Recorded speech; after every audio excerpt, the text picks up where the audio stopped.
Hi, welcome back guys. This is your sensei, back with another fanfiction. This is the first part of What If Banished Naruto Fell for Ryuzetsu and Kin. Now before starting, please give this video a like and subscribe to the channel if you want more videos like this. Now let's get into the fanfic.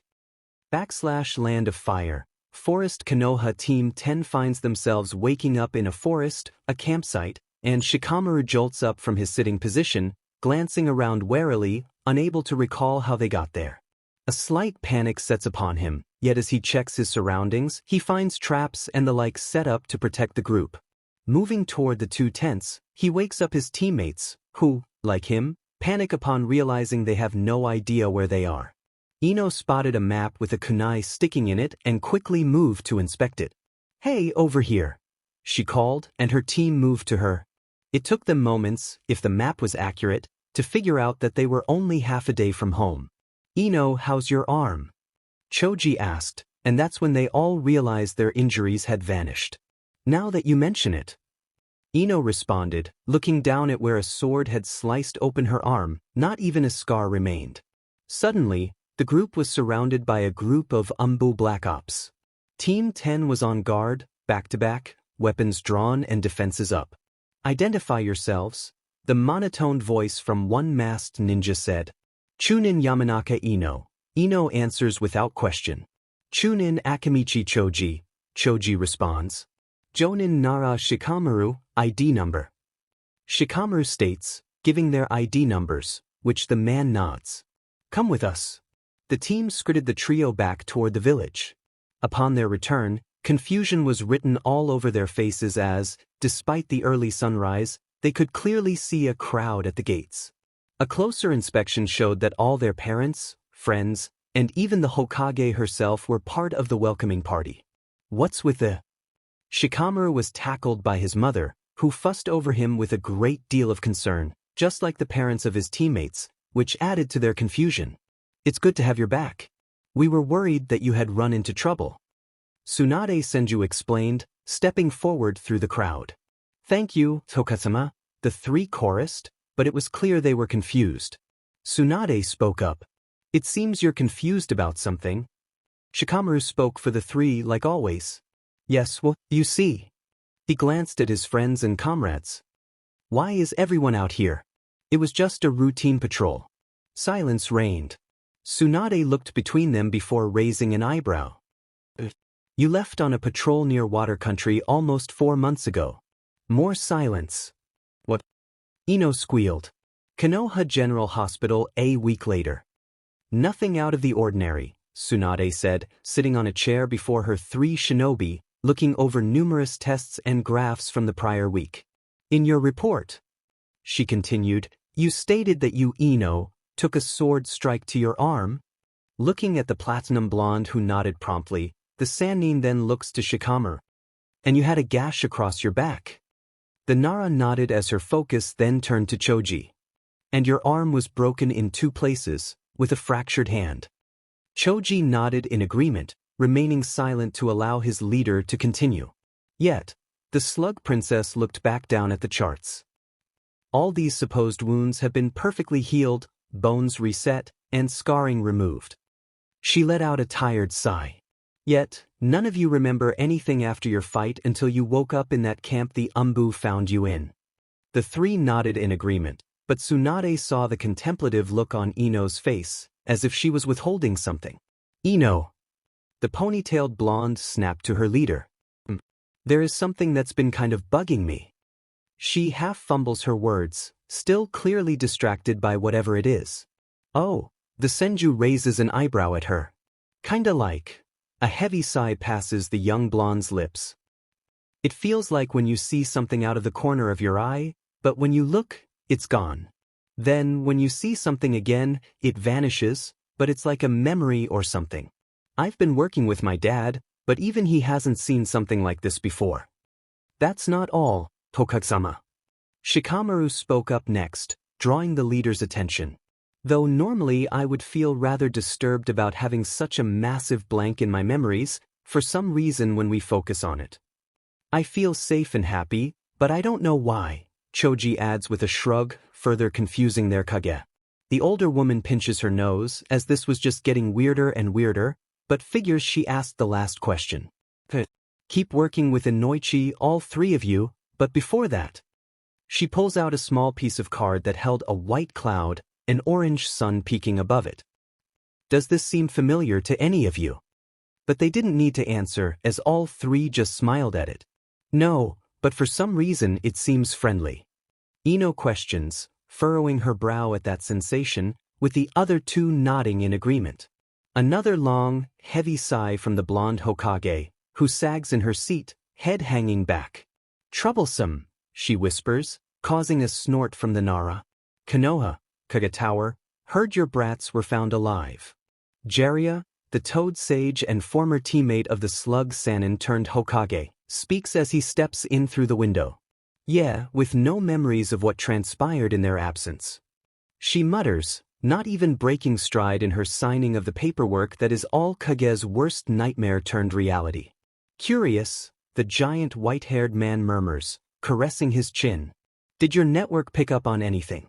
She asks, placing down another scroll and seamlessly moving to the next. Only hearsay and whispers. Apparently, the Akatsuki had some kind of breakup.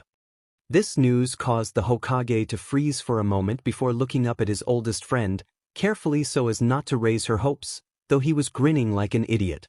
Seriously? Confirmed it on the way back.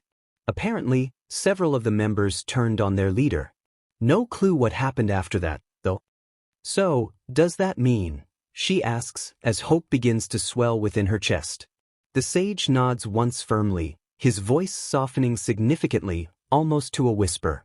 If he's still alive, he's safe from them now.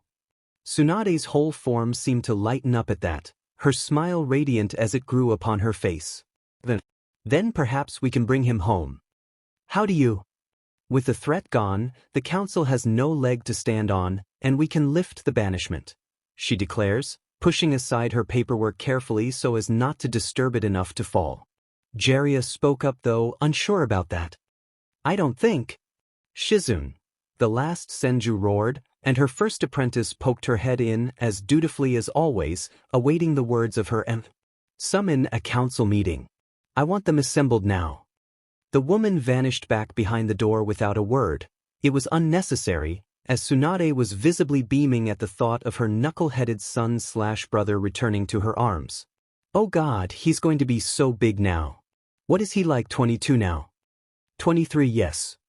Jiraiya states a lot less enthusiastically about the whole ordeal, yet Tsunade was so happy that she didn't notice.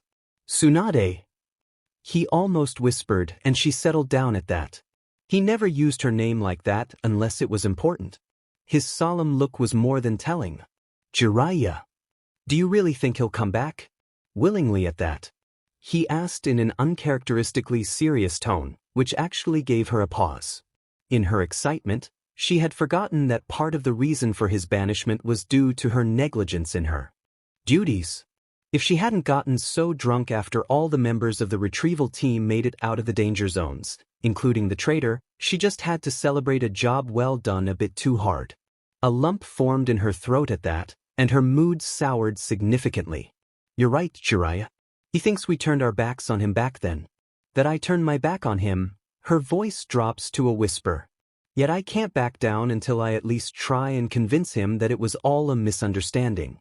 That we miss him. That I miss him. We need him here, where he belongs. Her declaration was loaded with steely resolve that had been missing since the day she signed the end of a career she didn't mean to end.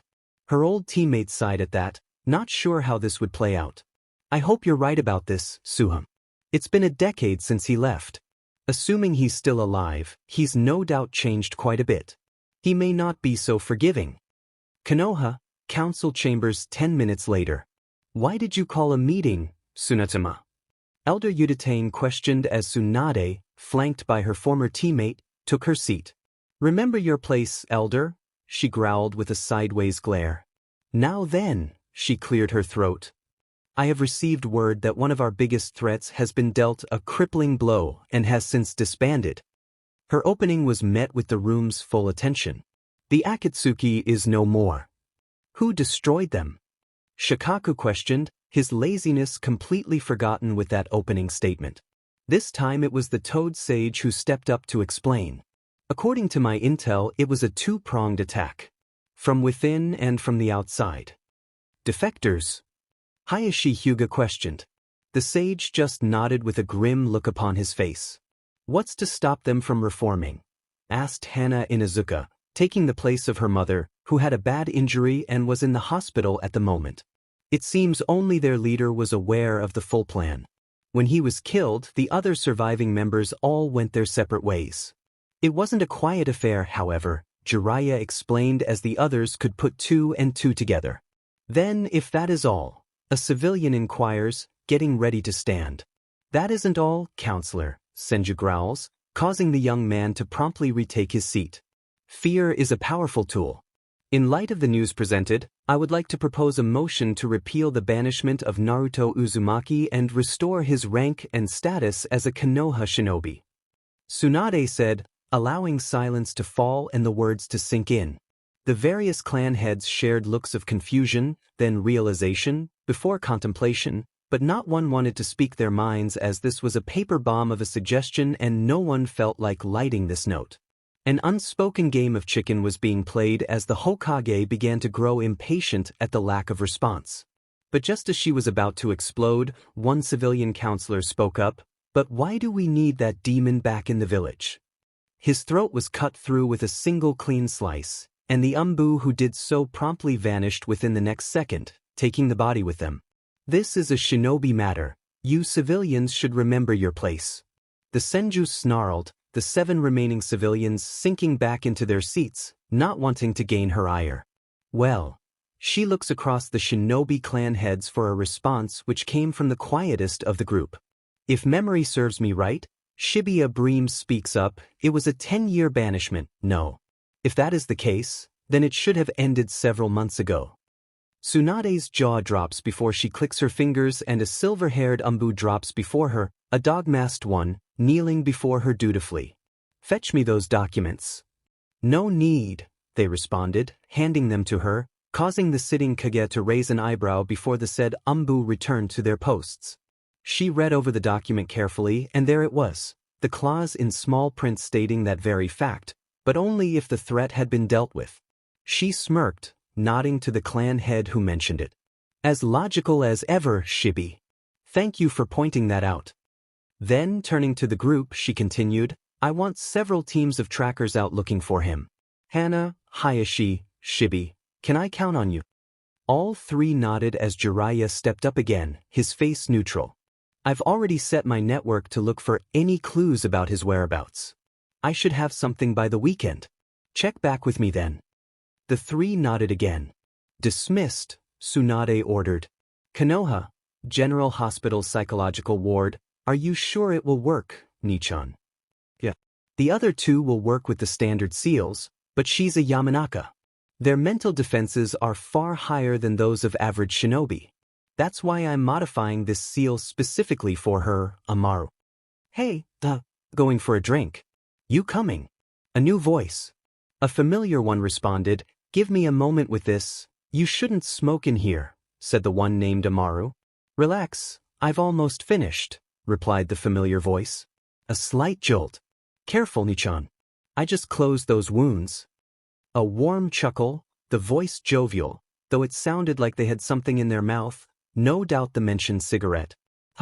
Sorry, almost. It just cut off there. Inoichi says, finally opening his eyes as his daughter breathed heavily from the excursion of effort, recalling the lost memories. As she breathed, she turned to address her father. So, someone did save us. Her father nodded, coming to the same conclusion easily enough. Seems you were sedated during their discussion, but you weren't fully under yet. Continuing his thoughts aloud, for his daughter's benefit, he said, he mentioned something about a seal. Did they lock away our memories of them? No. They did something else. Inoichi mumbles, completely perplexed by this situation. This was unlike anything he had dealt with so far in his career, so he was more than a little invested. Even more so because his princess is involved. If there was a seal, we would have found it during your week-long checkup.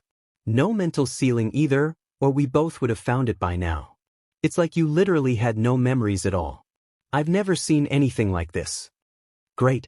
Back to square one, Ino sighs exasperatedly, annoyed at the wasted effort, flopping on her back as she does so. No, not quite. We got a name. 2 names, actually. Amaru and Ina. I'll check them both out, see if we can't find something on either. The head of T&I states, standing up from the mat they were both sitting on, earning a glance from the lying blonde. Thanks, Daddy. I think I'll get some sleep. I'm tired. Sleep well, princess. Inoichi smiles and nods before stepping outside her room, closing the door behind him. He proceeds down the corridor when the Toad Sage appears at his side, matching stride for stride. Does Amaru or Ena ring a bell? They ask as they turn a corner, following after the Sannin. It does actually. His travel companion looked at him somewhat surprised, though he didn't show it. Jiraiya spoke up again. I need to check first though. I'll keep you informed. Before vanishing suddenly and quietly, raising an eyebrow, as there should be no way for a Shunshin to work within the ward thanks to seals the man himself had placed. Inoichi sighed. Of course, he can bypass them, before resuming his rounds. Konoha, Hokage's office. Ah, here it is, Tsunade says as Shizen hands her a file from a mission in which Naruto, Sakura, and Hinata scouted a doctor and his apprentice back home. It was a C rank turned S rank. It linked into the aerial attack on Konoha. Ah yes. Stopping skimming the report as she came upon a name, Amaru was the apprentice's name. Yes, I recall that mission. I was sent as backup and caught them both. Guess we found the medic. Jiraiya spoke thoughtfully. If she is, then I want her as an apprentice. Her work is on par with Sakura's. Tsunade praised proudly. Then, could be short for Naruto, right? Shizen chimed in, to which Jiraiya just nodded in agreement. More than likely. If they were running from pursuit. Tsunade pulled out a map, laid it upon her desk. So if we start from their mission location. She pointed to a port town on the border of the Land of Noodles. Their report states that they were discovered approaching and shadowed here. She pointed to a point just beyond the town. And ambushed here. Moving further away from town. The next morning, they then ran this way toward home. She placed a pretty large circle. Around here then. Jiraiya nodded along. I'll contact my sources within Water Country.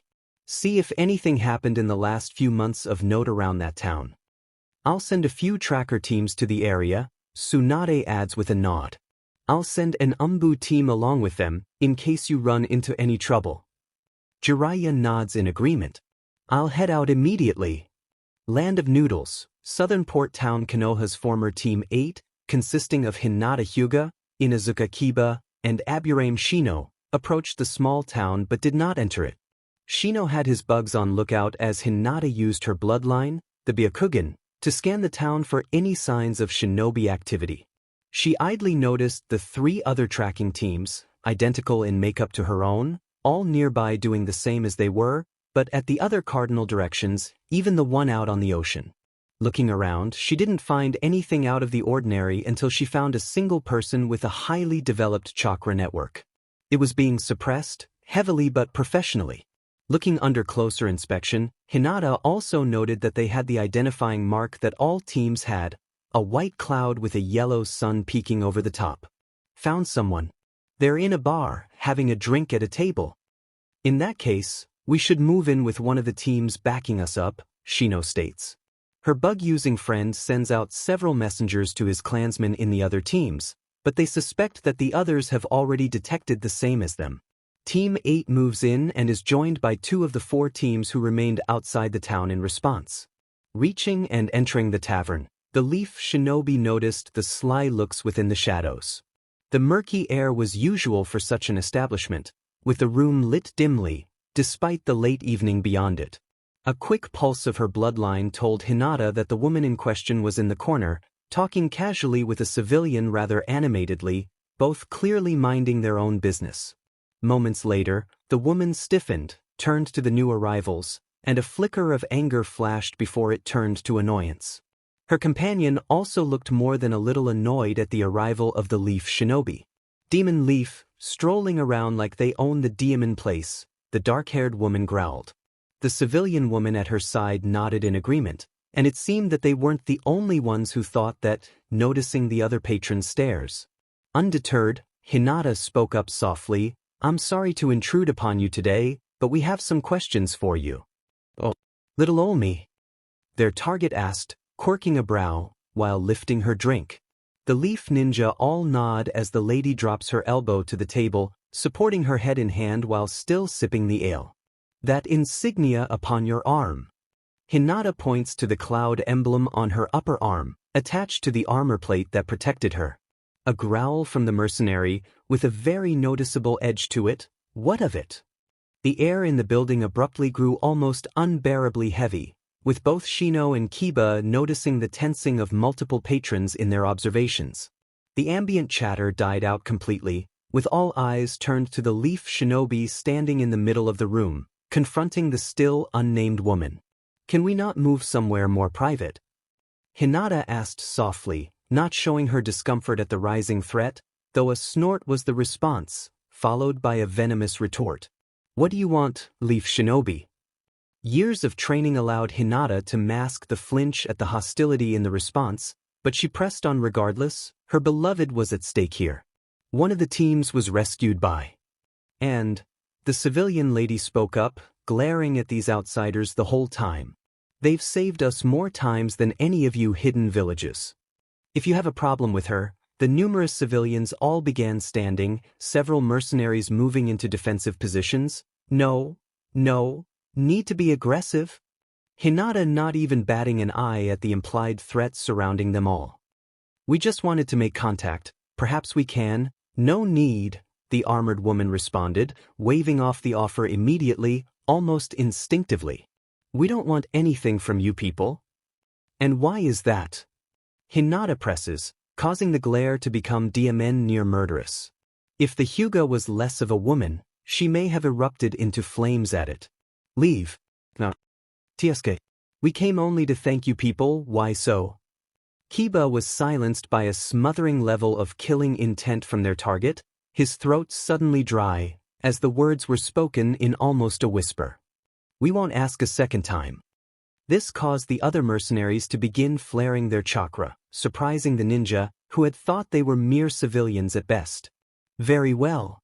Hinata bowed formally, her upbringing shining through here, before leading her team back out. "Have a good day." Later that night, the woman who had been spotted and reported by Team 8 was walking through the town. Her friends were with her when suddenly a group of Umbu dropped in, surrounding her. But as they reached towards her, they were paralyzed by a pulse of a sealing jutsu. All four froze in place, mid-lunge, as if statues, as their target chuckled before glancing to the shadows of unnatural darkness. As expected of the hidden leaf, the woman chuckled, no little amount of mirth within it as she glanced at each mask. "You should have tried harder, Toad Sage." Looking into the alleyway, the deep darkness was not normal. "Oh, you knew I was here." The white-haired man stepped out of the shadows with a hardened gaze, not liking this. "Of course, we've had our eyes on you since the inception of our group. Staying out of your sight became easy once we noticed the patterns to look for," she chuckled.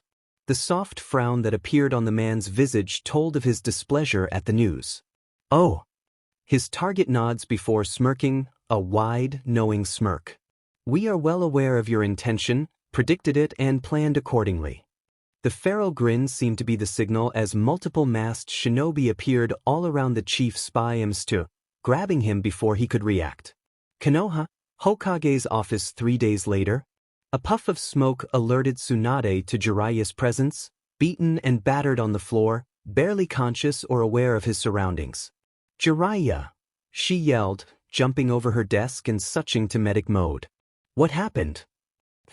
"Made it." Breathes, clearly delirious before passing out. It didn't take her, the mother of modern medicine, to stabilize her teammate, stabilized enough to move him to the hospital where he would remain for at least 2 weeks. Back in her office, after that scare, Tsunade looks at the map she had found crumpled in her teammate's grip. It had several points, but one of the crosses had been circled, which was in unclaimed territory. Sighing as she sat down on her chair, she began to write out a mission request for an investigation mission. Something worth almost dying for was out there, and she was sure as hell going to find out what. Shady bar out near nowhere, a pool cue sinks a colored ball into the corner pocket, setting up nicely for the next shot. The shooter, a young woman with waist-length black hair paired with a slender figure, twirls around the wooden pole in her hand while smiling at her man. She poses, "Winner buys drinks. You sure you want to play this again? I've beaten you 3 times in a row."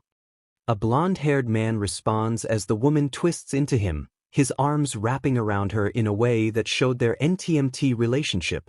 "I got a good feeling about this one." She takes a sip from his beer mug, before continuing, "Besides, the loser cooks tonight. Then you better not lose. You're cooking as is." The man at her back informs, a light chuckle inflecting his jest. She playfully punches his shoulder before planting a chaste kiss and moving back to the table. The smiling blonde shakes his head before reigniting his cigarette, leaning back, resting against the table, then grabs his glass from beside him and downs it. After sighing his contentment, he signals for another to be brought over by the barkeep, before glancing back to see what his opponent was doing with their game. His woman sensually leans forward to line her shot, giving her partner a very good view of her shapely figure. The cheeky, knowing smirk she donned told him this was no accident. They both knew it without having to be said aloud. The sound of 2 clicks indicates to the blonde that his girl had missed the mark, and a smirk danced across his lips as they curled up slightly. Perhaps if you had focused on her sudden application of pressure of lips with her own, pulling back and with a whisper. "Just play, Naru." The grin never left his face, however, and he replaced his death stick back in his mouth, took his cue in hand and lined up. 1 shot turned to 3, easy as pie, 3 to 5, not going to let up, and the game ended in the blonde's favor. His challenging smirk did not leave his face the entire time. Rising up, arms spread, smoke stick balancing between his lips, he spoke, "As I said, who won?"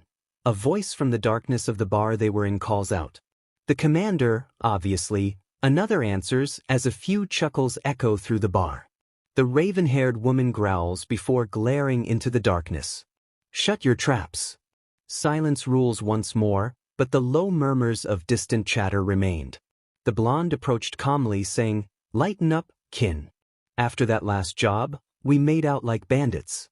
We're on vacation right now.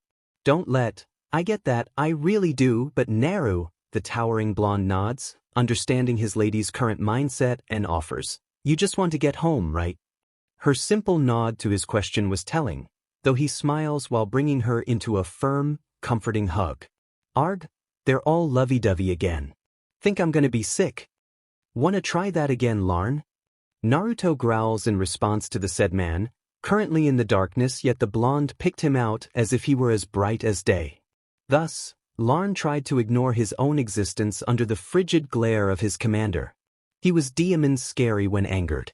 The blonde leads his partner to an open chair, and she sits atop his lap, and the two become lost within their own conversation, discussing their plans after their return and the future they plan for one another. Some time later, neither cared to keep track. The 2 lovebirds were approached by one of their fellows, who had been wanting to ask, "Kin, a game." A light samurai asks, her left arm is armored in traditional plates, arm guards leading into armored gloves, but the rest was all leather and cloth with her nodachi strapped to her waist. "Sure." Kin got up from her seat on Naruto's lap, approached the pool table with a smirk. "You're still sore about that one who got past your guard, Bella?" The woman in question growled back at the reminder of that slip-up, being saved by her friend Kin during their last mission. Bella eventually responded, also reaching for the cues, "I will double my training. I will not let myself stagnate. Now, prepare yourself." Naruto looked on as the game progressed under his watch, smiling at Kin's misses and cheering her when she scored. He and his party of 6 were all laughing and cheering, but the ambient background chatter of their fellows within the place fell drastically, drawing attention to the door.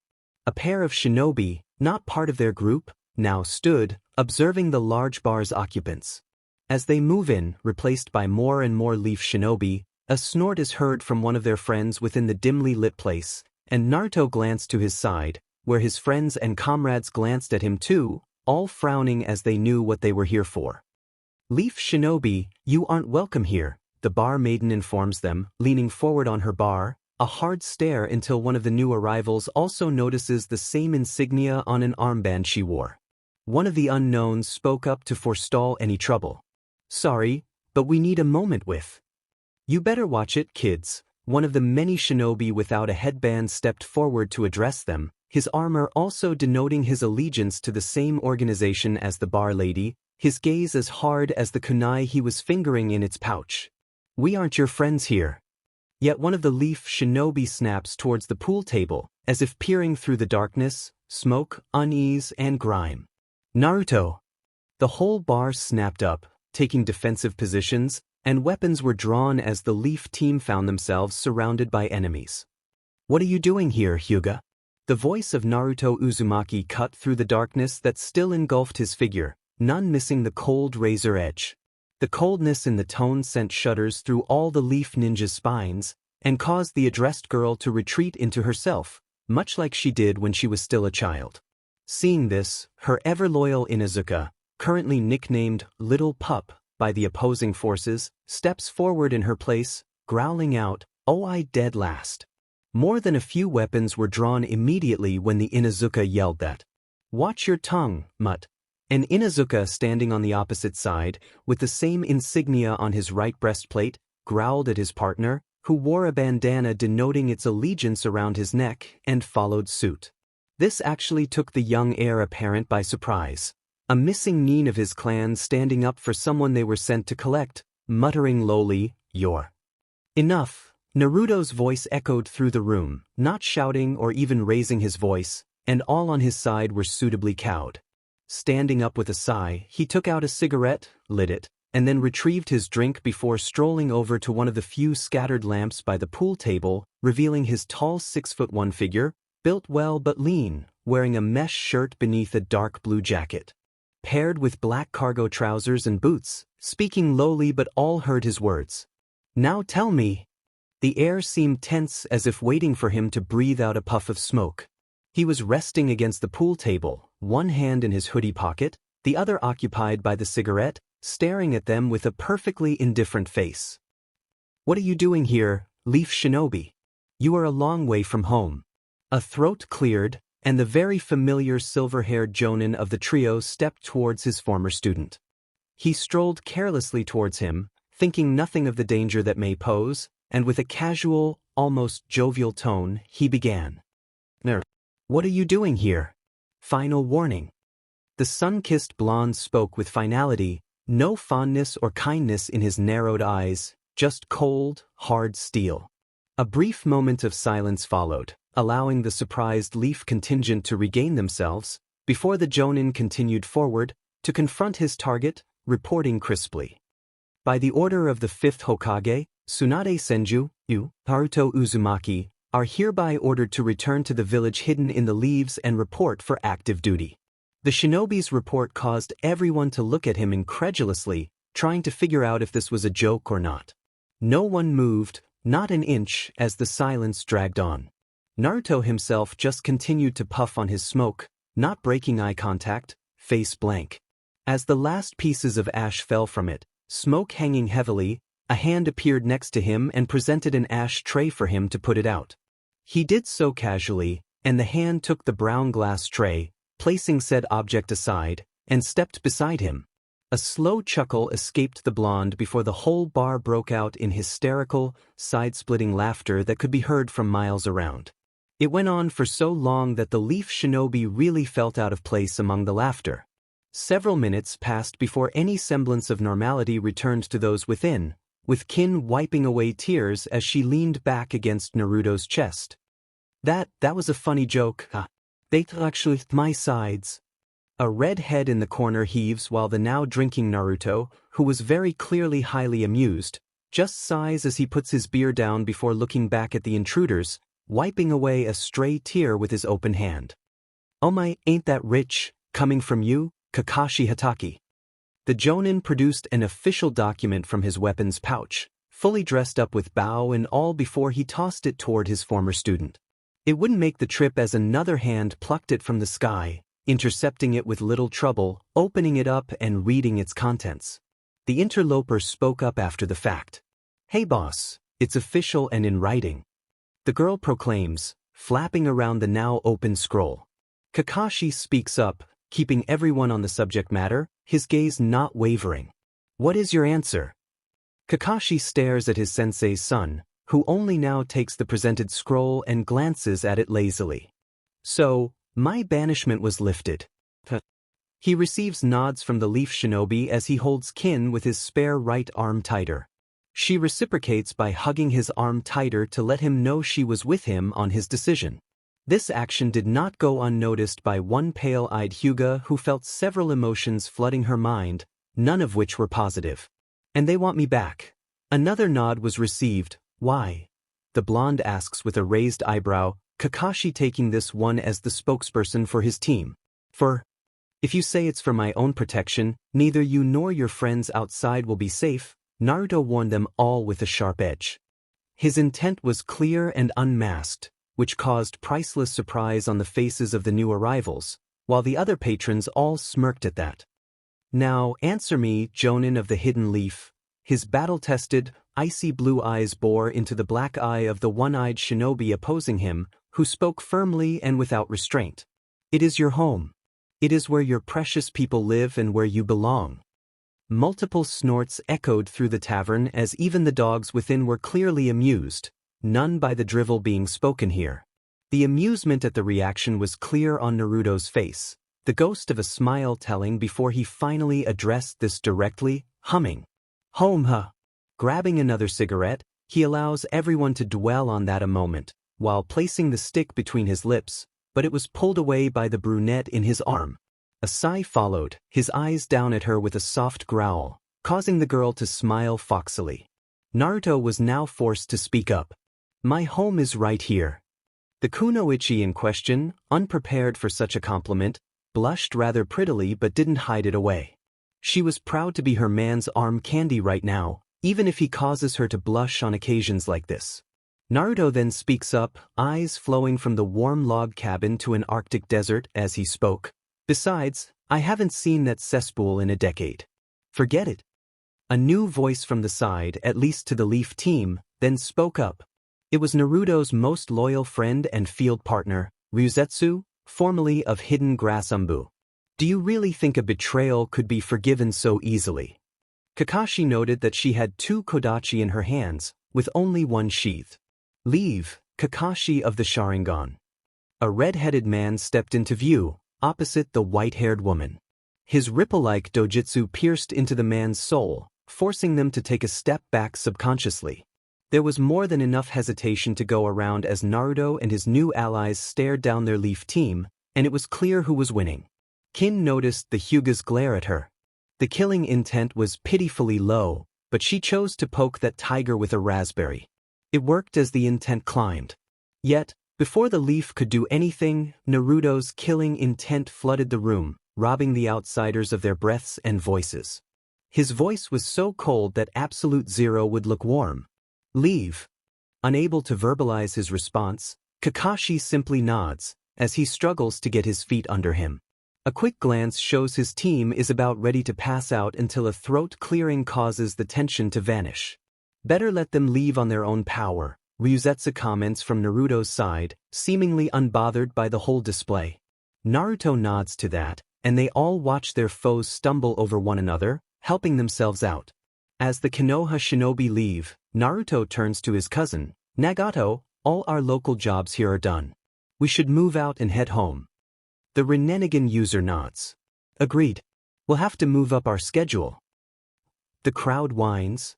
"You heard him, you fatus," Taouya bellows, the other captains chuckling at her vulgarity. "Vacation's over.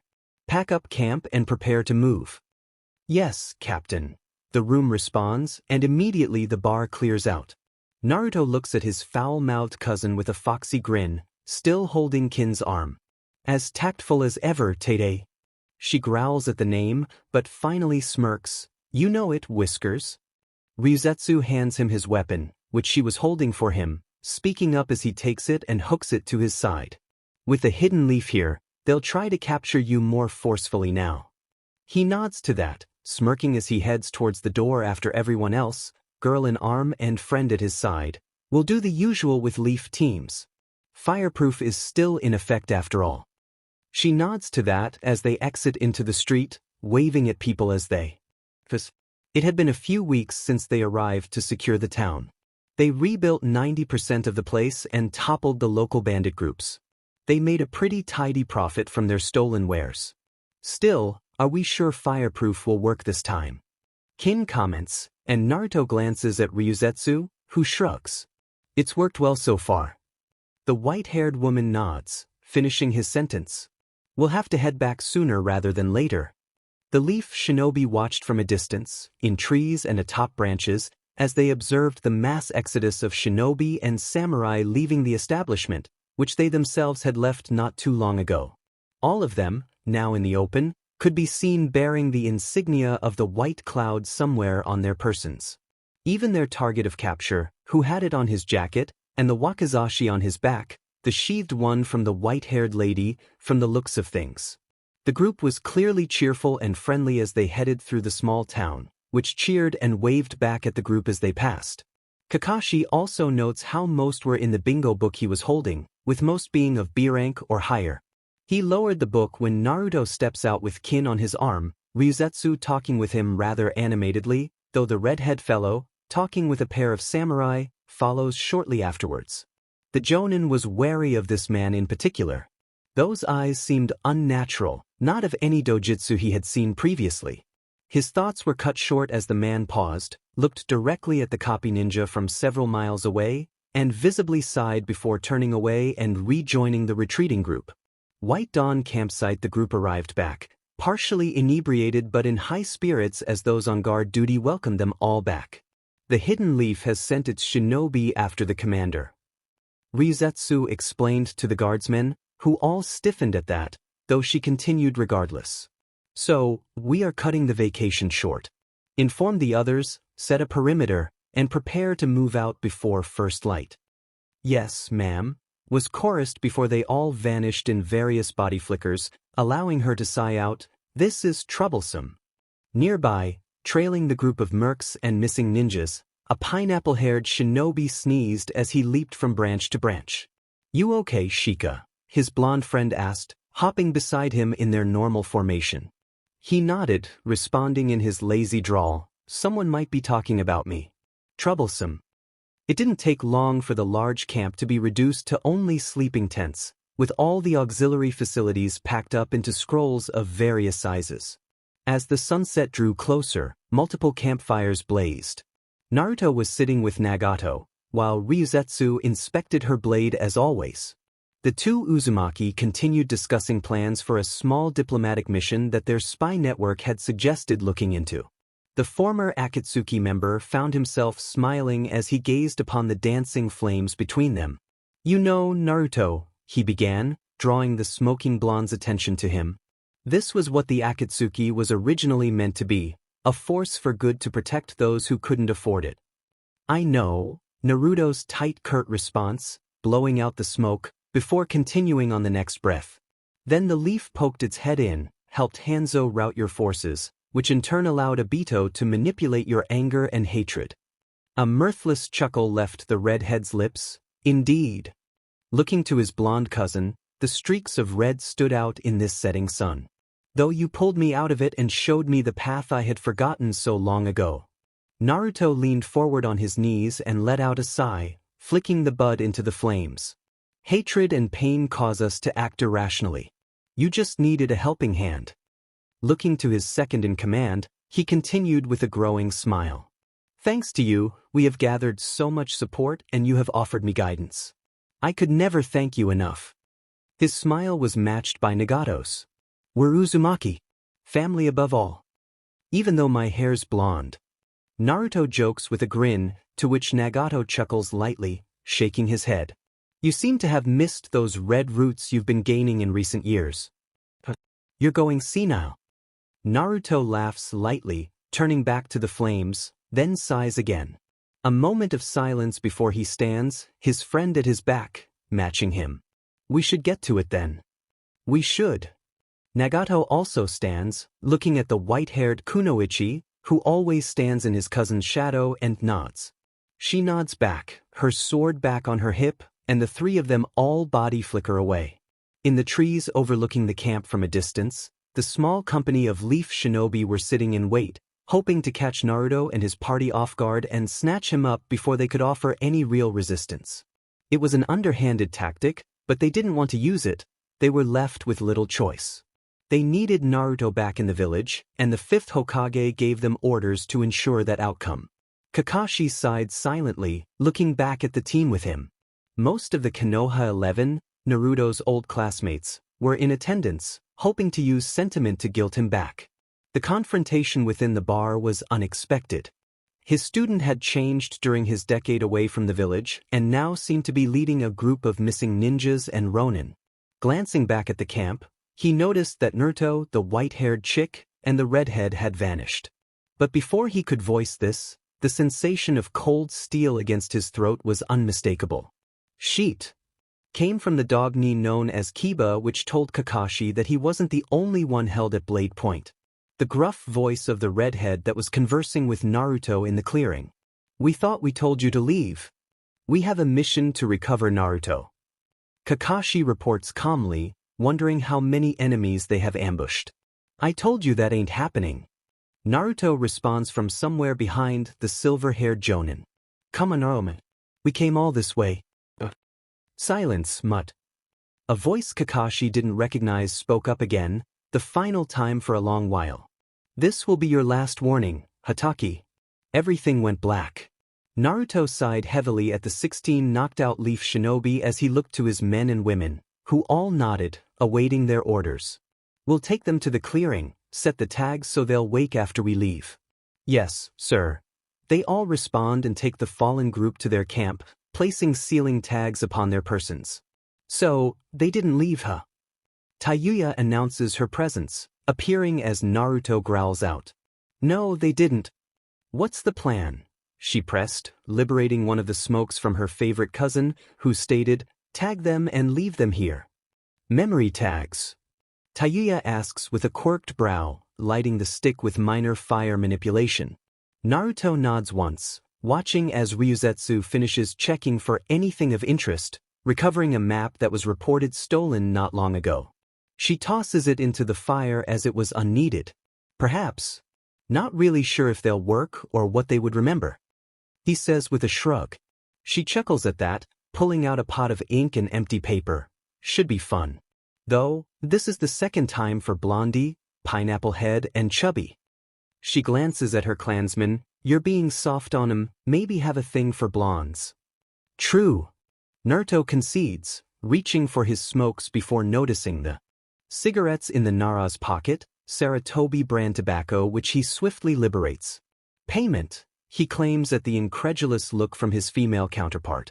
Under the ever-intensifying glare from her, knowing he had sidestepped her question, he sighs as he succumbs. Pineapple Head isn't that bad, Big Boned is super chill. And Blondie? Sure, she's great on the eyes, pretty put together up there, and a bit of a softie, but, he shrugs, causing a sigh to escape the redhead. He can be so wishy-washy at times. Whatever. Just hope this doesn't come back to haunt us. Yeah. A long pause as Naruto enjoys the first pull of the fine tobacco, enjoying the taste and nodding along with it. That's fine. Real fine. Oi. Taouya growled, lifting her brush from the neck of the Yamanaka as Naruto chuckled while walking away. DMN imbecilic fucktard cousin of mine. The next morning, the leaf shinobi awoke in an empty clearing with foggy memories, unsure of why they were there and not looking for the tavern described in the brief.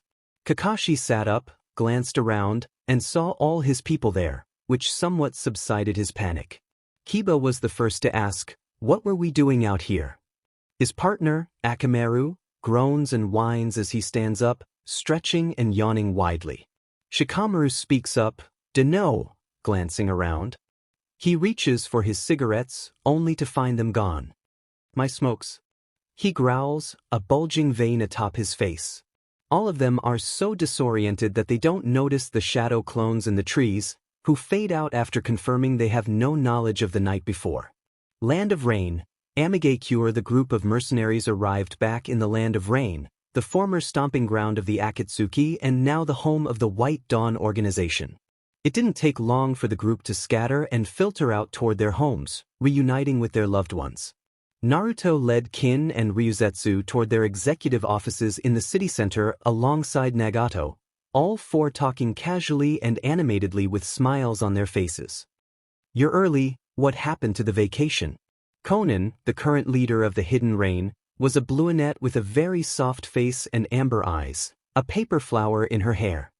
"We were confronted by a group of shinobi from the Hidden Leaf," Nagato explained, causing his childhood friend to frown.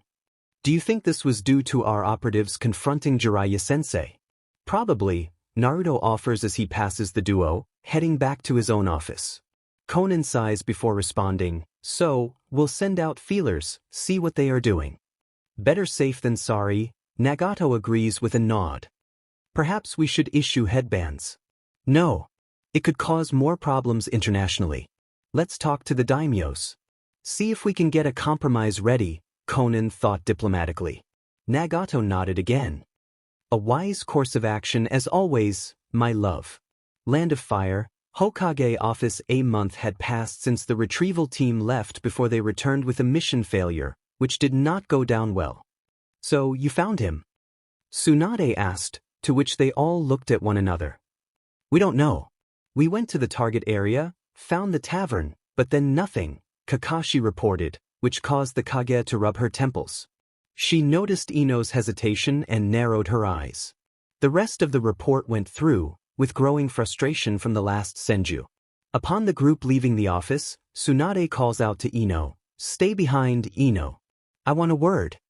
This causes a group-wide snapping of vision to the platinum blonde, who nervously returns to her place. "Yes, Lady Tsunade." The door shut, and after a moment of silence, Tsunade spoke bluntly, her eyes narrowed. "You know something, right?" Ino lets out a brief sigh. "I recall it all. They used a seal that makes things blurry, but I still remember it somewhat." "And?" "We found him," Ino confirms, causing the Hokage to smile brightly, which only makes the next sentence sting so much harder. "But he wants nothing to do with us." "What?" Tsunade jumps up. "Why?" "We betrayed him," Ino says with another sigh, shifting her weight to the left, arms folded while avoiding her leader's gaze. "He's the leader of the Rising Dawn from the sound of it." Tsunade's eyes widened, muttering out, "That organization of mercenaries." "The very same." Ino confirms with a nod, pausing for a moment as she thinks on that, before correcting herself with another nod, tilting her head to the right. "Or at least very high up. We need to bring him home. War is on the horizon." Tsunade mumbles, her hands gripping the seat rests with furrowed brows before glancing up at the Yamanaka. "Any ideas?" Ino shrugged distractedly as she tried to recall anything of use. Beside trying to stuck him back, though, with that girl who was hanging off him, what? She stopped herself upon the Senju's curious stare, asking the young woman, "Stuck him back? Where did that come from?" A light, almost unnoticeable blush dusted Ino's cheeks. "Well, you see." "Spill it, Ino," Tsunade orders. Ino lets out a heavy breath, slumping hard. He said, and I quote, "Sure, she's great on the eyes, pretty put together up there, and a bit of a softie." End quote, averting her gaze before finishing with, voice soft and a tight frown. "To think I actually had a shot is a bit, oh." Tsunade smirked, wearing a teasing grin as she leaned back into her seat. The Yamanaka shuddered at the sight, but the Hokage continued. "How does he look now?" "He's a hunk," Ino began immediately, her eyes gleaming in admiration and more than a little bit of excitement. Tsunade beamed, noting the excitement of her younger counterpart, though she stayed silent as Ino continued dreamily, "Bad boy type with an ear-piercing, full 8-pack and well-toned muscles. His whisker marks are still there but are faded, and he has red strands in his hair, enough to break up his sunny blonde." This earned a raised brow from Tsunade, who contemplated that for a moment. Perhaps his Uzumaki genetics are attempting to break out, she muses, tuning back into Ino's ranting. I didn't get a close-up view, like Hinata or Tenten, but from what Hinata mumbled in her sleep. The slight blush turned full on upon remembering the mutterings of the Hyuga heiress, seemingly part of her subconscious recall of his figure at least. A gentle smile forms on the Kage's face as she forms a mental image based on Ino's words and description, nodding at what she had come up with. Seems he's grown up healthy and happy. He smokes and drinks a lot, apparently. Ino comments offhandedly, still in daydream-like status, earning a tick mark from Tsunade, who growled out in a yell, "Whoop." Land of Rain. Amigakure Naruto awakes to find Kin missing from the bed, causing him to JRK up. His senses finally boot up, and he detects her presence in the kitchen, which calms his breathing. Getting up and going through his morning routine, he steps into the kitchen and is greeted with a heartwarming smile he has come to love more than anything. Morning. Kin cut him short with her lips on his. You. The voice of a 5-year-old Rellenhan, more commonly known as Rella, with short dark hair and strands of blonde highlights breaking up the midnight mop of hair. He was sitting at the table, and his two siblings laughed at the sight of mommy and daddy kissing. Naruto found himself beaming a smile, chuckling lightly while holding his beloved wife, who was smiling widely too, to his chest. Behave, you three. Seat and I'll get your food, Kin said, reluctantly breaking away from his enclosed arms around her frame.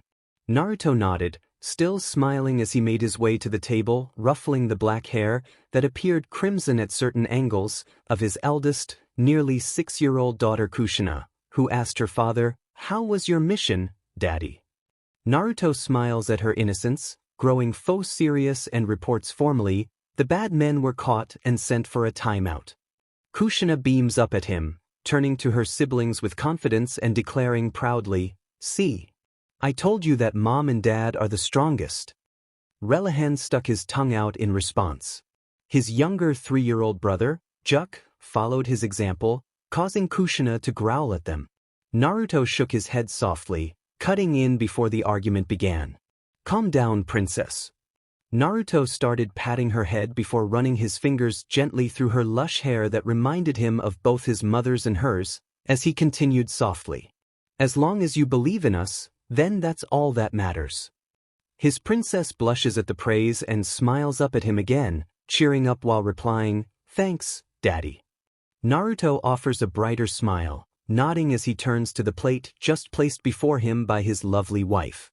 "Thank you for the food." Land of Rain. Executive Offices. Naruto enters the executive office of Konan, finding the company captains already waiting for him. He smiles and nods to them. Nagato, noticing the lack of a brunette with him, speaks up with a brow raised. "Your wife not joining us?" Naruto chuckled, shook his head while taking his seat at the dark marble table beside Taouya, offering up, "Neither am I." A collective chuckle reverberated throughout the dimly lit room. Naruto and Taouya shared a fist bump, with Taouya grinning and nodding in approval. "So, what's on the agenda, Lady of Aim?" Kona ruffles dutifully through her pile of files, idly noticing that despite there being several open seats, her dear husband has chosen the couch.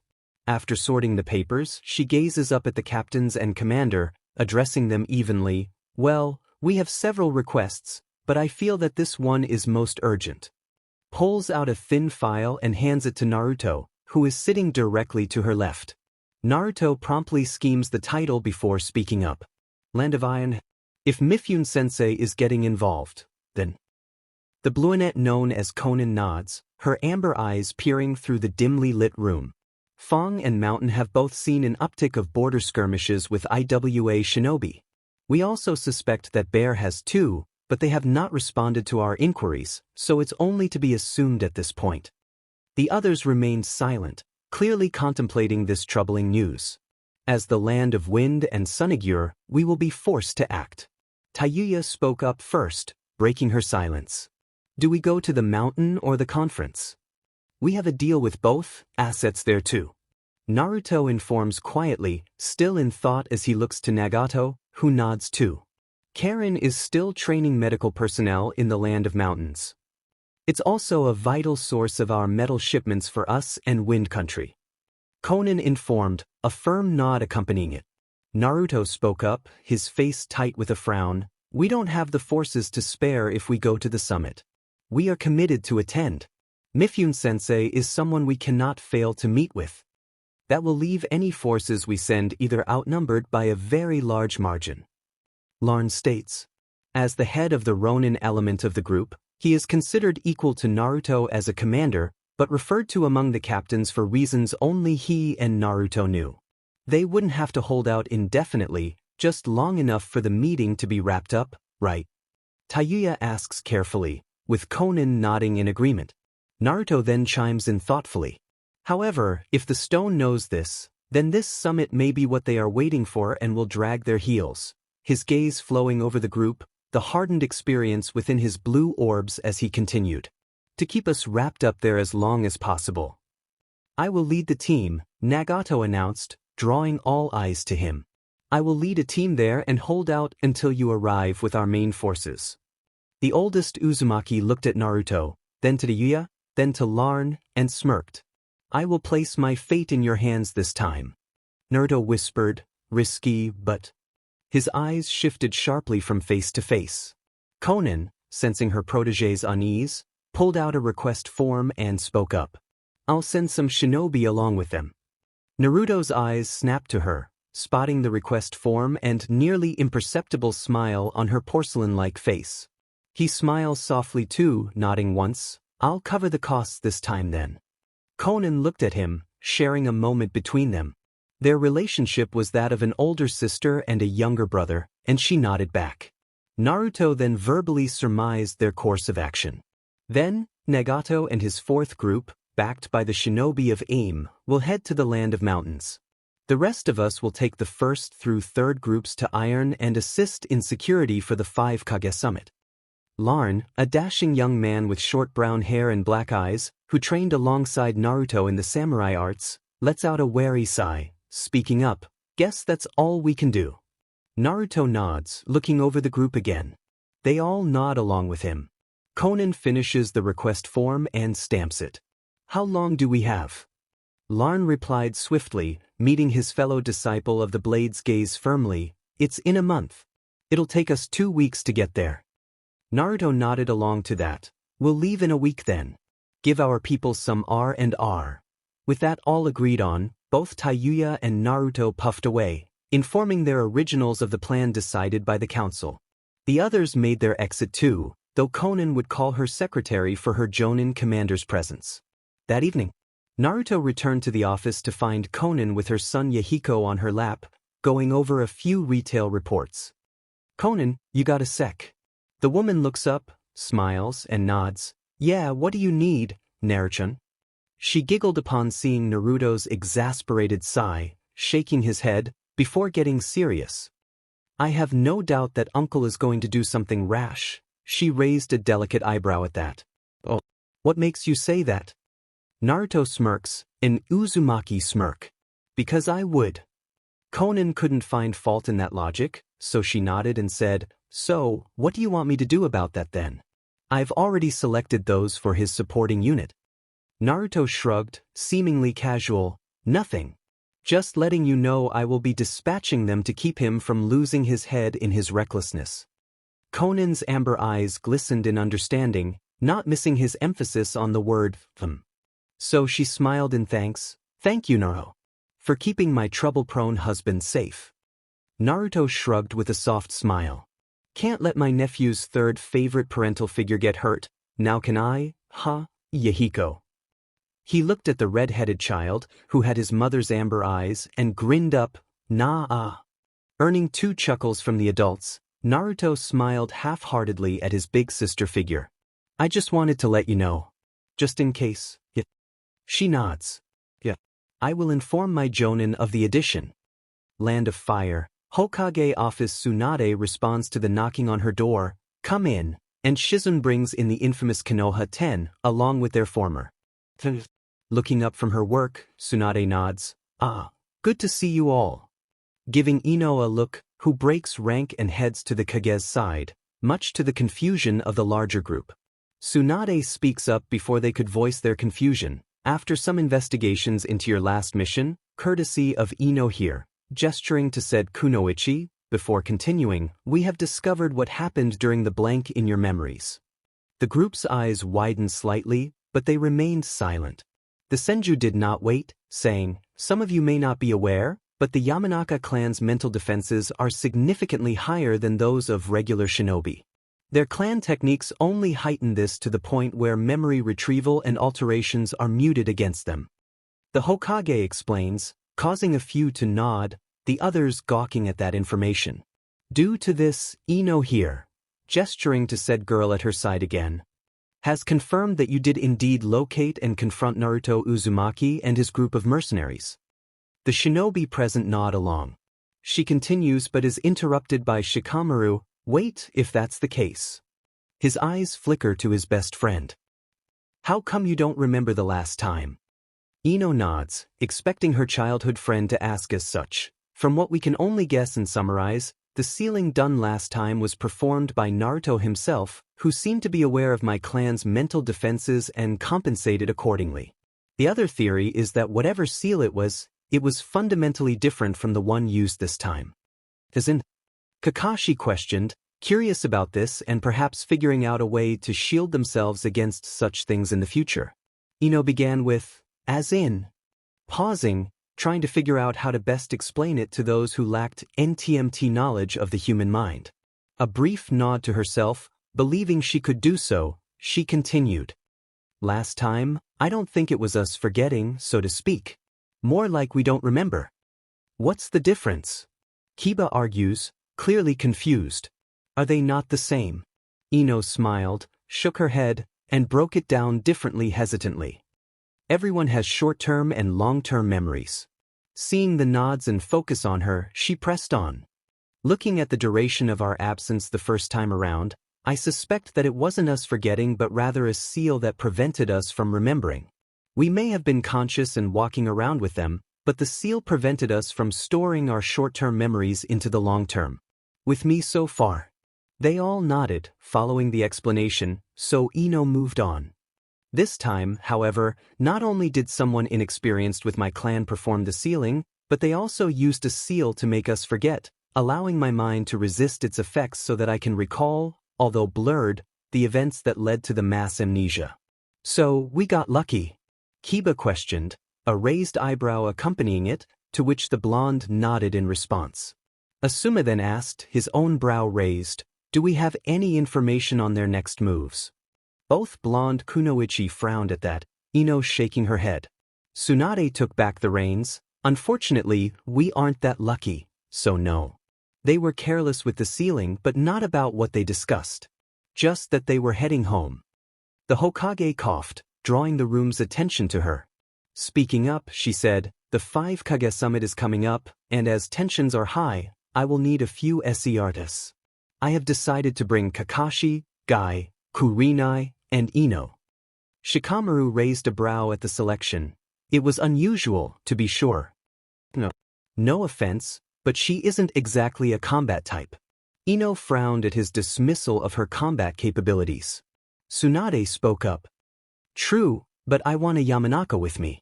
As a trained medic Nin, the two of us should be able to support the 3 fighters far more effectively. Not to mention, her sensory abilities will be useful. The Kage left out the fact that she was the only one to recall what the White Dawn forces looked like, or the secondary mission she was assigned to. Shikamaru nodded, suitably satisfied with that explanation. I see. Tsunade then turns to her sensei's son, smirking at the thought. Asuma, you and Jiraiya will hold down the fort. It'll be good to have a Sarutobi back in the seat. Asuma balked at that, responding while taking his unlit cigarette from his mouth. With all due respect. Tsunade cut him off firmly, raising her hand. Denied. I've made my decision, she said with a grin.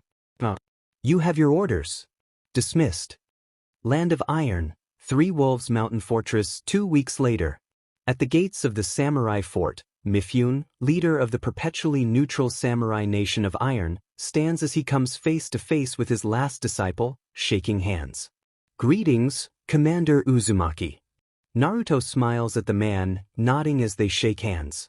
Lord Mifune, it is an honor to be welcomed back. Mifune smiles back, nodding once, as they head back into the fort, the 300 White Dawn forces following after the two legends. I trust that your journey was calm and well. Naruto nods firmly. Yes, it was pleasant, looking at his sensei with a smirk. Nothing we couldn't handle. Mifune nods with a smirk, noticing his student's change in attire, with his blonde hair with red streaks in a low ponytail running down beneath his collar, and his red yuzu steel samurai armor on his right shoulder, down that one side that included an armored elbow joint, a bracer for his lower arm, and an armored right glove. This all sat atop his black formal trench coat, which was close to his waist and loose beyond, though you could glimpse his mesh armor beneath. His rank slides on his shoulders denoted his position as a commander. On his left hip, his flawlessly maintained red Yuzukatana was strapped proudly within its black scabbard, with a red reinforced kunai pouch atop his umbu-style trousers that led into modified samurai-issue boots. Smirking at the blend of both his trained aspects, shinobi and samurai, Mifune looks forward as Naruto speaks up, and as promised, we will provide additional security in these troubled days. The head samurai nodded in approval, responding firmly. You have worked wonders in the neutral countries, keeping the peace and ensuring safe passage to many. I foresee this event going much the same way. Naruto nods back once before taking a shuddering breath, not wanting to admit that their blood, sweat, and tears may have been for naught. One can only hope. War is but a breath away. Sensing his fellow's disheartened feelings in his voice, Mifune speaks up firmly, resolve unwavering. Do not fret. We are working toward a brighter tomorrow. You have given so much to that effect. I will not let you down this day. Naruto pulls out a smoke, offering one to his companion who politely declines. After a long drag, Naruto looks up, noticing that they had reached the second defensive line, and speaks up again. Tell me, Lord Mifune, do you think we can get the Rock to abandon their pursuit in mountain country? It is a peaceful mining nation. It holds no grudge against any nation besides maybe the Leaf. Mifune nods at that. I assume you refer to the rumors of their forces amassing. Naruto nods slightly and Mifune continues, I too wonder about that. Though, should they proceed, I will send my men to fight alongside yours to liberate them. No need, Naruto chimed up as they reached the main fort. I have the 4th Regiment there. I hope that should the Rock use this meeting as an excuse, they can hold until we can reinforce them. Mifune looks into his companion's blue eyes, holding it firmly, expecting trouble, Commander. Always, Naruto's almost immediate response as he releases smoke from his lungs, maintaining eye contact. Besides, hope for the best, prepare for the worst. You drilled that into me all those years back. Mifune smirks at that, nodding firmly, and yet, here you stand tall, proud, but filled with honor. Naruto chuckled heartily at his sensei's words.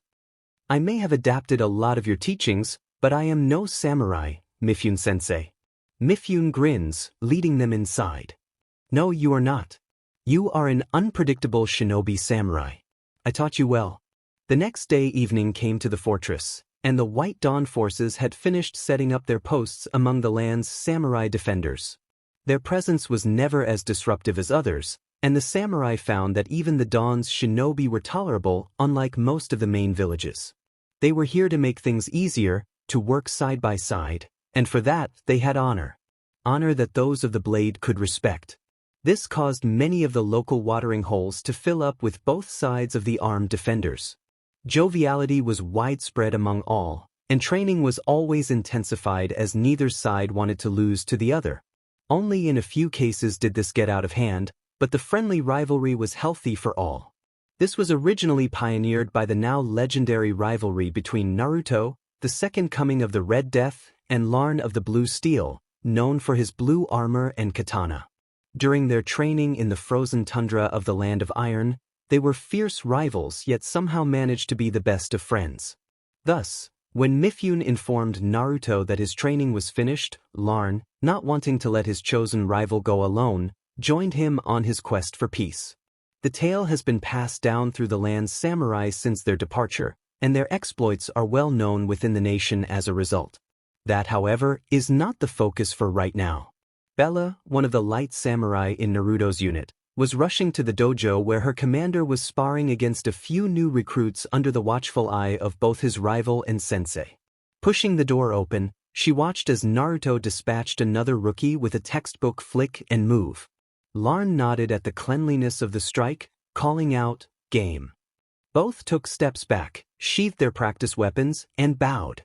That was when Bella spoke up, seeing a lull in the training. "Commander, a word." Naruto glanced back, seeing the worry on his subordinate's face, and nodded, "Sure." Outside, Naruto shuts the door and turns to his samurai, "What is it?" Bella takes a deep breath, "It's Captain Taouya, sir. She's getting a bit spirited." Naruto sighed at that. Of course, it was his troublesome cousin. She hated sitting out a good fight more than he did, though drowning her worries over Nagato's safety fit her motive. So, he nodded, "Lead the way." Bella leads Naruto to the bar, only to find a clearly drunk Taouya with her back to them, holding her tanto and staring down two of the local samurai who were both in stance. The place was a mess, chairs knocked aside, and a table flipped, with good beer mixed among the broken glass. It wasn't looking good. Upon seeing the local legend step in, however, the two off-duty samurai both paled and backed off. Taouya, not thinking about it too hard, chuckled lowly, "Yeah, that's what I thought, sheetheads. Now why don't you?" Naruto cleared his throat, freezing the woman mid-sentence. Sobering up at speeds that would make a certain Hokage proud, Taouya slowly and mechanically turned back to see a narrowed-eyed Naruto staring at her, arms crossed. He did not shout or yell, just spoke calmly.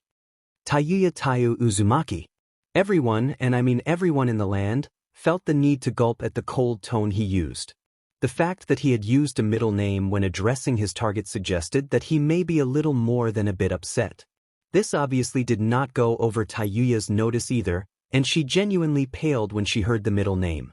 He never uses the middle name. No one does. She gulped. He didn't need to say anything after that. She just started cleaning up under his watch, and no one dared speak as she did. No one commented or even moved. She just cleaned up the spilled drink, swept up the shattered glass, and set the table. Taouya avoided even looking in the general direction Naruto was in the entire time, but she could feel his icy gaze on her and dared not even acknowledge it until she was done cleaning up the mess. Once done, she stepped before him. It hadn't taken more than 2 minutes, and she spoke rather meekly, "I am sorry." She felt his eyes narrow on her, and she turned to the idiots who got her in trouble. "I am sorry for knocking over your drinks." Both samurai nodded mutely, not wanting to gain the cold rage upon them either.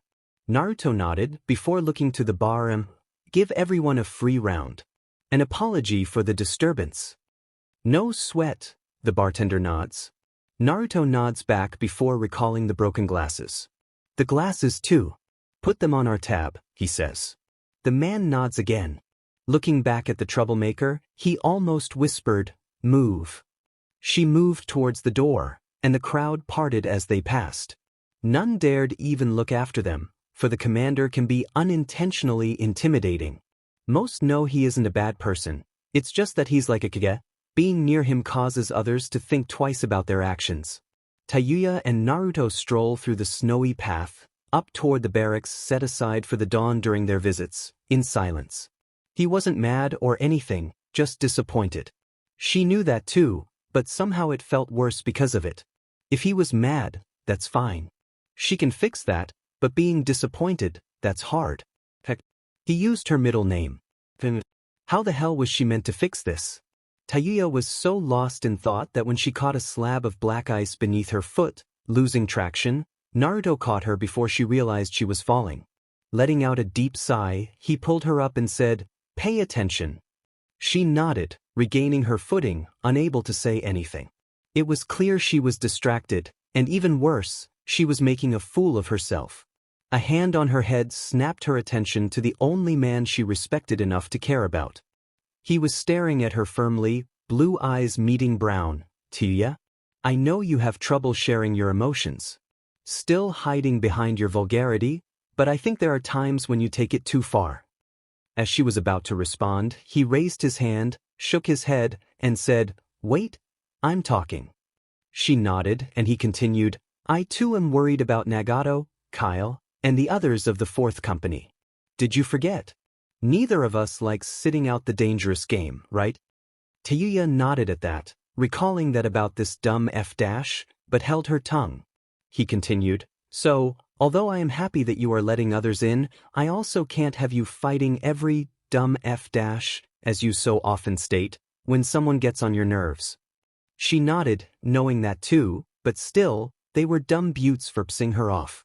"This means I am going to have to punish you for this." His grin was unsettling, and Taouya really did not like the glint in his eyes when he said that. A minute later found Taouya being piggybacked by Naruto like she was a child, through the town as he had decided to take the long way back. She had never been this humiliated before. She was the tough as nails, bad beach boss, take no FANG prisoners, whistling death. Yet here she was, being paraded around like a tired child on the back of her older brother, because the other option. Many people wanted to stare, they really did, but knowing both, they chose to err on the side of caution, and only observed discreetly as they passed by. Taouya buried her face in his jacket, unable to take the stares. When Naruto spoke up, "This reminds me of our earlier days, huh?" She peeks up slightly, recalling how she was found with a partially crushed spine and couldn't walk. Naruto had carried her everywhere back then. "Yeah, it does." Her voice was soft and muffled by his jacket, but he hummed and nodded, which she continued, "Though, you've gotten taller." Naruto chuckled at that as he was finally moving toward the barracks. "We all did part of growing up, nay." He felt her nod, her arms gripping him firmer. "Thank you, Naruto, for." "It's fine to." He interrupted her just as softly as she spoke, and again, he felt her nod but missed the sincere smile she wore, hidden by his clothes and her red hair. A week after the Dawn's arrival, the first delegation to arrive at the Five Kage summit was the delegation from the Hidden Mist, Mei Terumi, the fifth Mizukage, with her bodyguards, 3 of the reformed 7 swordsmen. Upon reaching the first checkpoint, Mei was delighted to see the famous, at least in Water Country, White Dawn shinobi and samurai mingling among the standard land of Iron Samurai. If she was lucky, their commander was here too, meaning she could shoot her shot again. Sure, she had her hunk back home, but you could never have too much hunk in one's life, even just to stare at, much to the dismay of her companions. The second group to arrive was the Hidden Cloud, the 4th Raikage and his 4 guards, one of whom was his brother, Killer B, considered to be the perfect Jinchuriki. Many of the land of Iron Samurai looked a little tense in the man's presence, but they all noticed how at ease, what he considered a terrorist group, like the White Dawn members, were taking it in their stride. They seemed unbothered and uncaring that he had brought a tailed beast vessel along with him. He would find out later that there were a number of Uzumaki among the White Dawn, which explained it and caused a bit of hesitation on his part about bringing his brother along. Third to arrive was the Hidden Leaf contingent. Leading them was the last Senju, Tsunade Senju with Might Guy, Sharingan Kakashi, Genjutsu Usa's Kurinai, and Flower Princess Ino. As they approached the gate, the younger blonde pointed out several groups of White Dawn members who narrowed their eyes on the Yamanaka. Kakashi observed them before offering. "They're pretty integrated into the samurai ranks." Kurinai noticed how many of their shinobi, in particular, were watching them like hawks, unashamedly, and not in any other way than as a threat. Indeed, their numbers are also surprising. Tsunade observes them as they pass through the second checkpoint, then, while thinking aloud, she offers, "I wonder if he is here." Kakashi shrugged, with little enthusiasm or lack of interest. Those that knew him thought it was all an act. Perhaps. It would be rather convenient if he were. The Land of Winds, Hidden Sand followed close behind the Leaf group, no longer staunch allies but neutral toward them at best. Ever since they exiled the blonde best friend of the Kazekage, things between the two turned frosty at best, antagonistic at worst. Only through the actions of Tsunade had things remained civil, though it was common knowledge that the sand held no love for the Leaf and the feeling was mutual. Upon seeing the familiar white cloud, Temari couldn't help but smile at the sight. Many of them smiled back and offered nods of respect. Seems security is well handled, Gaara. The Fifth Wind Shadow noticed the gestures and warm smiles from the White Dawn members and offered nods back with a pleased smirk. Indeed. We were right to travel light. Kankuro nods to that, high-fiving a few of them, with a grin. Yeah, this is going to be good. We should grab a drink before we… Gaara was quicker to shut that down than his older sister, who had an argument ready to go. No. Last time you and Naruto went drinking. Trailing off, Temari nods with a glare. Kankuro, though, chuckled nervously. Right, we should wait till later then. The last to arrive, as always, was the hidden stone, with the fourth Tsuchikage, Commissary Kamizuru, wearing the hat, and his bodyguards, which included the third's granddaughter, Kuratsuchi, as one of his personal guards. Han was also present, which again caused much uncertainty among the Land of Iron samurai but none from the terrorists, White Dawn. Commissary growled upon seeing that infernal cloud donning their armor plating and vowed to dispose of the group. Then he realized that his ploy had a greater chance of success, as judging by their numbers here meant that they more than likely had no spare forces to defend against his force's takeover of that minor nation's mines. He smirked viscously at his triumph, which caused many hardened narrowed eyes from the White Cloud forces. That night, Naruto entered the bar, the polished gourd, and found the Sand siblings. Hey guys, he called out and they all smiled back. Yo, Whiskers, Kankuro joked, being bonked by Temari, who smiled at the fellow blonde. Naruto, you look well. Naruto nods, shaking Gaara's hand. Yeah, well, I've been moving between guard shifts and training dojos all week, so I'm in great shape. This gained him curious stares from his fellow shinobi, so Naruto elaborated, we've been here for a week already. As I am also Lord Mifune's last official apprentice, many of the rookies and training dojos want my input on their training techniques and the like, shrugging after the fact, earning many nods, though Kankuro spoke up with a chuckle. You just can't turn them down, huh? Naruto sighed heavily. Aniki, you know full well how I operate.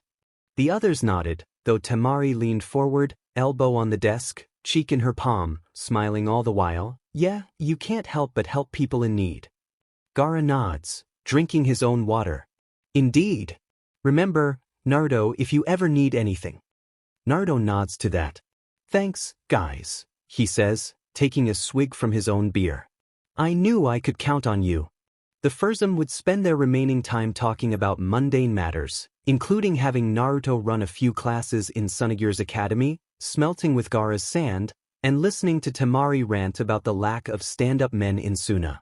That one was especially painful for the three boys to hear, as they, as a trio, have long scared the entirety of the Land of Wind, that if any guy hurts Temari's feelings, well, many definitely decided to give her a wide berth after that. None dared breathe a word to this to her though, so she is unaware of such a directive, and the boys only communicated with their eyes as she continued on. Land of Iron, Three Wolves Mountain Fortress meeting room the next day. The 5 Kage sit around a large table, their nation's flags at their backs with their Kage hats set before them, their guards in bleachers high above their respective charges. Mifune sat proudly at its head, secure in the knowledge that one of his best students was at his back should this meeting go badly. Clearing his throat, Mifune opens the meeting. I, leader of this Land of Iron, welcome you all to this 5 Kage summit. You called us here, samurai? Commissary spoke in a deep, guttural growl, his fist smashing almost through the table. My question is why? Isn't it obvious? Mei retorts with a snort, arms folded and legs crossed, her eyes narrowed and hard as gems. You are actively trying to start a war with the neutral countries. I have no idea what you are talking about. The bear of a man waved off the puny woman, clearly not believing her to be a threat to him in the slightest. They were still feeling the effects of their civil war after all, and had no chance against the might of his own forces. Gaara spoke next, eyes narrowed at the troublesome fat man, who seemed to think he was untouchable here. Sure, you don't Tsuchikage. Commissary, who was almost 8 feet tall, scoffed at the even punier wind shadow. With all that sand in your eye, I am surprised you can even see, little man. Gaara's eyes narrowed, barely veiling his rage, but his voice remained steady and in his usual monotone. We have seen your movements. Our allies are moving to intercept that force you seem to have forgotten about. Commissary chuckled lowly, with nothing but mirth, and inquired, "Surely you don't think any forces of mine are scared of your pitiful excuse for shinobi, young Kazekage? I highly doubt that Star, Fong, or Claw can survive against us either." Gaara interlaced his fingers upon the table, shielding his mouth from the view of the others. He hid a smirk behind them as he mused aloud, "Perhaps we don't have the numbers to confront you head-on." The leader of the Hidden Stone narrowed his eyes on his wind counterpart. Gaara continued regardless, "However, clearly we are not alone in this endeavor." His gaze cut to his side, where Mizukage, Mei, nodded back at him, before both looking back to the man causing issues. Mei then turns to the aged samurai, not wanting to break any treaties, and thus asked, "With your blessing, of course." Mifune nods firmly, loaded with his unbreakable resolve. "I allow it, though I have also asked for our own allies to respond to this threat."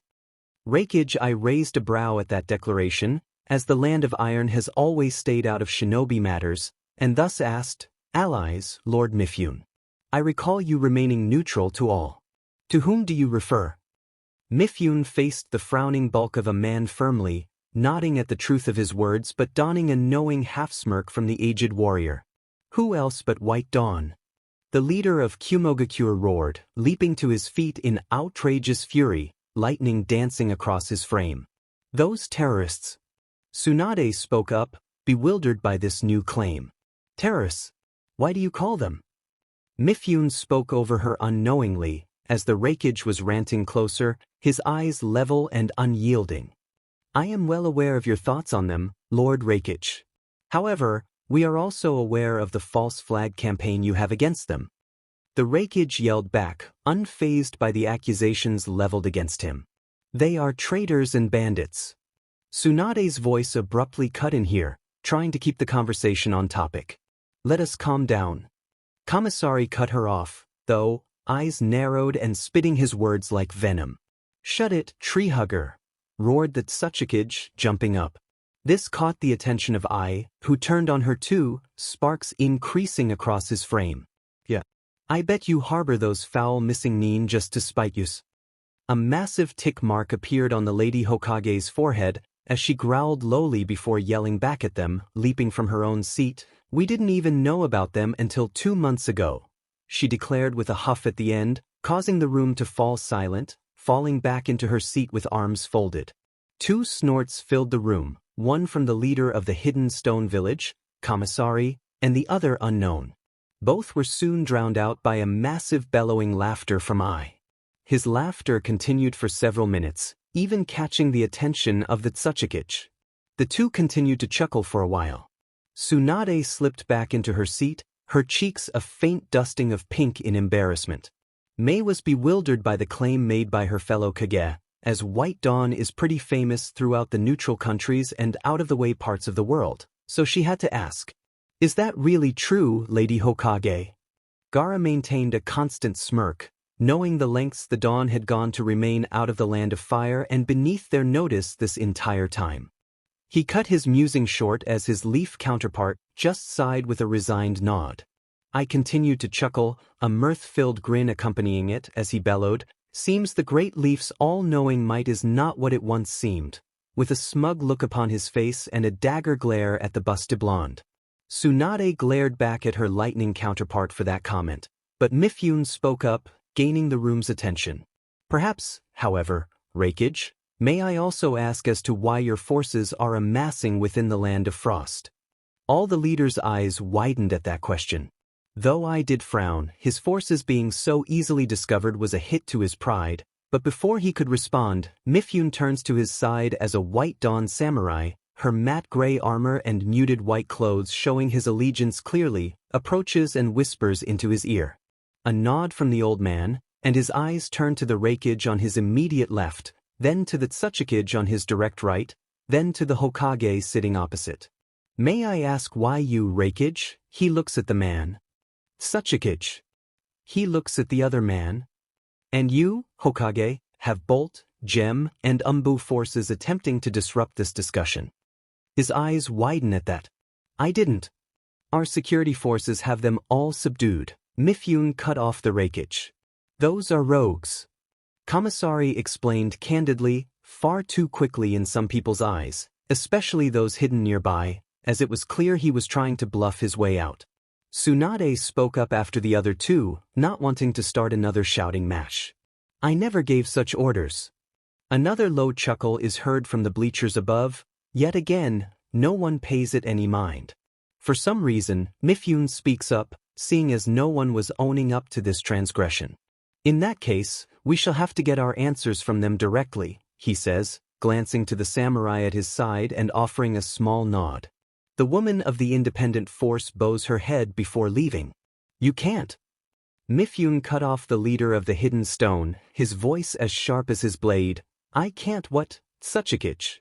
You denounced any participation, thus they must be missing no. The rotund man growled lowly, glaring at the leader of the conference, but also unaware of the telepathic conversation the Hokage was having with one of her S's. Are you sure, Ino? Questioned Tsunade with her poker face on full, staring up at the bleacher behind Mifune discreetly. Ino nodded, the feeling reaching her boss as she continued. Positive. It was only for a brief moment, but that chakra signature is his. I'm sure. The Yamanaka responded as her narrowed gaze locked on the same place as her Hokage. Tsunade, speaking up, inform Kakashi and try to tail him. I'll see if we can end this soon. We need to get back to the village. The connection dropped as Ino turned to her Jonin leader. Kakashi-sensei, Lady Hokage has a task for us. Kakashi raised a brow at that, no doubt some sort of telepathy. He idly muses, oh. Ino nods once, lowering her voice to barely above a whisper. Naruto's here, she says. Immediately, Kakashi's gaze hardens. You sure, he asks. She nods firmly, confident in her ability to recall his chakra signature. It wasn't even for a second, but there was a chakra signature behind Lord Mifune. It was faint, but I am positive it's his. Kakashi nods, glancing back at his fellow Jonin who nod, to confirm they'll stay with the Hokage. He nods back before turning to the only Chunin present, track, trace, and subdue. He questioned, and she nodded. We have to be discreet though, if his mercenaries find us. Mifune's commanding voice echoed within the chamber, silencing the bickering between the leaders of the big 5 villages. Very well. Then know this, Hidden Stone, you are threatening the neutral countries and are unwilling to back down. This cannot be condoned. Commissary sneered at the old-timer, whom he believed had one foot in the grave already. Are you going to stop us if we do? Mifune did not even acknowledge the disrespectful behavior or remarks, keeping his unyielding visage up front as he stared down the stone's leader. As the leader of the neutral countries' alliance, we shall move according to our treaties. Commissary growls as he climbs to his feet, hands on the table, and continues to sneer at the old samurai. Is that a threat? Gaara reasserted himself here, not willing to allow his people to be dismissed as an afterthought. If you move on mountain or claw, we will stop you. We will not allow you to trample our allies, Mei states firmly, causing the bear of a man to glare at both of them, then promptly storming off. Aya glared at them all too, before following after his stone counterpart. No words needed to be exchanged at this point. It was clear to all that both were choosing war. The door shut behind them, leaving the hidden leaf, hidden sand, and hidden mist remaining at the table. Seizing the opportunity, Tsunade spoke up, drawing all eyes to her. May I ask a question? The others knew where this was likely going now, seeing as they now knew that the leaf was more than likely fishing for information on their joint ally. Mifune decided to answer, though. You may. Tsunade nods, then poses the question to the bleachers behind the old samurai. Can you come down and talk to us about White Dawn, Naruto? You have some perceptive shinobi, Lady Hokage. A new voice steps out from behind Mifune. He is tall, 6'1", with long red-streaked blonde hair in a low ponytail. His red samurai armor is atop his black long coat, on his right shoulder and down that side. A familiar-looking katana is strapped to his left hip, and the handle of a short tanto can be seen at the base of his back, poking out to his right. With arms crossed and an impassive face, Naruto Uzumaki had appeared before the Hokage for the first time in a decade, speaking up flatly. I was curious as to why you had brought the Yamanaka in place of another combat-oriented shinobi, but now I see. His eyes narrowed. Seems the second seal was incomplete. Mifune maintains his gaze on the clearly troubled Hokage, though speaks up, I could have handled this. Naruto sighs, shaking his head, sorry sensei. They knew I was here when they heard that drivel. My apologies. Mifune nods once, chuckling at the very samurai-esque wording of his last student. Very well, the old samurai sighs, as it seems that the Hokage's mind had locked in on herself. Her S's, the hidden leaf shinobi seated high above, were also stunned by the boy-turn-man's appearance.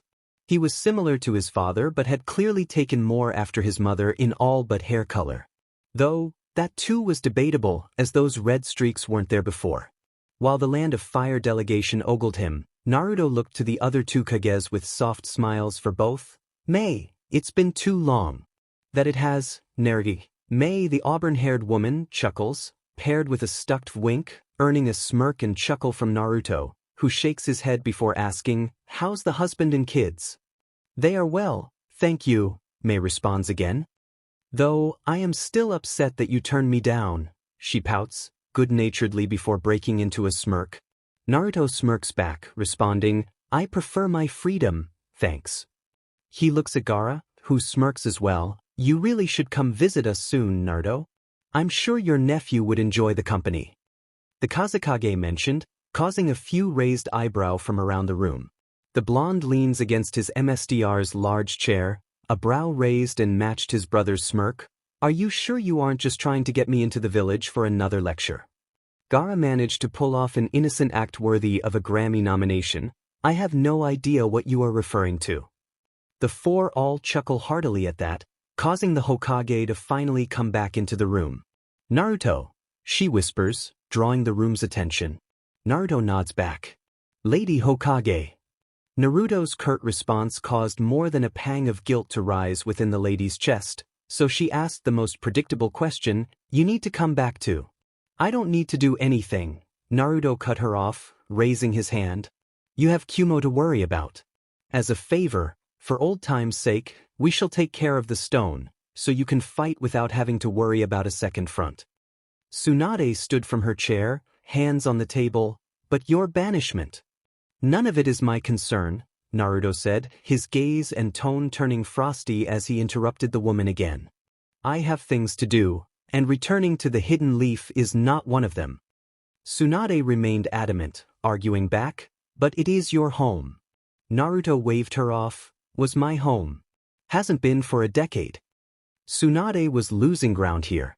She had to bring him back. It was supposed to be simple. You can't be. Mifune cut in here, just as annoyed as his apprentice and the other leaders at this point. Lady Hokage, drawing the woman's attention, my student has helped many people, supported far more than any of us care to count. Should you force your wishes upon him, we shall not stay silent. This is our warning to you. Tsunade was stunned at that. Never had she thought that getting her little Naruto back could cause two other hidden villages and the neutral countries to turn against the leaf. Naruto glanced at his sensei. Well, in any case, it turns out the hidden stone used this meeting to draw our attention and forces away from Claw and Rain. The Black Ops agents were meant to tie us down longer. Gaara was the first to speak up. Have they been dealt with? Naruto nodded firmly, responding, my men are already mobilizing. We shall bring the hammer down against the anvil. Crush them from both sides. How wonderfully brutal of you. May chimes in, and Naruto's grin was dim and right feral. They wanted a war, we'll give them a massacre to dissuade them from trampling upon the innocent. I shall send part of my forces with yours, Mifune declared, and Naruto nodded. Already taken care of. We depart before sunrise. Naruto pushes off his sensei's tall chair as both Kazekage and Mizukage lead the stand. We shall move toward mountain and box them in, Gaara informs with a nod, to which Naruto responds, I'll see you there. Wait. Hokage Senju calls out, drawing everyone's attention. Can we at least ask for help? Help? Naruto asked, quirking an eyebrow, his arms. still crossed. The twin-tailed blonde nodded, explaining that they have 2 Jinchuriki against our none. If they deploy them, they won't, Naruto remarks calmly, causing the woman to freeze up. Or more accurately, they can't. Neither Nibi nor Octoox are in favor of the course of action, and neither are their containers. They won't fight, I assure you of that. Tsunade's mind was reeling, only able to offer up, but Naruto lets out a tight breath, shaking his head. But nothing, Lady Hokage. If that'll be all, I must take my leave. I'll see you both later, he says, looking to the other 2 Kages, who both nod as they too begin to leave. The blonde then turns to his MSTR. I shall take my leave, Mifune-sensei. Fight well, my student, Mifune responds with a side glance, and smirks seeing the nod. The blonde samurai-trained shinobi leaves, 2 white dawn samurai guarding the room fall into step at his flank, the shinobi too. Tsunade watched on with a broken stare, a feeling mirrored on her face, which caused a sad smile to appear on the old warrior's normally stoic visage. Mifune's parting words were, "You lost a gem in that one." Land of Iron, 3 Wolves Mountain Fortress. Naruto strolls calmly through his men and women, who are chatting and cheering for their successful mission, with the samurai of iron mingling among them as if they were one and the same. This momentarily brings a smile to his face, many among those around offering salutes, and he nods back at them as he passes. Reaching the first gate, he stops beside one of his most trusted captains, who speaks up. So, it's over then. Naruto nods in response, glancing at Taouya, he speaks up. Yeah. Stone and Lightning are not backing down. Taouya glances at him, arms still crossed. Who are we going after then? Naruto responds swiftly, staring out at the snowy path. Stone. They are marching toward Mountain and Claw, our allies. If Lightning goes after the Leaf, we won't interfere.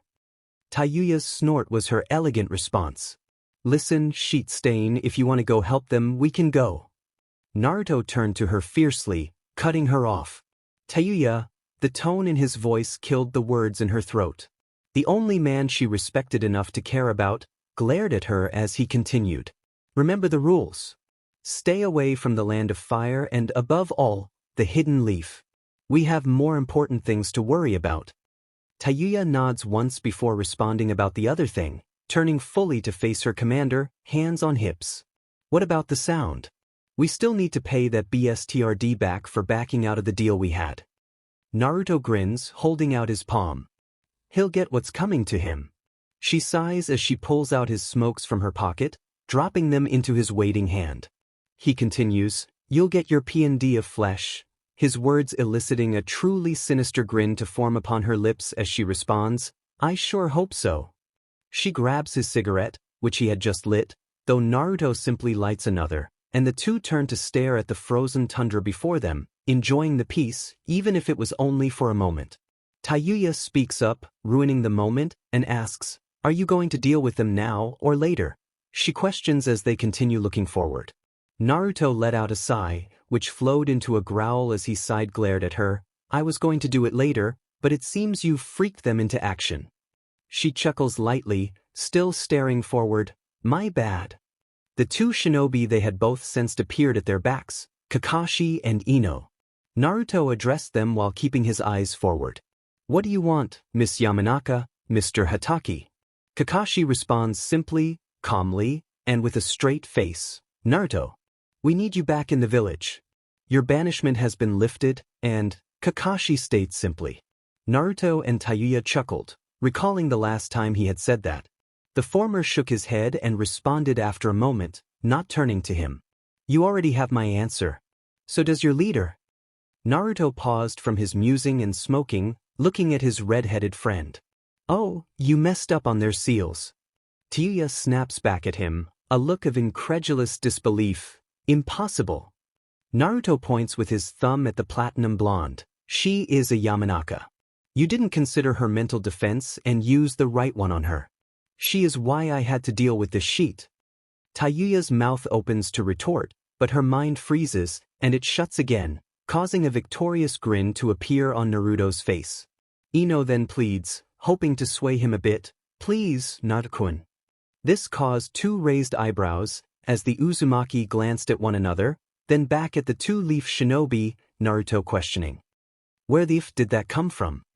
Taouya had to bite back her comment about him spending too much time with her, as she enjoyed their time together after all. Kakashi pressed on, the leaf will fall without you. The statement caused the duo to snort very loudly. Sure it will, they said in unison. Taouya continued, didn't stop them from kicking him out.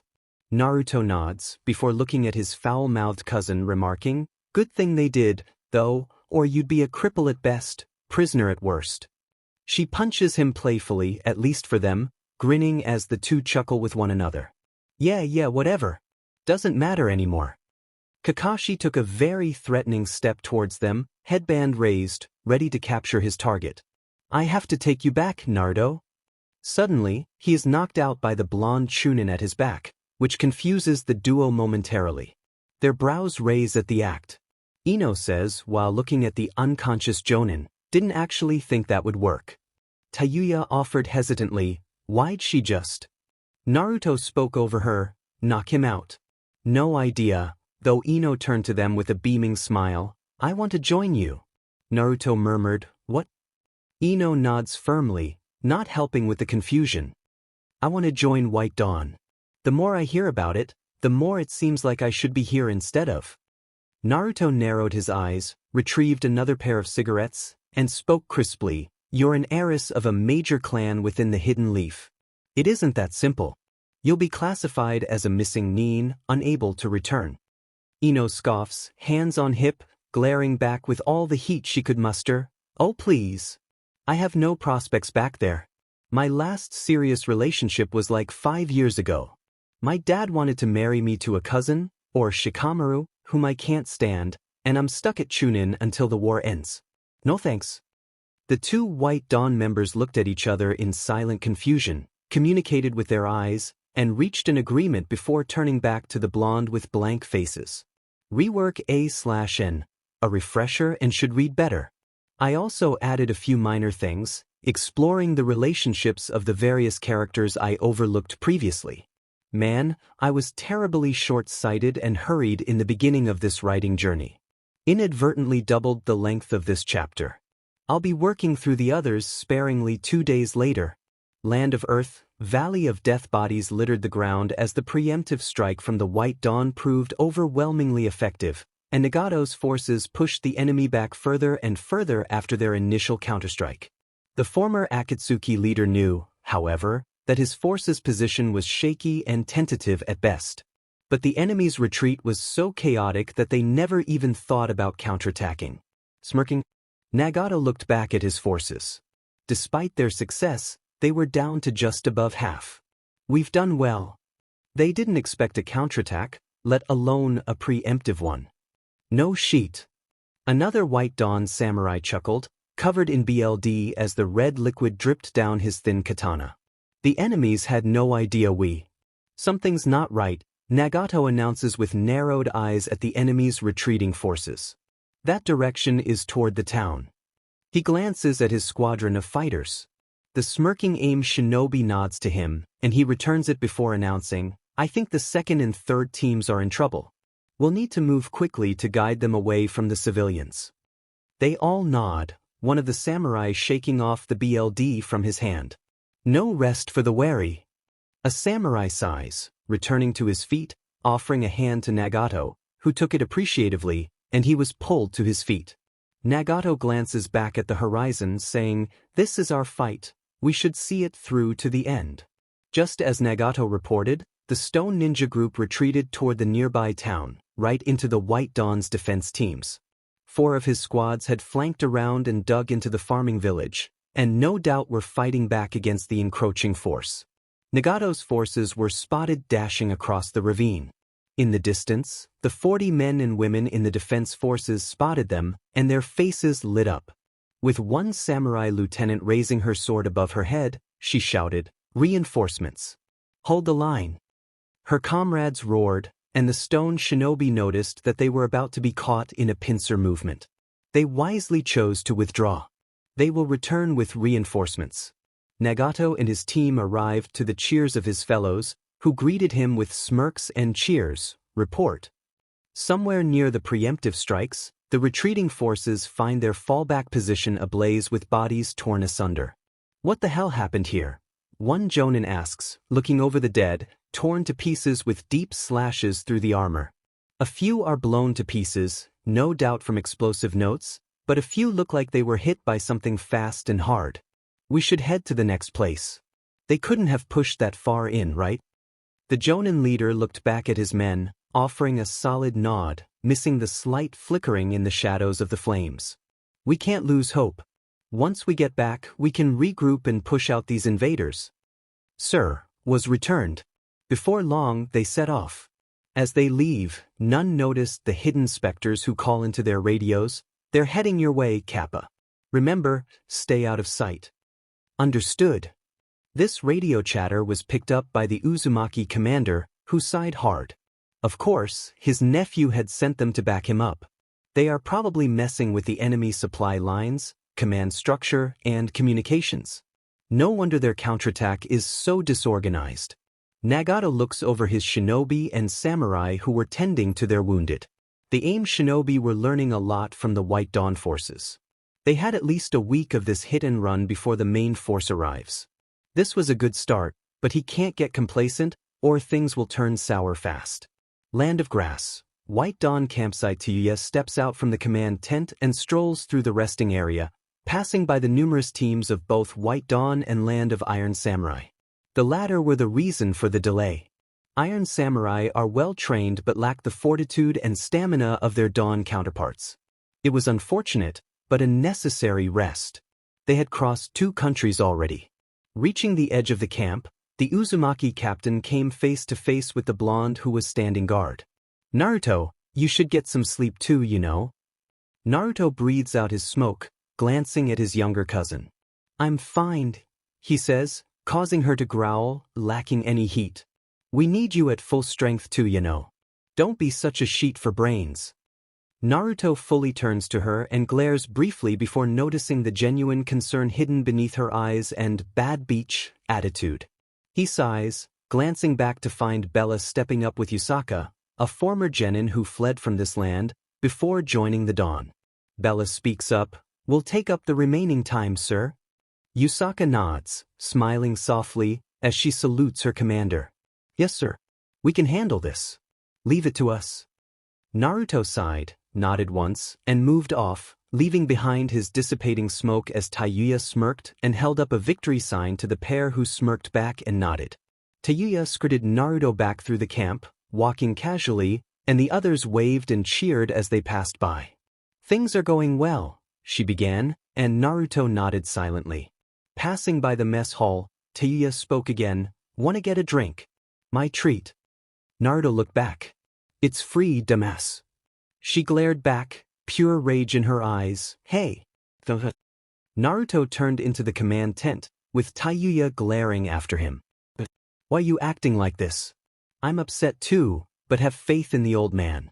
He's an expert in small skirmish games."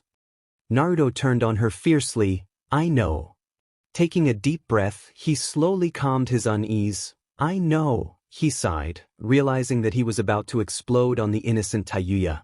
Said woman stepped forward and hugged him, causing him to raise an eyebrow at the un-Taouya-like behavior on display. "Naru, it's okay. We will get there in time." Naruto x Taouya peeking up from her place cradled within her leader's arms, Taiyuya's brown eyes looked into Naruto's blue ones. "You're tense, like me, right?" Naruto let out a heavy breath through his nose, nodding slightly, and offered softly, "I guess." He paused as he felt her hand on his PP, caressing the growing stiffness within. She smiled softly at him, raising a brow in response to her administrations. "I am sure that we can help each other relax, right?" Naruto finds his hands on her back, softly rubbing up and down. "Tay, you know," he says, but before he could finish, she shyly kissed him. It was short but tender, telling Naruto that this wasn't the badass kunoichi known as the Whistling Death, but rather the young adult woman who was laying out her vulnerability and clearly shy about doing so. Not wanting to wound her, Naruto smiled as he kissed her back just as delicately. This told Taouya that he was not rejecting her, and her fears were laid to rest. She became rather bold now and pulled on his top. Oof now. The tent was sealed twice over. Their clothes were flung about the tent, and the petite form of Taouya sat on Naruto's lap as they made out, though she still had her BR and breathes on. As they parted slightly, their breaths heavy as they regained them, they stared into one another's eyes. An idea hit the full redhead, causing her hips to grind against the breathes, barely restraining her prize, which was already standing at full attention. Naruto's hands massaged her spine, then down to her button-like but small, firm and tightly packed, perfectly fitting in the clasp of his hands. Naru, she breathed, but his lips met her neck, and she let him as his kisses went up and down, followed by his tongue, sending an excited shudder up her spine. She made a choice, after a few moments of that blissful moment, and pushed Naruto down onto the bed on his back. Taouya kissed him passionately on his lips, but before he could deepen it, she pulled back, and her kisses began trailing further and further southward, sending shuddering jolts of pleasure through the blonder of the two. As she reached his lower region, she slipped off his breathes effortlessly and without even breaking her stride.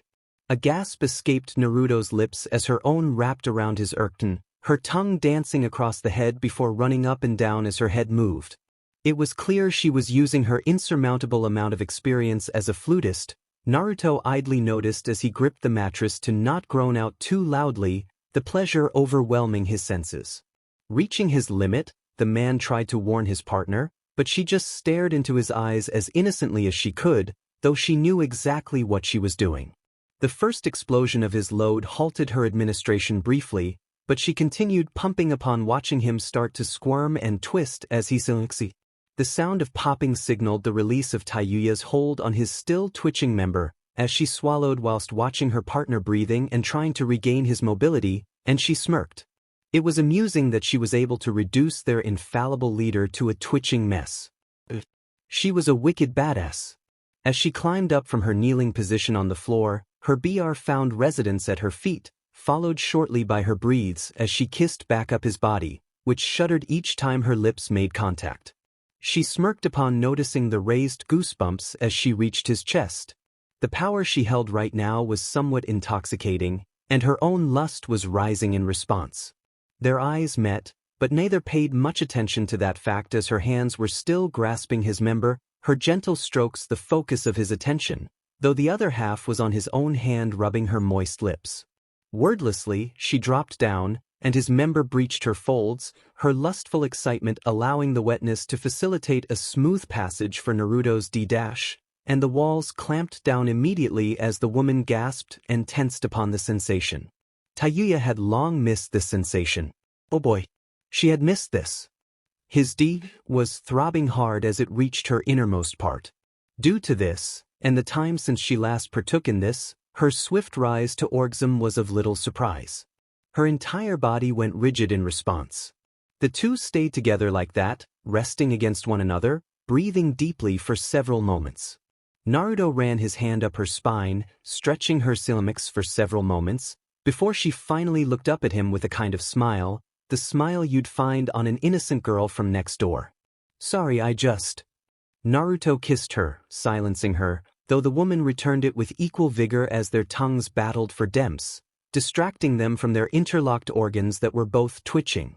Taouya would lose that battle as he suddenly moved and her body shuddered in response. A gasp slipped out. Glancing back down at him, her man's smirk told of his victory, and she growled as she was supposed to be in control of him, not the other way around. Leaning back, she used her weight to pin him down, but it also gave her weakness, allowing him to overwhelm her as he hit that one spot. Her second high distracted Taouya only briefly, her willpower on full display as she yanked him up, so now they were sitting up on the edge of the bed and their makeout was lustful as can be.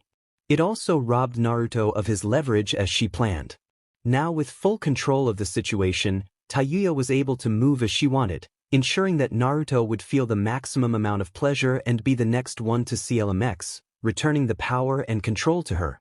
Her bucking hips were indeed striking his sensitive areas, but Naruto tried not to show it as they locked lips again, and his right hand finally released from her but as he cupped and played with her perky BRs, before flicking and playing with the diamond-hard nipples. He felt her response and heard her Naruto's application of his tongue to the other exposed NPL really pushed Taouya to the edge, but she was determined to push Naruto over first, and so a race was silently fought in her head at least. Though said head was losing focus to the joy she was feeling, she rode her man's rod hard and deep. Naruto's grunts were music to Taouya's ears, but she herself wasn't much better, and her partner would tell her about the growing grip on his member, which she said was twitching in increasing intervals and intensity. However, neither of them could form words due to their growing lustful thoughts. Taouya reached Stalemate's first, dropping fully onto Naruto's D-dash, clenching him like a vice, which triggered him as he gripped her hard and held her down on him. She screamed into his shoulder, muffled by it as he too grunted, and the two twitched constantly. She could feel his Ijkulten flooding her core, setting off a second wave for her, arching her back though she screamed silently. Eventually, though, she fell forward on him, both breathing hard as they started to breathe again. The two remained silent as they tried to regain the functionality of their bodies while holding one another. It took a long time, a very long time, before Taouya was able to speak up. Feeling better. Naruto's chuckle was ever so soft, still holding her close as he whispered back, "Yeah, I do. Though what about?" His words were cut off as Taouya's lips met his again. For several seconds they made out before she pulled back with a soft, loving whisper, "I feel great," resting her forehead against his, stare filled with nothing but love and gentleness that one would never associate with her normal attitude. "I love you, Naruto. We pretend otherwise, I am fine with that, but I doubt anyone will come along and change that fact. So, if, whenever, you need help or just a release from tension like today, call me." Land of Earth. Crack Rock Plains the following day. Another explosion. The ground rumbles as another Chunin spits out a barrage of stones towards the dug-in White Dawn forces. The attack is repelled by Nagato's almighty push. He glances back at his men and women.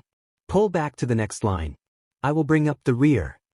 Kyle, the samurai captain, cut through another thrown boulder and growled, "But sir," Nagato cut him off, "almighty push."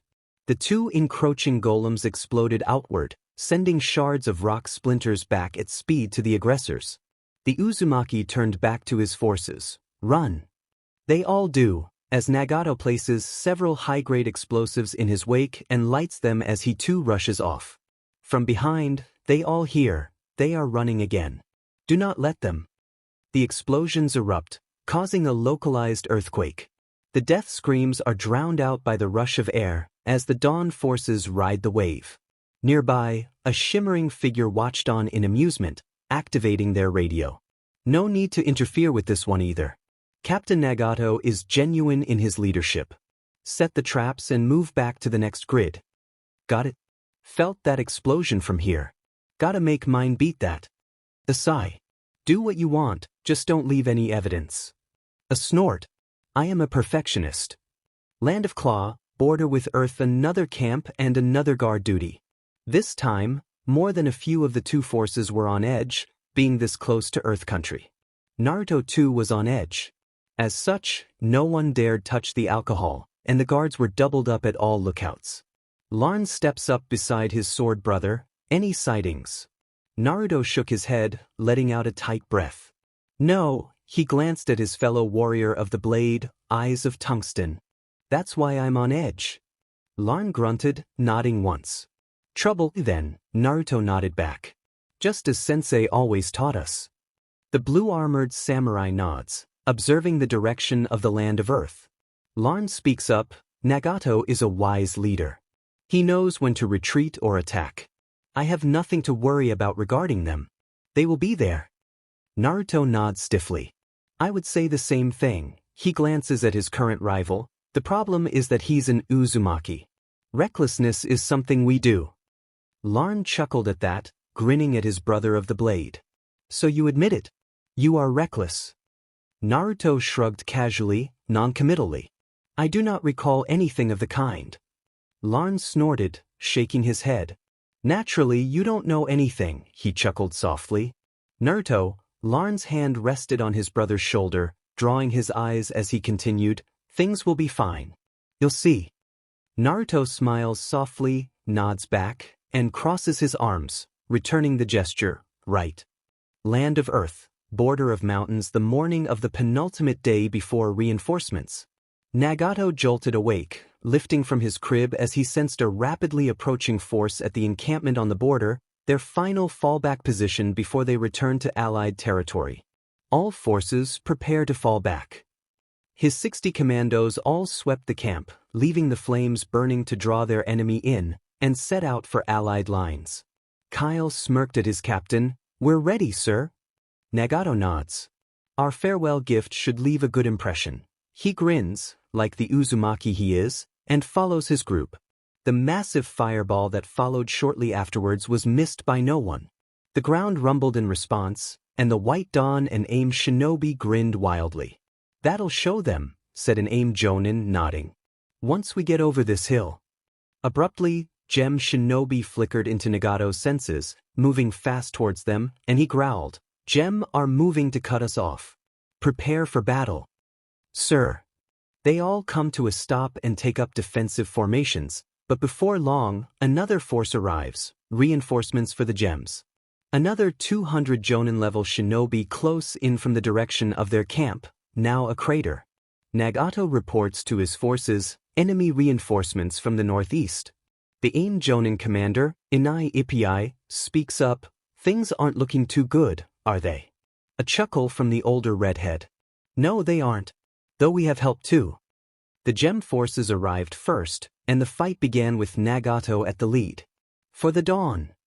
His forces followed him in roaring, "For peace."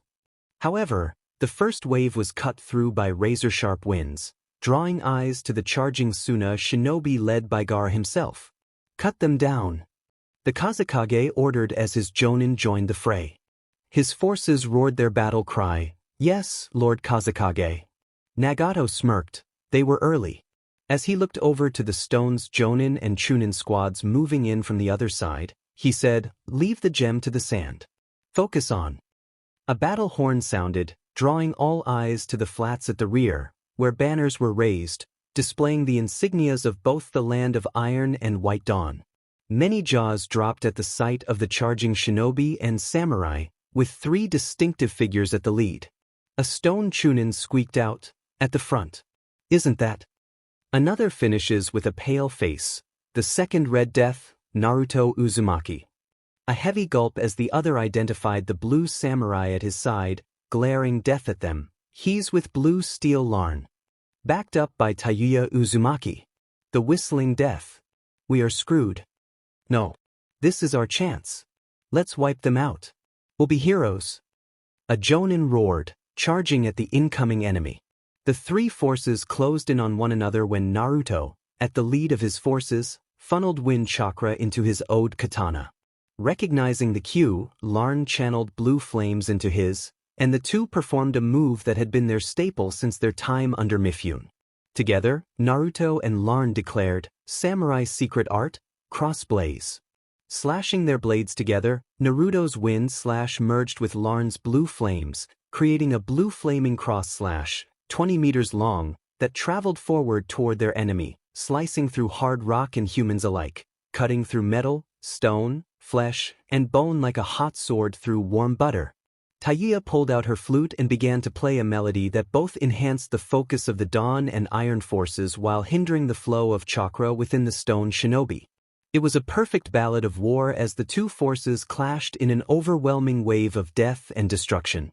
Naruto slices through a Jonin, lashes out with a roundhouse kick, chakra-enhanced, knocking a Chunin backwards but shattering another's ribs.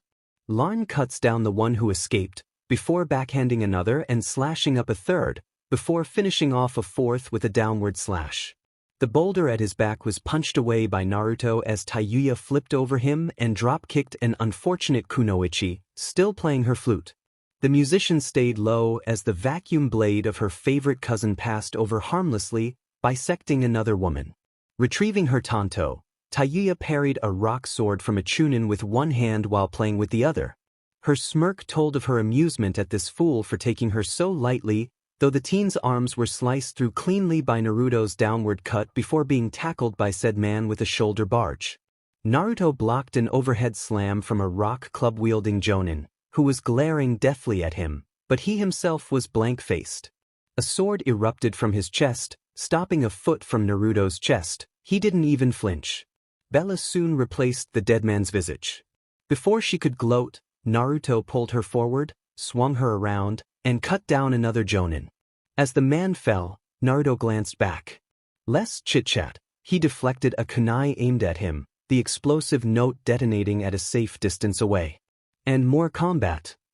Naruto finished before ducking another boulder and hopping up, avoiding the hands that erupted from below ground.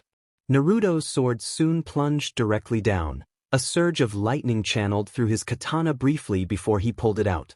He glanced back at the light samurai, who nodded wordlessly and charged forward alongside him. Ino had watched Naruto dispatch those two stone shinobi effortlessly and save that light samurai, as she was assisting with a kunai midway back in the formation. He has certainly gotten more ruthless and fights like a samurai but mixes in shinobi techniques when necessary. She ponders what could have brought this on, but not for too long, as a wave of sand explodes from the other side of the conflict, drawing her eye. She knew only one sand user capable of such a feat. Gaara crushes the last of the gem forces, leaving their captain, who would be useful for information. With Nagato at his side, his forces close in on the embattled group of his fellow containers, though their assistance looks unwarranted. Looks like we came out of this situation in good shape, Nagato says, drawing the Kage's eyes to the Uzumaki who had spoken. Gaara nodded and replied, "Indeed. We all made good time here." Kyle and Inai, however, roar out as they charge into the ongoing fight. Clear them out. The two leaders watch their forces surge forward, and both sigh. Guess we should. Gaara nods at Nagato's words, we should. It was a bloodbath reminiscent of the yellow flash of the leaf against the stone in the last war.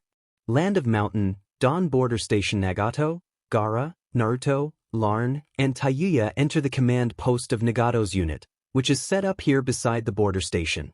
It was supposed to be their defense line before the reckless action of the 4th unit. A surprise offensive, a preemptive strike, caused them to push into Land of Earth territory. Reckless, but true and expected, Naruto aided it, though overwhelmingly effective.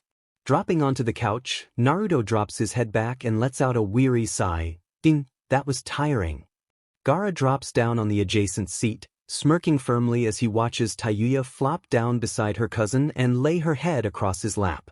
She follows him with a heavy breath, speaking up after she gets comfortable. We made perfect time. It is safe to assume that the stone will remember this bloody nose. Nagato, who took his seat at the desk, looked up and noticed his resting clansmen, idly noticing their swords atop his low table. I doubt they will be willing to launch another offensive too soon. Though, we should remain here a little longer. Gaara nods once, closes his eyes as he leans back into his seat. I will leave my forces here under Kankuro. I will return after some rest. Naruto chuckles. Yeah, that should be sufficient. He peeks an eye open, seeing Nagato upside down. This many of us here will give them an excuse to raise a stink. Nagato quirked a brow at that, smirking in mirth as he joked, You are using your head. That is new. Earning chuckles from all but the fiery blonde, who glared playfully at his uncle. You tried dashing across 5 countries, fighting a small war, and not being a bit wary of fighting again. Nagato had to concede to that, nodding once. True. I just assumed you had boundless energy. Naruto snorted. Yeah, and Taouya's a refined lady. Said lady punches his chest, from her laying position. Oi, I am a refined lady, right? Naruto remained silent in response as she growled, giving a harder thump on his chest. Right.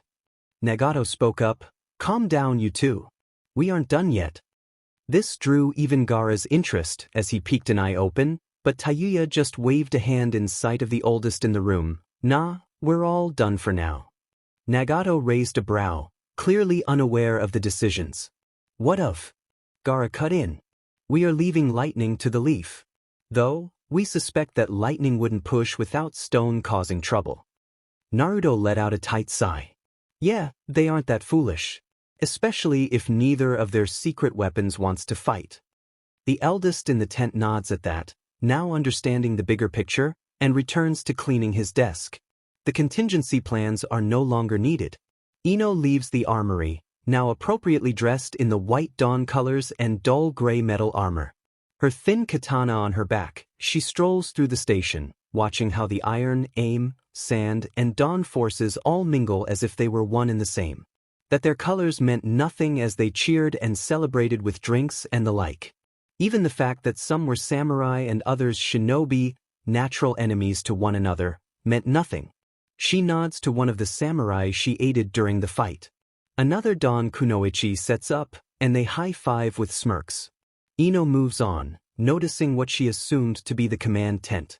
She was correct. It was, and as she steps in, she spots Naruto dozing with an arm on the top of the sofa. His other arm was resting atop a red-headed kunoichi, the same one from the Land of Iron, his fingers intertwined in her locks. He probably had been running through them until he fell asleep. A throat clearing drew her cornflower blue eyes to the room's only other occupant, the redhead at the desk. "Can I help you recruit?" "I am." Ino froze when his pale purple gaze looked up from his paperwork and locked onto her, forcing a gulp from the former Chunin. "To find out my posting." This earned a raised brow from the man, who leaned back in his seat. Not feeling like joining the party. Upon her negative head shake, he nodded and asked, "Then, what is your skill set exactly?" Immediately, Ino snaps, her unease with this man's dojutsu evident in her tone. "Combat medic, sir." His eyes seem to harden, his stare penetrating. "Then, why are you not in the medical center? I'm sure they could use the help." Ino nods twice. "I feel that." Nagato cut off the stuttering mess. "Just leave. You are wasting time standing there." Ino nods, bows, then turns, taking note of the woman's closeness to Naruto, as she leaves promptly with all due haste.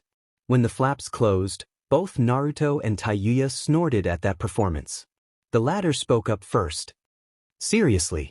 Nagato chuckled. "Seriously." Land of Rain, schooling tower. A week later, Kin leads the guards, disguised as family friends of the command kids, the children of the captains of the White Dawn.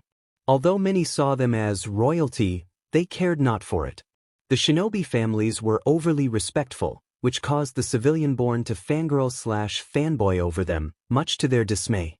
Kushina and Bashir led the group of their fellow command kids into the classroom, which erupted into cheers, squeals, and hyperactive eagerness. This caused a sigh from the tiny redhead's lips as she spoke beneath the escaped breath. "These fools." Bashir cackled lowly, much like his mother would, glee gleaming in his brown eyes. "Lighten up, Red. They are harmless." Kushina glared death, much like her own mother is rumored to be able to do, growling like her father is known to do. "You're redder than I am. I'm a midnight maroon." The boy, Bashir, son of Taouya, stuck his tongue out at his best friend, who was accurate in her description of him. His hair, which was very much like his mother's, though lightened as it grew out, was kept in a short dragon tail. It was still far redder than Kushina's by comparison, though his light brown, almost golden eyes danced with mirth at her annoyance. Before he could respond, however, the teacher entered and immediately called out, "Settle down, class. Time for roll call." "Hi, sensei." After attendance was taken, Kushina spotted her other cousin, Kenshin, at the front of the class and raised a brow at that, but before she could ask, her teachers spoke up again. "With everyone here, prepare your scrolls and ink for calligraphy drills." The clan kids all groaned at that. They all had that at home already. The Uzumaki kids especially sighed harder than the rest. Kushina had been drilled this ever since her daddy showed her some really cool things when he worked on her aunt's flute one time. She didn't need this. Time to cause trouble. She grinned much like her father did, which alerted Bashir to trouble. He grinned too. He loved his best friend. She was a true agent of chaos when her dad, his uncle, wasn't around. Land of Rain, school entrance a few hours, and 6 Uzumaki-level pranks later. Exiting the tower and stepping out into the covered area outside the school, a mischievous duo, Kushina and Bashir, ran into the oldest of the command kids, named Ashina. He was the son of their Auntie Karen, a full inch taller than them and far more mature, as he was a few months older and a year ahead in school. Ashina called out, waving them over. Hey Bashir. Kushina was clearly annoyed at the perceived condescension in his tone and responded hotly, Ash, why are you here? Well Kushi, Ashina smirks, adjusting his glasses, clearly amused by the antics he's heard about all day. I found out that Uncle Naru is coming home today. Kushina perks up, her visible black eyes gleaming in excitement, almost yelling, Papa is. A hand on her shoulder draws her attention to her mother, who is smiling sweetly at her back. Yes, he is scheduled to come back today, Kin informs. Her daughter was about to cheer, though her tightening grip on her troublesome daughter's shoulder halted that act. Kin speaks up again, far too sweetly in the children's innocent opinion.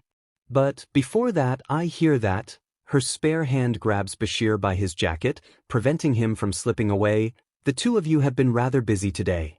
Both Kushina and Bashir gulped at that, now knowing they might have doomed themselves with the chaos they had brought upon their teachers. Ashina was highly amused, but remained silent. This was not his fight after all, and his foolish little cousins had done this to themselves. Kin's voice was icy, a smile that foretold trouble. So, do tell me how your day was. And be sure to not miss out on anything. I will be speaking to Taouya too once she gets back. Land of Rain. Entrance of AIM. The White Dawn's battalions crossed the bridge, which was designed and built by Tsunade upon Naruto's request, moving toward their awaiting families and loved ones. The first and second were the first to arrive, led by Taouya and Larn, respectively.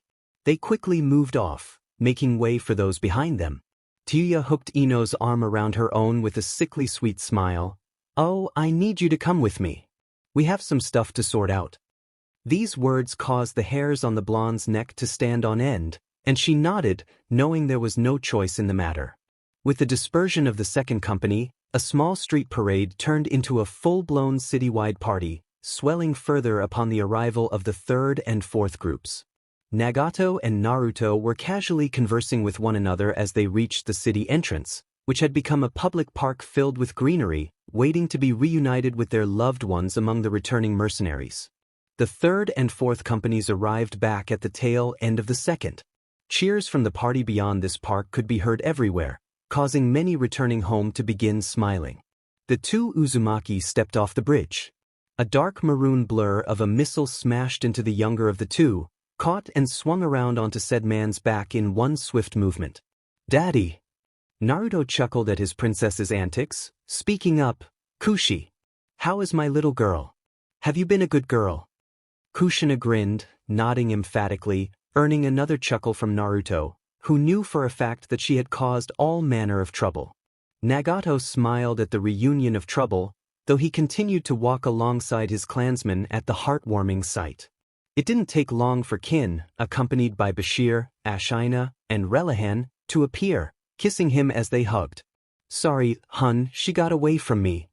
Naruto chuckled softly, his heart warming at the sight of his wife and kids greeting him back home after that long mission. It's fine really. It's just good to be home. His joy and gentle laugh were music to Kin's ears, as she enjoyed his embrace, though Naruto's focus was on the two boys, kiddos. Both Ashina and Bashir smiled before nodding. Their unified response was, Uncle. Naruto nods back. Basa, your mother's dealing with something rather troublesome right now, so you'll be coming with us. Bashir nods, suspecting that as he hadn't seen her yet. Naruto then looks to his fellow blue-eyed Uzumaki. Ash, your mother isn't back yet, so the same goes for you too. The boy nods, unsurprised. Yeah, that's why I waited on Kushi at school. Naruto nods just as another child appears, this time not one of his charges. Papa, another child cheers. Kenshin is picked up by his father, Nagato, who softly chides, You should be calmer. Keep your... Relax, uncle. Naruto elbowed his clansmen. They are children. Let them be children. During the improv parade, Naruto and Kin watched alongside Nagato as the next generation of their clan played at various stalls. Kushina held her father's hand tightly as she continued to lick her ice cream. This is nice, Kin said softly. The two men nodded in agreement, fully sharing that sentiment. Naruto looks at his elder Uzumaki, grinning like a loon. This is the peace we are seeking, no? Nagato chuckled softly, a truly warm smile adorning his features. Indeed. Their attention was drawn to a serious conversation among Ashina, Kenshin, and Relihan about parade sweets. Kenshin was preaching about the benefits of candied apples, Ashina was adamant about candy floss, while Relihan seemed more inclined towards noodle goodness and the holiness of the broth, almost swearing by it. Land of Rain. Executive offices that night. Naruto enters the dimly lit executive office of Konan, the angel of Amage Cure, with all the members of the 5 companies present. As he sits down on Konan's left again, the air grows thick with unacknowledged tension as all eyes fall on Konan, whose amber eyes pierce the dim room. With everyone now here, let us begin, and the table seems to illuminate, revealing a map. The silence was definitive. The occupants shifted silently as eyes scanned the room. Konan broke the silence as she began the debrief. Firstly, let us briefly talk about the failed attack on the conference. The large map of the elemental nations faded to a view of the Land of Iron. After it locked in, markings appeared with the defense plan overlaid, and Konan spoke up again. Several squads of Black Ops tried to ambush the conference. Our forces, in conjunction with the samurai of the land, successfully subdued the forces of Leaf's Umbu, Lightning's Bolt, and Stone's Gem. Upon seeing everyone remain stoically detached yet engaged, Konan continued. Our interrogations have yielded results and confirmed that they were indeed all gem using stolen uniforms. Naruto, seemingly speaking for the group, spoke rather flatly. As expected. Earning nods from the others present, an unexpected voice spoke up in the form of Ino. How did you know that? Naruto was caught off guard, though he didn't show it, causing him to glance up from examining the map and the locations they had intercepted the would-be attackers, to look behind his foul-mouthed cousin at the platinum blonde, former kunoichi of the Hidden Leaf. Not even offering the woman a moment of attention beyond that, his eyes looked back down to Taouya, who communicated with only her eyes an apology, though she announced to the room at large, both ignoring the newbie, her questions swept under the rug. They've been broken and chakra sealed as per our usual standard procedure. Konan coughs, then nods, successfully regaining the momentum. As for the mountain defense operation, the map moves toward the island of mountain country before refocusing on Land of Earth and its border with said country. Due to a recklessly bold move from the commander of the 4th Company, an almost imperceptible narrowing of her eyes at a certain renegade-wielding Uzumaki, who was one of only 3 to notice the act. In place of the defensive operation within the Land of Mountain, the 4th pushed a surprise offensive and guerrilla warfare strategy, which threw the enemy off guard and forced them to rout initially. Naruto swore he saw a sparkle in Nagato's eyes, his stoic mask firmly in place, which almost caused his own to break. Konan continued regardless of Naruto's musings. Over the following few days, we hit and wrecked the enemy command and supply lines during their fighting retreat. Nagato nods to her, though he also nods to Naruto, who nods back once, as Konan continues stoically. Thankfully, Tsunade and the Kage arrived in time to support their defense and intercept the Stone's elite gem unit. Then the 1st, 2nd, and 3rd groups arrived and eradicated the remaining forces in a pincer. Various pictures of the battleground after the carnage were handed out. Larn spoke up in the lull of the conversation. We aim to please. All eyes fell upon him, though a cough from somewhere made everyone look back to Konan, who spoke up. Thus, with the prisoners we now hold, we are in a good position. However, tensions with the Stone are at an all-time high. She glanced around at the group of captains. None spoke, so she informed them of the rest. I have increased our patrols on the borders. For now, focus on interior mission aspects after the standard provisional cooldown time. Any other issues? With no one speaking up, she nods once before calling out, dismissed. The room had emptied with Naruto being the last to exit, leaving Konan and Nagato behind, no doubt to discuss his rather reckless actions and the fact that he had to save his hide discreetly. As he shut the door, sensing the privacy barrier raise, his other cousin drew his attention. Yo, Blondie. Yo, Scarlet, Naruto responds, looking at Taouya, who had called out, before pulling out a cigarette and nodding his head toward the blonde leaf kunoichi. Why is she here? This was a captain-level debrief. Ino places her hands on her hips, rather hotly and completely rash if you ask the two clansmen, really, Naruto? Naruto looks at her as if she were stupid. His blank stare causes her to start squirming beneath his gaze, causing a snort from Taouya, who hands over 100 Ryo bill to Naruto while snatching the cancer stick from him. Naruto walks off, the two ladies follow him, though he announces, "Drinks are on you tonight." Taouya waves him off, recalling the Land of Iron incident. "You know I don't go back on my word, even if you're a sheet for brains. So let's get shit-faced." "Your puns SCK harder than Larns," the blonde chuckles, causing the shorter Uzumaki to glare at him. "Fucktard." She growls. Land of Rain. Unknown apartment. Ino awoke with the mother of all hangovers. The entire world seemed submerged and spinning, while her throat was dry, and her stomach heavy. A groggy cornflower blue eye creaked open, hissing at the light from the window, causing a growl to escape her parched throat. Before she knew it, a head popped in from the hallway. "Miss Kunoichi." A woman's voice echoed within her head, pounding hard, causing her to scrunch up her face further. "You need to get up and meet with the captain." Ino groans in response to this voice. "Fine," she whispers, and receives a soft chuckle from the woman in question. Land of Rain. Hospital Tower. A knock on the door broke Karen from her paperwork, which was now stacked unreasonably high due to her mission in the Land of Mountain. Her own tower office allowed her to break away from the monotonous tasks at hand. "Come in." The sight of a timid blonde stepping in, her chakra was unfamiliar, causing Karen to raise an eyebrow before asking, "And who are you supposed to be?" "Ino Yamanaka," the girl whispers, causing a flash of recognition to cross the scarlet gaze. Karen had been informed about her by Taouya that morning, about this newest defector from the Leaf. Karen barely suppressed the vicious smirk threatening to grace her face. "Ah, yes, I've been expecting you." Ino took the gestured seat, then questioned, "So, why am I here?" Karen adjusted her glasses after placing her files aside, fixed the blonde with a hard stare, face of stone. "First of all, Miss Yamanaka, let's get something straight right off the bat, shall we?" The room grew notably cooler, and the heaviness caused the new arrival to try desperately to suppress the fidgeting her body was exhibiting under this woman's scrutiny. "The only reason I'm entertaining this moronic idea of allowing you into this hospital is because my dearest cousin decided to dump you on me." Ino's hackles raised at the clear disrespect this woman was showing her, though she tried to ask as neutrally as possible, barely a whisper. "Then why am I here?" Karen adjusted her glasses before leaning back in her chair, arms crossed.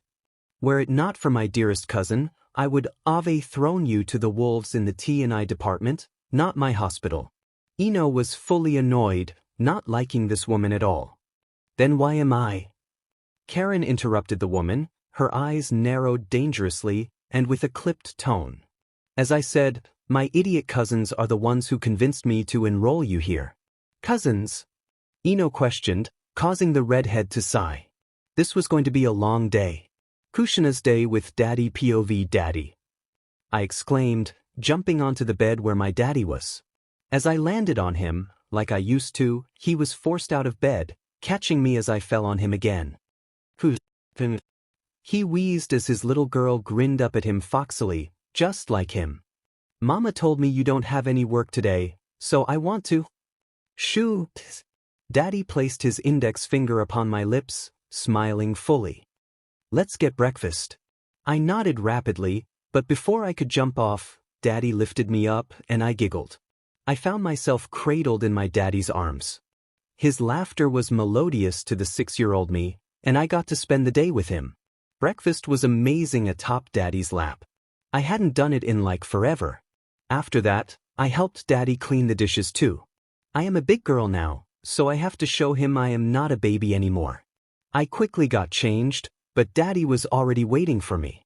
I stuck my tongue out, but he messed up my hair again. It took me forever to sort it out.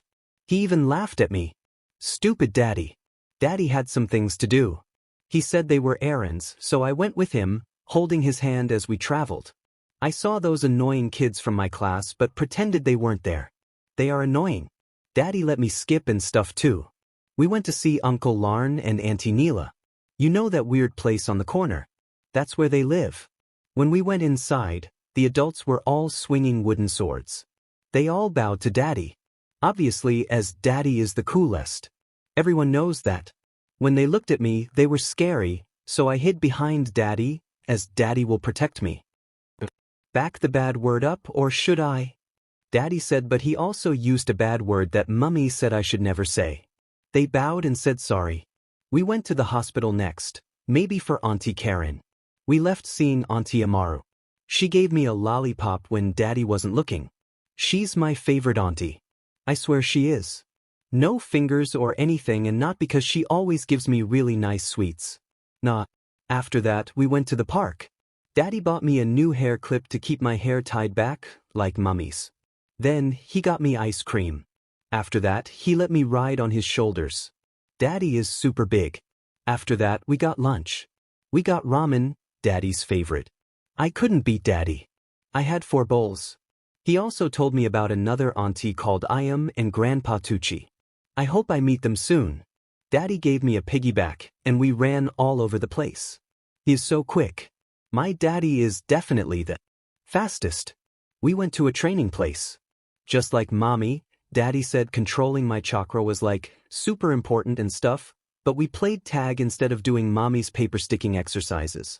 We played tag up on the walls and pipes. It was so cool. Before dinner, we went onto the roof, and he made a promise to me. He would always come home to me. I sat on his lap as he pointed out the stars, teaching me how to use them for maps or something. Dunno. I was just happy to be with my dad. Land of Rain, Office of Shinobi Affairs. A knock on his office door called Naruto's attention, causing him to look up from his work and call out, "Come in." The door swings open, revealing Karen Uzumaki.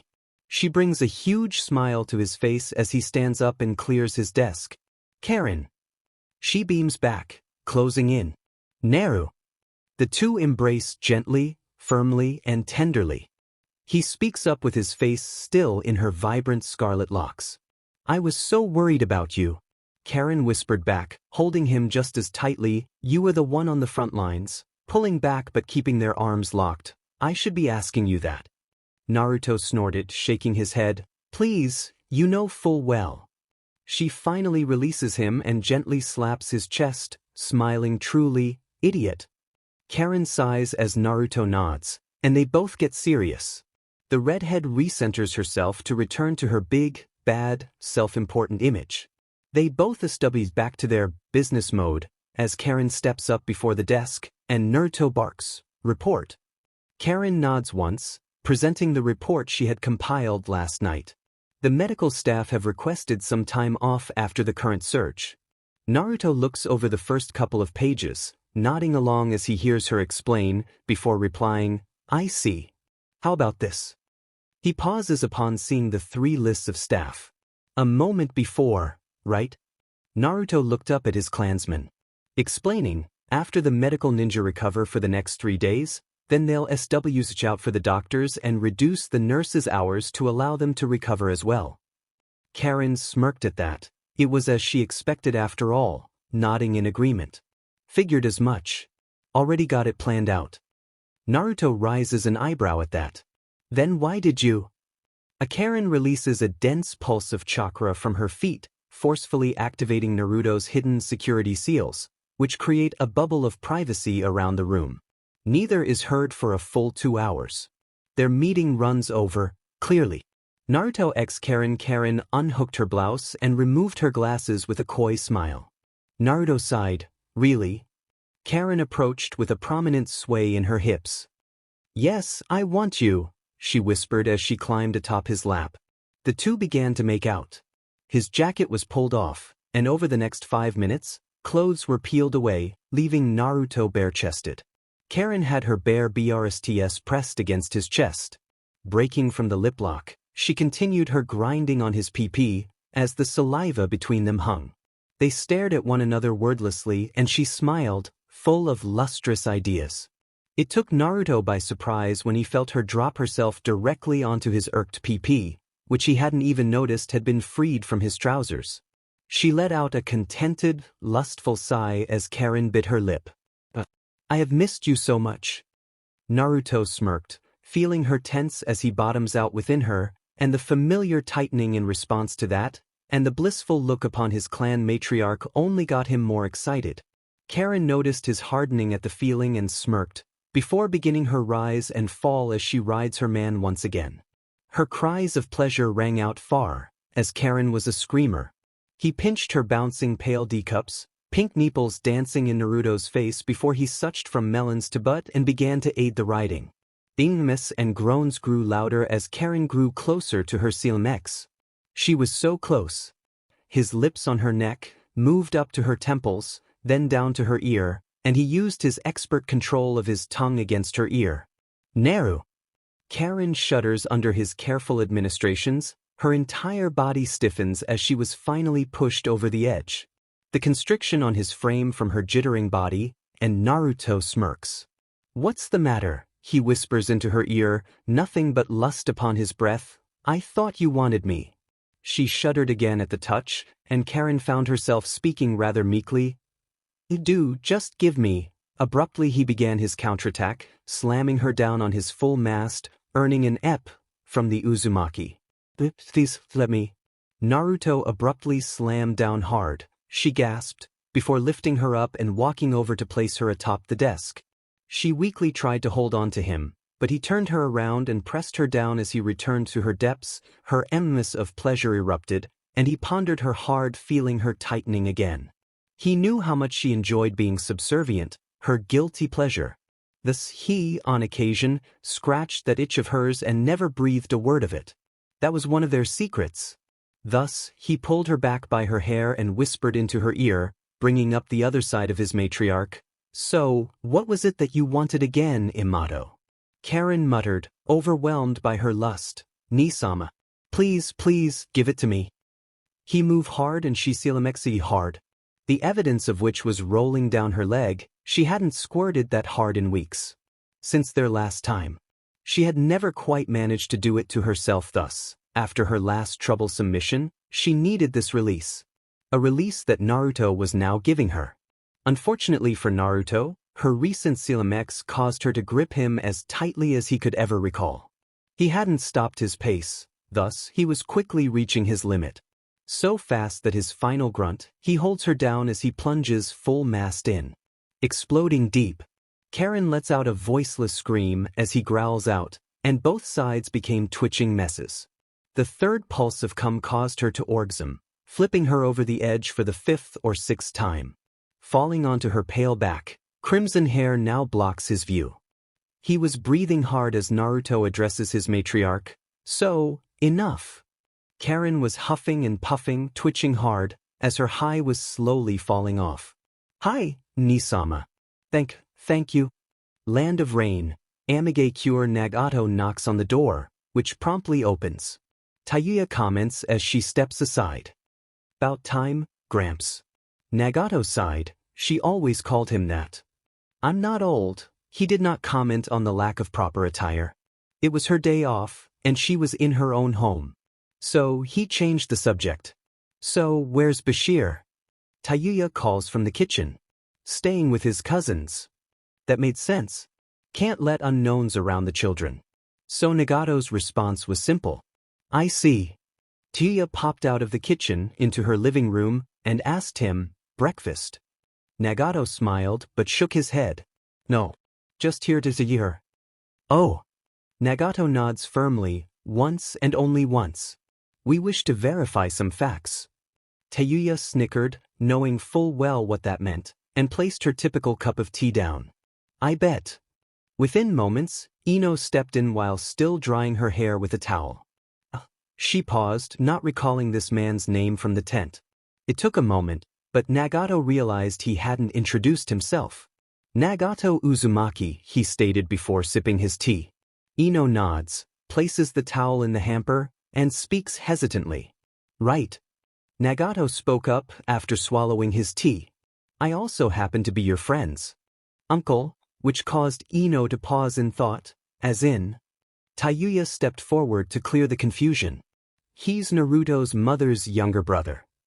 Ino's eyes widened in surprise, even more so when the man sighed, and she gasped. Whoa! Nagato finished his tea and stood. Regardless, we have an appointment to attend to. Ino looked more than a little confused, even hesitant. We do. Nagato nodded simply, we do. A lump formed in Ino's throat, worsened by the snickering of Taouya off to the side.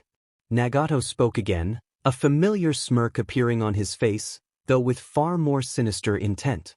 Allow me to reintroduce myself, Naruto Uzumaki, head of torture and intelligence of the White Dawn. I look forward to our interview. Land of Rain, Amigacure Central Spire 2 months later. Taouya reaches the T-junction, folders an arm, spots her blondish cousin ahead, and calls out to him, Naruto. Glancing back, Naruto grinned. She growled at that name. Really? He chuckles lowly, smiling gently before correcting himself, Taouya. After a moment, the two continued to move on to their destination. Naruto asked out of curiosity, so, how's the roommate? Taouya's growl was a minor surprise, not really, but it drew his attention to her as she spoke. Why does the beach have to stay with me? I haven't had any time with my little Shur. Boss has been doing well, even behaving too, Naruto casually reports, looking forward as they approach the room. Taouya nods before sighing and lowering her head. I see. Naruto, spotting this, smirks. After this meeting's through, why not join me in picking up the kids and we can? Taouya snaps, really? Naruto raised an eyebrow. She composed herself and reverted to her usual attitude, speaking as casually as possible. No sheet, I'm sure my runt wants his wicked mom around. The two burst into laughter together just as they arrived back at the office to which they had been called. Land of Rain, Central Spire, Meeting Room 1. Glad you could make it, Naruto, Konan spoke calmly. The man and his best friend entered the large room, Naruto replying, We aren't late, are we? Konan shook her head. Not at all. Still waiting on my lovely husband and that man of a stickman, she joked flatly. Naruto smirks, Taouya snickers, and Larn sighs. I have a name, you know, Larn spoke. The samurai wore his battle kimono, with both his tachi and wakizashi on his belt. Naruto raised a brow at the weapons, his brow pet up. How'd you get your weapons in here? Larkin using air quotes, family heirlooms. Naruto snapped at Konan, pouting. That isn't fair. Konan spoke, Stickman. Her monotone voice seemed so cold that Naruto and Taouya swore they saw icicles on the dark wooden table's polished top. Arriving at the office door, Nagato addressed his inconvenient tagalong, calmly and softly. I told you already, Miss Ino. This is not the time nor place to speak of your current assignment. I am currently late for my meeting with. Konan's voice interrupted him. Stickman? Was heard. From the tone, Nagato needed no more incentive. Glancing at her with a single order, leave, his parting words before stepping into the room to find Larn placing his weapons on the table. He knew what had caused his beloved wife to grow irate. Unbeknownst to them all, Ino saw Naruto and Taouya among the gathered heads. She knew this meeting was of department heads, so now she had a way in. Originally, her association with Nagato allowed her access to the low-level torture and intelligence division, not knowing it was all planned on their side. But now, spotting her old friend, a new avenue had opened up for her. Konan spoke after everyone settled into their seats. Now that we're all here, let us begin. She looks at Nagato. So if you would. Nagato nods, sitting opposite Naruto, reports to the room. Well, we've had contact with our allies. The Land of Bears has requested additional help for their border. It seems Stone is getting rowdy after the conflict with us. Taouya cut in. I don't think that's too bright an idea. After the butt-kicking we gave them, it will only incite the F-heirs further. Naruto quickly added coolly, to cover his brashest cousin, I second that. If there are any humanitarian missions, though. Nagato looks to Konan, who frowns but nods in agreement, speaking up. With the conclusion of our medical project in Mountain, there's only Waves Hospital left and an invite to missed courtesy of the Mizukage. Konan responded, eyeing Naruto, who understood the underlying annoyance of that last request. This suggests that he was involved with that particular request, which caused him to groan in silence. Conan smirked inwardly at Naruto's reaction to her words, knowing that he had caught on, even more so when he spoke up. "Can we turn down Miss Terumi?" Larn cut in, "Not realistically.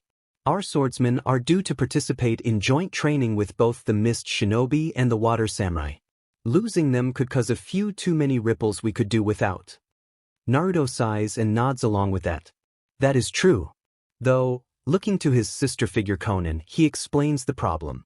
"Claw is also requesting an audience with me directly. Grass wants to increase our cooperation on orders of their daimyo." A few eyes widened, though before any words of pity could be spoken, Conan looked back to the head of shinobi affairs on her left. "As much as I hate to say it, Naruto, but I will need you to deal with Mist as a priority. Dealing with Grass, Claw, and Rivers will be handled by your subordinates." Naruto mumbles something about not being sorry. Conan smirks almost imperceptibly, and he catches it. She knew he did too, but he groans out, "By your orders." Conan looks at Larn, asking, "Any issues with the samurai?" Larn nods, looking across his documentation. "Land of Iron has sent us a request for an SCRT of their latest caravan. Land of T would like to induct a squadron into our training program." Conan raised a brow and inquired, "Why not with the Land of Iron?" Larn nods once, looking up at her directly, and informs, "Simple. Iron's entrance exams are a bit too demanding. Ours is not so much. Not only that, but the Land of Iron has been known to poach our top students. Though we are running low on prime blades for the graduation groups." Kona ponders for almost 5 seconds before responding. "We'll have to wait until the current set of patrols from Allied forces finish and are paid for before we place the next orders." Upon Larn's nod, Conan looks to Amaru and Karen. "What about our medical supplies?" Amaru leans forward on the desk, pushing a lock of her reddish-brown hair behind her ear. "We're fine for the next 3 months. Even with the new building and mountain." Nagato smirks, nodding at the report. "Then we are in relatively good shape." He received nods all around. The faintest hints of a smile formed upon Conan's face. An untrained observer wouldn't have spotted it, but those within the room could all tell as if she was grinning like a certain Uzumaki. Land of Rain, Havoc-Teir, streets. After the meeting, Naruto could be seen strolling through the industrial streets of Havoc-Teir, with smiling citizens waving at him and offering small bows, to which he returned. Turning a corner onto Park Road, and with a sigh, he addressed his tale, while maintaining his stride. "What can I do for you, Ino?" Ino stumbles out from the corner behind him, bewildered at being discovered. "You knew." Naruto nods, clarifying things as she rushes to match his pace. "Since before I left the tower." Ino chuckled nervously. "Ah, I see." Naruto glanced at her. "So, why are you following me?" Ino swallows hard before she begins. "Well, you see. I wanted to know why you are avoiding me. I came here hoping to connect with you again." Naruto turned on her. Those words were illogical. "Connect with me? Ino, we were never close. Even if we did begin to develop a relationship in the hospital after that failed mission, nothing happened." Ino nods. "I know, but..." Naruto cut her off again, his hand raised, speaking unintentionally harshly. "It's been 10 years, Ino. We are former classmates. Not friends or anything." Her hurt expression actually caused a pang of guilt within his heart. Her slumped shoulders added to the effect, and another sigh escaped his lips as he pulled her into a firm hug, much to her surprise. The two stood there in silence, the weight of her decisions finally sinking in as reality fully set in. She was surrounded by possible enemies, with her only source of comfort being a friend not quite a friend. Yet, in his arms, she found so much comfort, serenity, and security that it was like she was back in the hidden leaf, all safe and sound. Naruto soon whispered into her ear, gently, so as not to disturb the tranquility they had achieved. "Are you feeling better?" She nodded softly, her grip on his jacket firm, yet a tremble of desperation could be felt by Naruto, who tenderly tightened the embrace. "Do you want me to walk you home?" She nodded again. Naruto asked, playing his part in the plan, "Where are you staying?" Ino spoke softly, almost a whisper into his warm chest, soaking up the security and warmth from him. I'm staying with your cousin. His chuckles. Which one? I have a number of cousins here. She peeked up at him, still not wanting to move from this safe place. To think we all thought you were a clanless orphan. Naruto smiled and nodded at that. It was uplifting seeing that smile. His words broke her from her musings. So, who are you staying with? Her cornflower blue stare into his cerulean blue eyes, Ino informs him. Taouya Uzumaki. Naruto chuckled. Teiha. Ino quirked an eyebrow at that, mirth dancing in her eyes. Tei. Naruto all but hissed lowly, eyes narrowed. Never call her that. She will kill you. He then gulps. Then me. She giggles surprisingly daintily, while gesturing a zipped lip. My lips are sealed. Her smile was warm, and her chest lightened significantly after this small interaction, which would later haunt the Yamanaka to the point where she would turn her back on her home for real. Reworked A/N. Added more combat, samurai art-wielding Naruto, using his mother's sword, and becoming the second coming of the Red Death, his mother's moniker. The White Death of the original did not make much sense, so I changed it as this Naruto takes more after his mother in sword arts. Red armor on black underclothes. FYI, this chapter went from 5k words to 10k. I think it's an improvement over the original. Second reworked A/N, added the M-level content that I originally left out. Having a serious case of writer's block right now. So I have been editing other stories and the like in attempts to break through it. No luck. There are plenty PF-M-rated scenes across the series that, if I don't recover from this block soon, I might end up adding out of frustration at my lack of progress. Gore, Land of Rain. Tsuchi penthouse. Naruto yawns as he awakens with his loving wife still snoozing atop his chest. The last few weeks have been tough on him, true, however he and Kin have barely been able to spend too much time with one another. Last night they had a date night, Juk, Relihan, and Kushina all staying the night with Karen and her son Ashina. Stroking her silky brunette locks softly, just like how he used to when they were younger. Oh God, are we that old? That thought briefly halted his administrations, which alerted the recipient. You were thinking something stupid just now, weren't you? His soft chuckle was his response to her question. You know me too well, princess. You should keep going. Kin continues with him, restarting the stroking, her beaming smile, and he chuckles as he looks to the side, noticing that it was still rather early, and they had time before Karen would return the kids. Smirking to himself, he looks back to his wife, smiling while whispering, we still have a few hours, to which he felt her perk up, body adjusting slightly, and surely enough she felt what he was getting at. Kin whispered back. Is that? Naruto x Kin. Naruto chuckled, as his other hand moves further south and massaged her, but earning her lifting her face to him, receiving a solid kiss from her husband, who returns it in equal measure. Despite the 4 rounds last night, that she was still feeling, Kin was ready to go again for, yet her body wasn't as she struggled to get up. Thankfully her ever-lovable husband was an expert shinobi that pushed his observational skills were second to one, and he flipped her over, earning an excited giggle and eep from the wife. Their makeout session got instantly heated, and when they finally parted, and she smiled at him, I love you. Naruto smiled back warmly, responding, I love you too, my chime. Her smile widened before she shuddered, biting her lip as his dew rubbed up against her labia. He was already rock solid, and clearly rearing to go, and she was no better, already more than ready for her man's entrance. Said man knew she was already exhausted, she was willing, Log knows she was, but her body couldn't cash those checks. Thus, Naruto took matters into his own hands, or tongue in this case, as he's slowly kissing her down her body, jolts of pleasure from each gentle kiss upon her overly sensitive skin. It only occurred to Kin when he passed her belly button that he was planning on. She gasped. Back arch, scream ripping through her throat, yet Naruto held her in place as his tongue worked its magic. She gripped the sheets, legs spread, toes curled up.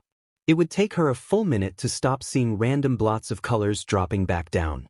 Breathing hard as Naruto moved back up, tongue creating a track on its way back up, stopping at her jiggling biz, and they were his next victims. Her body was weak, she lacked strength, but boy was her husband so effing talented with that tongue.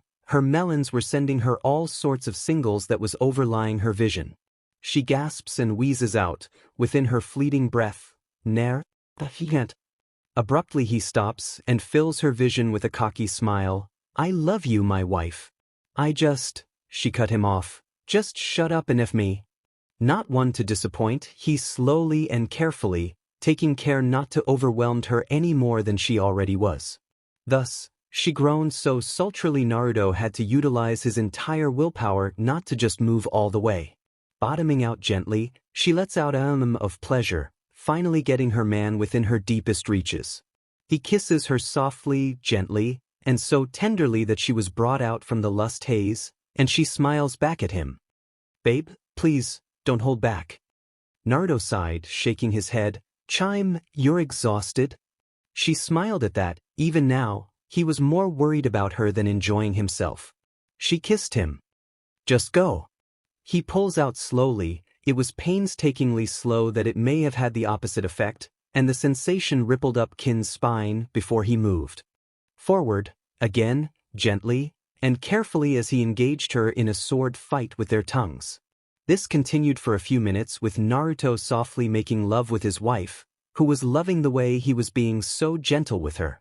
Sure, she lacked the physical stamina to keep up, but the fact he always adapted to that, and showed his love for her regardless. Unfortunately for them both, the slow pace of Naruto this time caused the build-up to grow far beyond normal, and Kin felt it first. The feeling built up suddenly, his hands grasping her bouncing right boob, leaning on his left arm, playing with her nipples. Before long the massive, overwhelming orgasm abruptly erupted, and neither she nor her husband were prepared for it. It triggered him, catapulting him to the edge, and before he knew it, he was hilt deep, exploding into her deepest recesses, a jittering mess as he grunts deeply into the pillow beside her. Both breathed hard, and the surprise ending caused them to take far long to recover than before. Breakfast turned into mid-afternoon lunch as the husband and wife enjoy their alone time together, which was far too infrequent in these times. Land of Rain. Karen's apartment that night. A knock on the door, and Karen parts it already knowing who was there. "Naruto." She paused upon seeing his tense frame as he leaned against the wall opposite, giving her that specific look. It was intense and needed no words as she parted the door silently. He kicked off the wall and proceeded past, and she closed the door behind him. Karen's apartment was a standard 4-bedroom studio apartment which was common in the Hidden Rain Village, as normally teams would live and work together to foster kinship among them. Though in her time here, Karen had turned her apartment into a home, with redwood floors, warmed constantly by seals, a soft pink walls with painted white ceilings. The regular lighting has been removed completely. Naruto did that for her and replaced with an extraordinarily complex seal system of luminous lighting, again via seals, and a small chandelier. She wanted it for some reason, and none but Naruto knew why. He promised not to tell, so good luck asking him. Lighting was always easy on the eyes, regardless of how bright or dark it was outside, as it remained the same inside. The furniture was all oak or willow, the lounge chairs and love seats were willow, but the tables and countertops were all oak. Shelves too, creating a cozy room regardless of who came over. There were also a set number of pillows, all artfully arranged. Too many in Naruto's opinion, thus Karen did not ask for it. The rooms are as one would expect.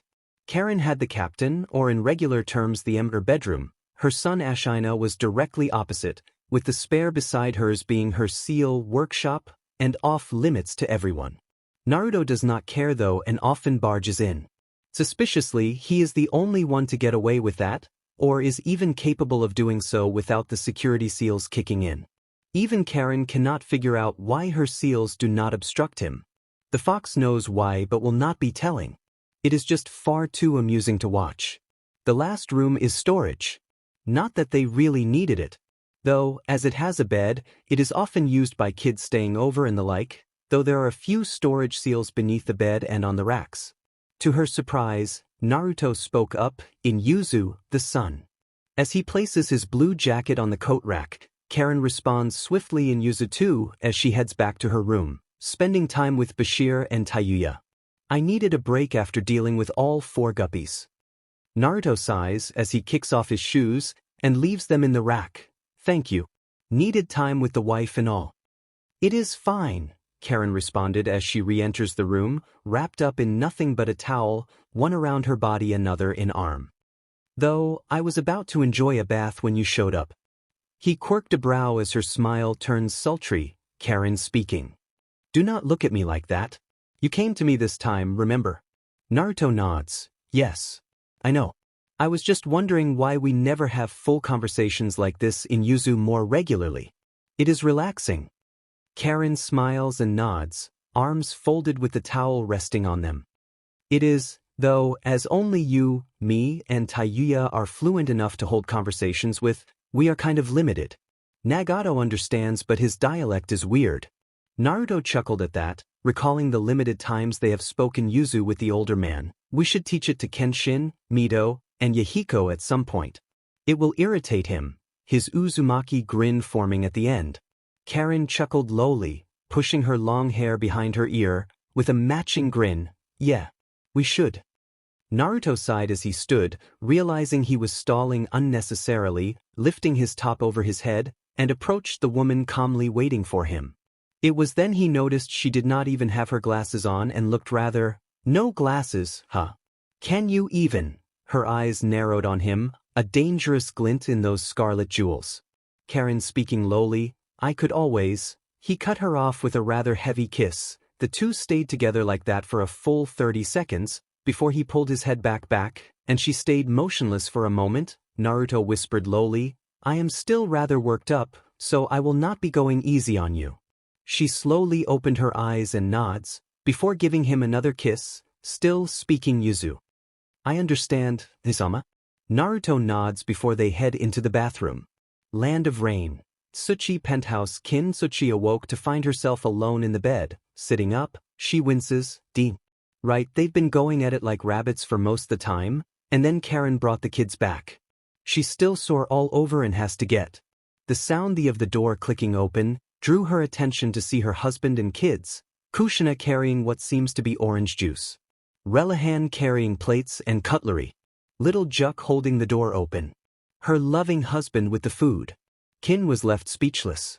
Though Naruto did speak up, seeing as you are still exhausted from your super-secret mission and training, the mirth on his eyes was not lost on his wife, who was blushing rather prettily and the thought of her mission of climbing her husband, and training reaching the highest of peaks.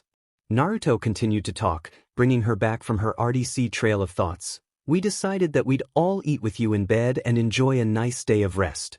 Kin was beaming a megawatt smile. Is that right?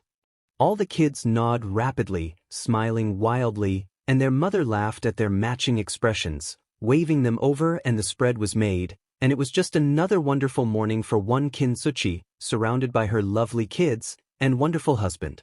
A brief, fleeting thought of how much things had changed since he had entered her life all those years ago, but it was gone the second her baby boy laid his head on her leg, and without conscious thought her fingers began running through his dark hair. Kin finds herself smiling down at her baby boy, a baby she had brought into this world.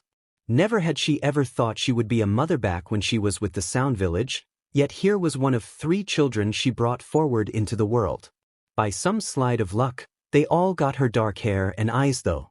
Kushina is more of a midnight red. It was a surprise, until she brought up to speed about her late mother-in-law, and Karen of course explained that it was Naruto who was the anomaly. Realistics. His tongue out as his older sister, who was resting against her dad's chest, and in unison their parents flicked their nose, behave. Both parents informed in unison. Kin turns to Naruto who turns to her, both grin before looking to the kids, and the great Tsuchi tickle fight began. Juk thought he escaped it as he was very stealthy for a near 4-year-old, but he was no ninja. A chakra chain picked him up and pulled him into the war zone of tickles and giggles. Land of Rain. Park of Sunrise. In the afternoon the Tsuchi family decided to enjoy the sun and headed out to the park where Naruto and Kin sat at one of the many benches. Juk on his father's lap, watching his older brother and sister coordinate their friends into the 2 ninja teams. Before they scattered, they were joined by Kenshin and Mito. Not even a moment later Naruto and Kin were joined by Konan, young Yahiko in arm, and offered warm smiles as the brunette spoke up. Good afternoon. Naruto smiled. Konan. Lovely weather. Indeed. My dear husband decided to take my place in the office, so. Konan shrugged with a soft smile. Kin responded, still watching the children. Well, I am just happy we can spend some family time together. Naruto nods as Juk and Yahiko began a patty game together, from their respective places upon their parents. The leader of AIM nods, Konan responding, sighing hard. Indeed. We are really busy these days. Both the Tsuchi adults nod to that, with the red strand blonde looking to his big sister figure, though, Naruto's voice drew both ladies' eyes. It is times like this we should treasure, no. Konan smiles softly, and ruffles his hair playfully. Ah, my little brother is so cute. Naruto was not pouting, defiantly, not despite his wife's giggles at his back, though a new voice spoke up, oh, a family day huh? All eyes were drawn to Taouya arriving with the group, Bashir rushing to get into the ninja game. Yeah, Kin smiled chuckling softly, as Taouya sat on the edge of the bench. Tsuchi continued. We are always so busy these days.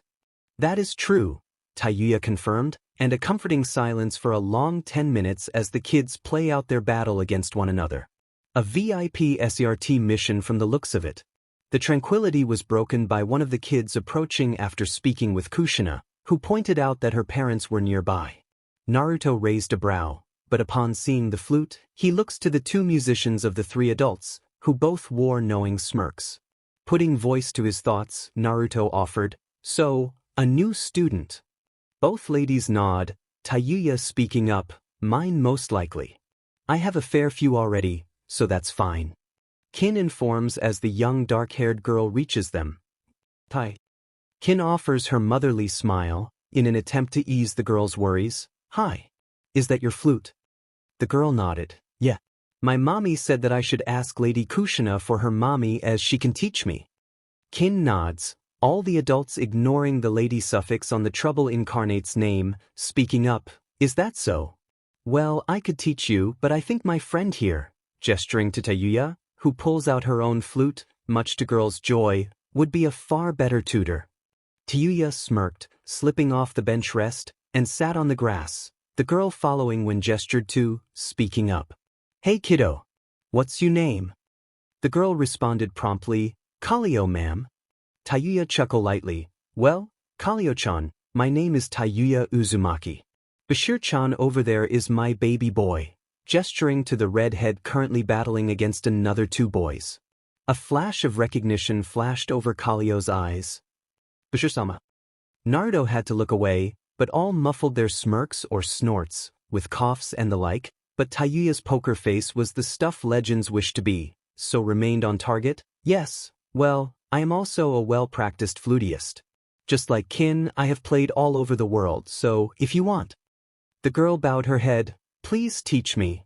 Over the next half hour, Taouya walked Kallio through the basics, not even playing a single note yet, and the young girl soaked it up like a sponge.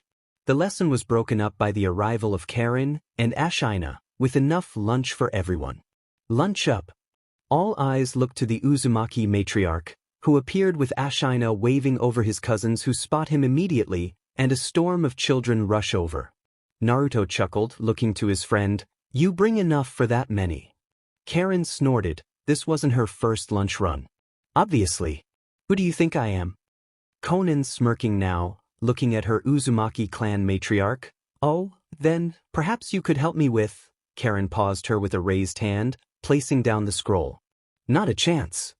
Earning chuckles from all around as the puffs of smoke reveal a full spread for the nearly 20 mouths present.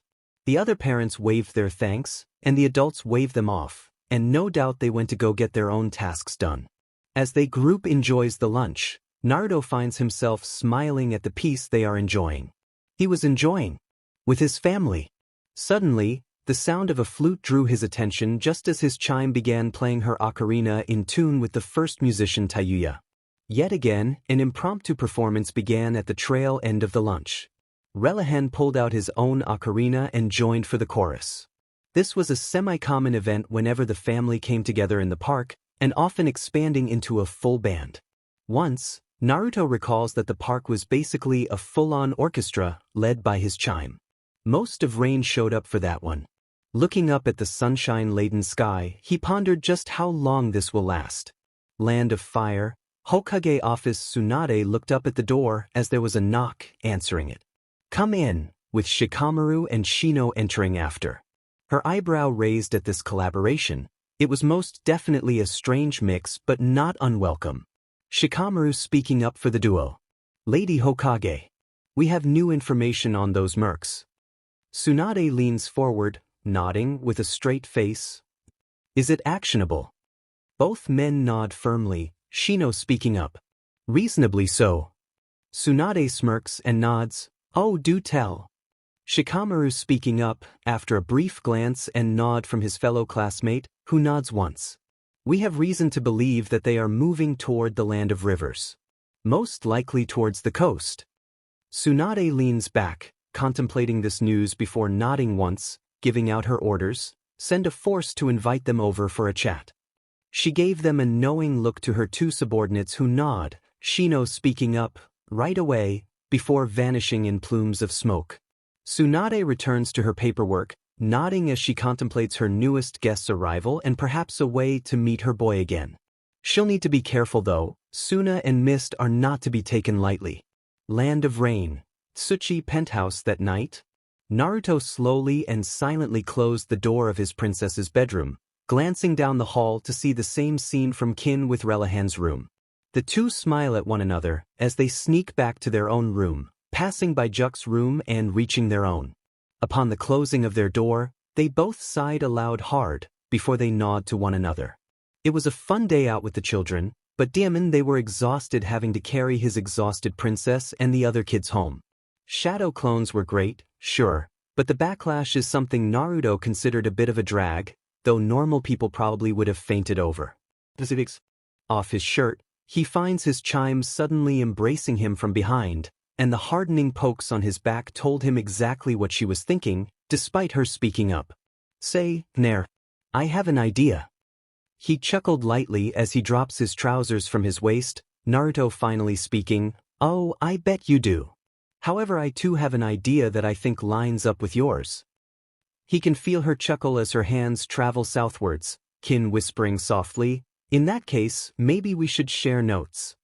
Naruto x Kin kisses his back as her hands reach beneath the tent known as Naruto's boxers and began their gentle caress of his slowly awakening member.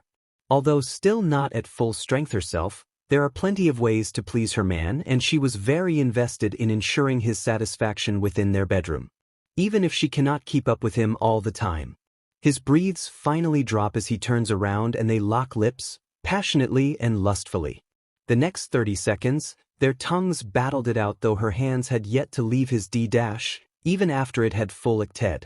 Breaking contact with one another, Kin dropping from her tippy toes to meet his lips, she guides him to the bed before pushing him down first, and his eyes were either staring at her respectable bust and her face intermittently causing her to smile.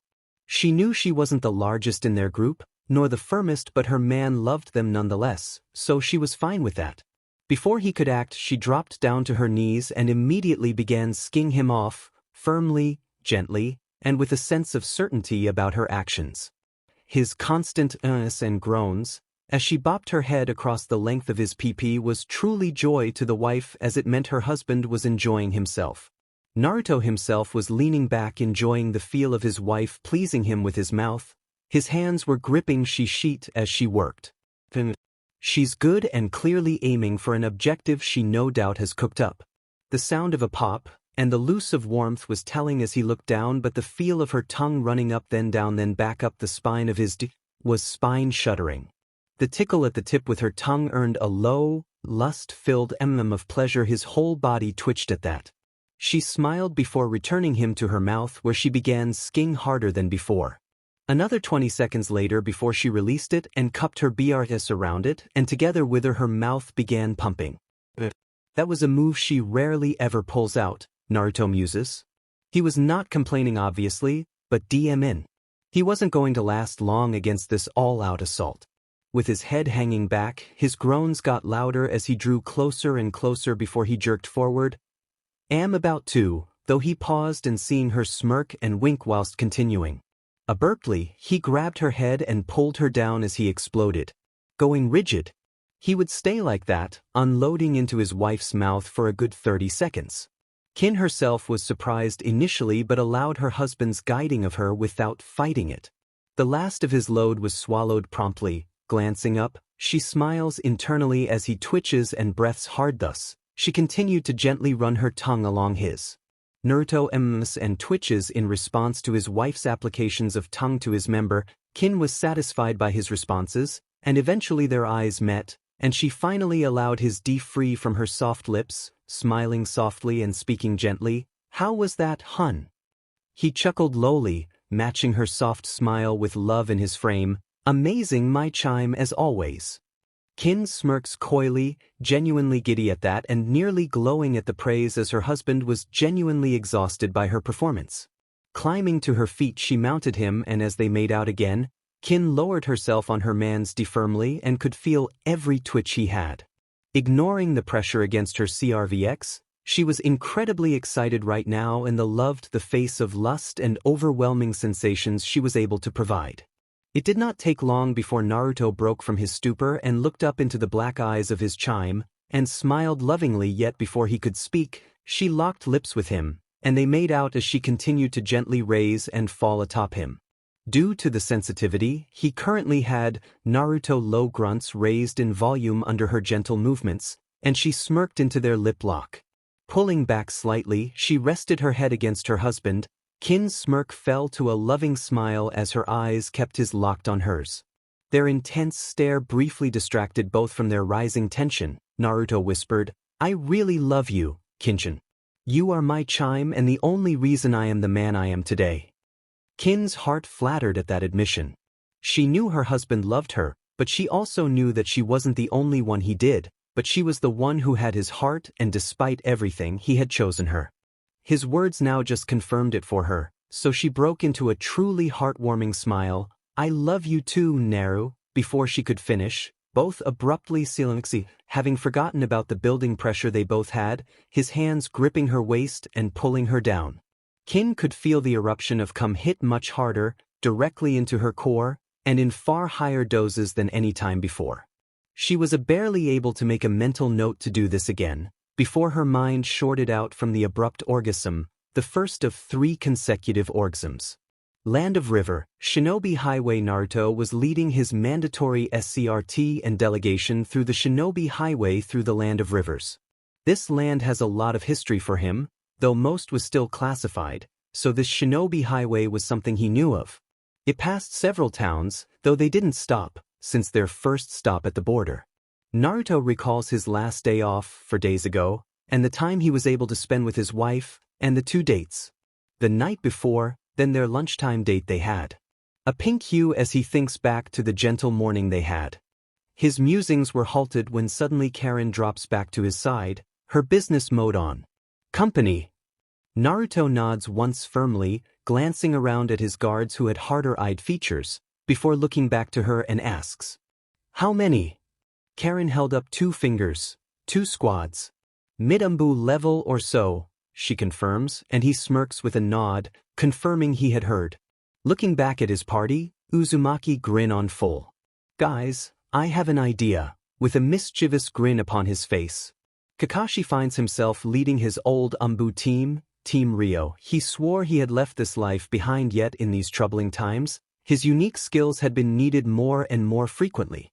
Traveling at speeds normal shinobi would barely notice, a silence birds of prey wish they had, the 8 shinobi moved beneath the canopy as nothing but a gust of wind to most. Traveling southwest, hoping to find a trail, or a way to cut off the teams the Abarim discovered on the border of rain, Kakashi was approached by the other squad's captain. "Sir, we have a trail." Kakashi nods. "Understood. We need to intercept them before they slip into Wind County. If we don't," no other words needed to be spoken as they sped up. It wasn't long before the 2 groups would collide, and the Hidden Leaf Umbu find the White Dawn Force taking a rest by a creek, talking casually, and genuinely enjoying a break. Kakashi looks to Bear, the other captain, and signs out a surround and subdue. Kakashi, who dropped down in front of the group, spoke coolly with a detached air about him. "White Dawn, You are to come with us. His appearance caught the attention of the relaxing forces, who glanced up at him and smirked. Oh, you made it. One samurai chuckled, looking to a second. Told ya. This set the entire team on edge, none more than Kakashi, whose eyes narrowed behind his dog mask. You knew we were coming.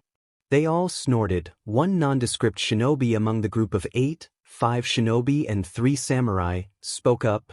So, what do you want from us exactly? If you want us to take a message. Kakashi instructs coolly again, noticing they dodged the earlier question. You are to come with us. The Hokage requests your presence. The samurai nods, seemingly understanding. Ah, the Hokage. Then, we can assume you are from the Hidden Leaf, right? Kakashi nods, behind his mask, staring over them all, and decides to reach for his headband to lift it, only to freeze upon their chuckles. Foolish shinobi, the samurai shaking his head, as he stands from the fallen tree he was sitting on, looking up at the still hidden squads. You are already too late. Jane. The 8 all puffed away in a puff of smoke, and it took a moment. Several in fact before it hit them, Kakashi growling lowly. TSK, Shadow Clones. Land of Rivers. Port Jakra. Naruto sat on the hidden mist vessel that had awaited their arrival and set off upon their insistence as soon as they had arrived. The captain was already prepared, so set off at once anyway, so they were out to sea with little fanfare. When the clones all dispensed, and Naruto gained their memories, he blinked once, twice, before he announced.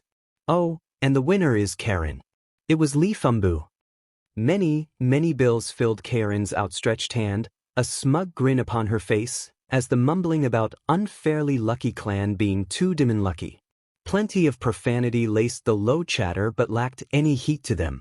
The ship continued to leave the port, skimming the land of wind, whilst he looked out to the open ocean, sailing on beyond the reach of the Hidden Leaf forces for now. It would have been a bother to subdue 2 full Umbu teams, then implementing the fireproof protocol. It would have been time-consuming. After securing her winnings, Karen approaches her clansman, a soft smile upon her face, spotting his own as he leans on the edge railing, the man looking out at the flowing ocean waves. She speaks up lowly. You know, we haven't had time to chat like we used to, you know. Naruto nods with a tight sigh. We've gotten so many requests these days. We've been all over the place. He breaks his gaze from the horizon, his blue meets her red. You too have just gotten back from the hospital construction in Mountain, training their staff, and now we're going to Mist. Karen shrugs uncaringly, folding her arms down on the wooden railing and lowering her head down upon them. This is what we signed up for, thought? No. We even managed to find our lost clansmen from all over the world. Naruto nods, soft smile on his face. That we did. Karen glances at him with a side eye. Saved the world from mad Uchiha ghosts. Naruto nods again. That we did. Karen grins. Ended the civil war in the land of water. He chuckles. That we did. Karen then states, glancing to him fully, we have done so much. Any one of them could be considered a lifetime achievement award. Naruto chucked, to which she joined in with, though he ended it with sigh from him. We should retire. Karen snorts, his attention now on her, and she exclaims, a coy smirk dancing on her lips. And do what? Rebuild the clan. Naruto snorted this time. Yeah, that'll get old real quick, earning a frown from his fellow's clansmen, Karen pouting. What's that supposed to mean? Naruto shuddered, explaining, we already have 5 new clansmen and all the paperwork already. Karen snorted, shaking her head, amused at his antics, then they fall into companionable silence. That night Naruto sat on the edge of his hammock within his quarters, pondering how things have turned out. How after his banishment he, Kin, and the crippled Taouya had traveled to his clan home, Uzashasho. There he stumbled upon and met with the ghosts of his clan elders. They bestowed upon him the training he should have had years earlier. The girls were not left behind either, with Taouya earning her legs back. It was an enlightening experience for all 3, the 2 clansmen even more so, yet that is where he fought Sasuke for the first time. Karen was accompanying him back then too, the whole reason he was able to get there. Their brief skirmish, and it was really brief, and Karen had stayed with them as the Uchiha was set adrift. She too had been welcomed by the clan elders. It was then they bestowed the title of Uzumaki, clan head of the clan, though at the time, he felt unworthy and turned it down. Karen and Taouya spoke to them afterward, without him, and their final meeting was bittersweet. They allowed him to pass it off to the next generation, understanding where he was coming from, and he promised to bring the clan's name back to the shinobi history books, and they were satisfied by that. Though, their knowing smirks were unnerving, but then again, they were ghosts, so maybe. Naruto was broken from his musing by the knock on the door to his cabin, looking up to see Karen step in, closing the door behind silently. She speaks up. "Can we talk?" He knew an order when he heard one, gesturing to the lone seat in the small single cabin. "Sure." Karen nods, dropping down with a sigh, before looking to him seriously. "I wanted to ask you why you refuse to be called clan head." Naruto groans at that. He swore he's covered this already. "You already know the reason." Karen looking him dead in the eyes, unflinchingly and with a stern visage. "You know you can't lie to me, right?" He sighs hard, head in hand as he ponders his past. It's been a decade, true, and he's largely over it at this point, but still. Finally he speaks back. "I know, but after I was kicked out of Konoha, I am not the leader type." Karen snort at that, gaining his attention as she sat back, arms and leg folded. "That's bullshit, and you know it." His protest died upon her glare. "You may claim that Nagato is the leader, Konan too, but it is clear as day to everyone that none of this would have been possible without you." Her legs swap over. "You are our leader, both the clan and Dawn. We've long since accepted that." Her glare softens. "Why can't you?" Naruto snapped back, lacking heat, just frustration. "I'm a wanted man who is desperate to protect my family, clan and friends." That it shocked her, but she did not let that show as he continued. "So many what-if scenarios constantly plague me. The fact that I, as a half-BLD and carrier of the fox, means that, like those matters." Karen scoffs at his flimsy response. "You are Uzumaki. The clan elders even said that, remember? That half-BLD CRP is your attempt at disqualifying yourself and quite frankly getting on everyone's nerves. We do not exactly have the numbers where those things matter, and even still." Naruto just listened as she somehow read him like an open book. Then again, she always had. Karen continued. "We are family. A clan, regardless of what you say or want, as clan head you need to." "I get it." He sighs out, dragging it out for a while before finally meeting her eyes. "I'll talk to Kin when we get back." Karen nodded firmly, accepting. His decision that was not really needed, but whatever. Now on to why I actually came here. Naruto's hanging head snapped up at her, incredulous look upon his face as she stood and grinned at him. He muttered, "You mean?" She shook her head as she reached him, lustful intent in her next words. "I want you." Naruto x Karen kissed him hard and forcefully pushed him down on the hammock, and follows him down onto the string bed, and he does not fight her. He could use the distraction too after that heavy talk.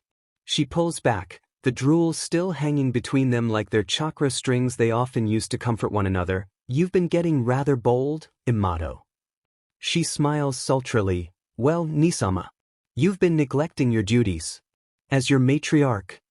He captured her lips and forced their reversal, and held her down before pulling back. "As I said, you've been getting rather bold." She smirked, parting her jacket to reveal her bare chest, no BR nor t-shirt, meaning she did indeed plan to do this from the get-go. He sighs, though his gaze was losing the battle against holding eye contact to her surprisingly larger than expect bust. Looking at her, you'd never guess she was packing doubled, as though she was always wearing loose clothing beneath her doctor's coat. So perhaps it was purposeful. She dragged him down, locking lips and bossing his tongue around in his mouth, which broke him through his thoughts, and when she pulled back, she smirked. "Oh, you like them, right?" Naruto pecked her back, raised a brow. "What makes you say that?" Karen grinned hard, using her arms to emphasize her sizable bust and her irked pink nipples with an all-enticing jiggle that caught his eye like any hot-blooded male would. It also distracted from her gripping his full irked member long enough for her to lift herself just enough to pull him in. The feelings of her entrapping around his member caused him to snap down, but relaxing shortly thereafter as a lustful sigh slipped through his lips. Karen grinned, knowing full well that he was more than grateful for her rather forwardness, and loved both her and her body. He no doubt was enjoying her engulfing grip. Her forwardness paid off, as she began to move herself up onto her man's now shuddering PP, as he shuddered and groaned softly, biting his lip as she did so, and which only excited the matriarch to new levels of both love and lust, as she gained and held his gaze. Red stared hard into blue, keeping him locked in place, as continued her move assault. His low groans were music to her ears, reaffirmed her desires that she was not at liberty to hold back, not that she wanted to. She wanted him to dive deeper, harder into the lust he no doubt holds back. The tensions he has been holding she will relieve him of. Pulling him down, captured his lips, her legs wrapped around his waist, allowing a firmer hold and greater leverage for her body to draw him in. His hand began their administrations upon her bust, and she allows the pleasure to run across her spine, but she held him down against her and kept her domineering streak. Her focus was the stuff of legends. Thus, Karen was barely able to keep her momentum despite the second orgasm she was riding on now. His grunting showed that Naruto was almost at his limit. She pulls out her trump card and clamps down full force. The gasp she felt into her BRZ told of her victory as sure enough, he erupted deep, her wrapped legs on his waist ensured that it would remain that way until he finished, her hips sway wringing him dry. As his jolting around ceased, she allowed her upper grip on him to slacken and he rises up to come face to face again, her coy smirk met by his, though she spoke first. Well, Nima. Did that relieve your tension? Do you feel? Naruto lips meet hers, and they shared a lustful passionate kiss, a full-on kiss that would cause most women to pass out from the sheer amount of love, affection, and lust within it. Karen, however, was no normal woman. As a Uzumaki she was able to keep pace with her partner.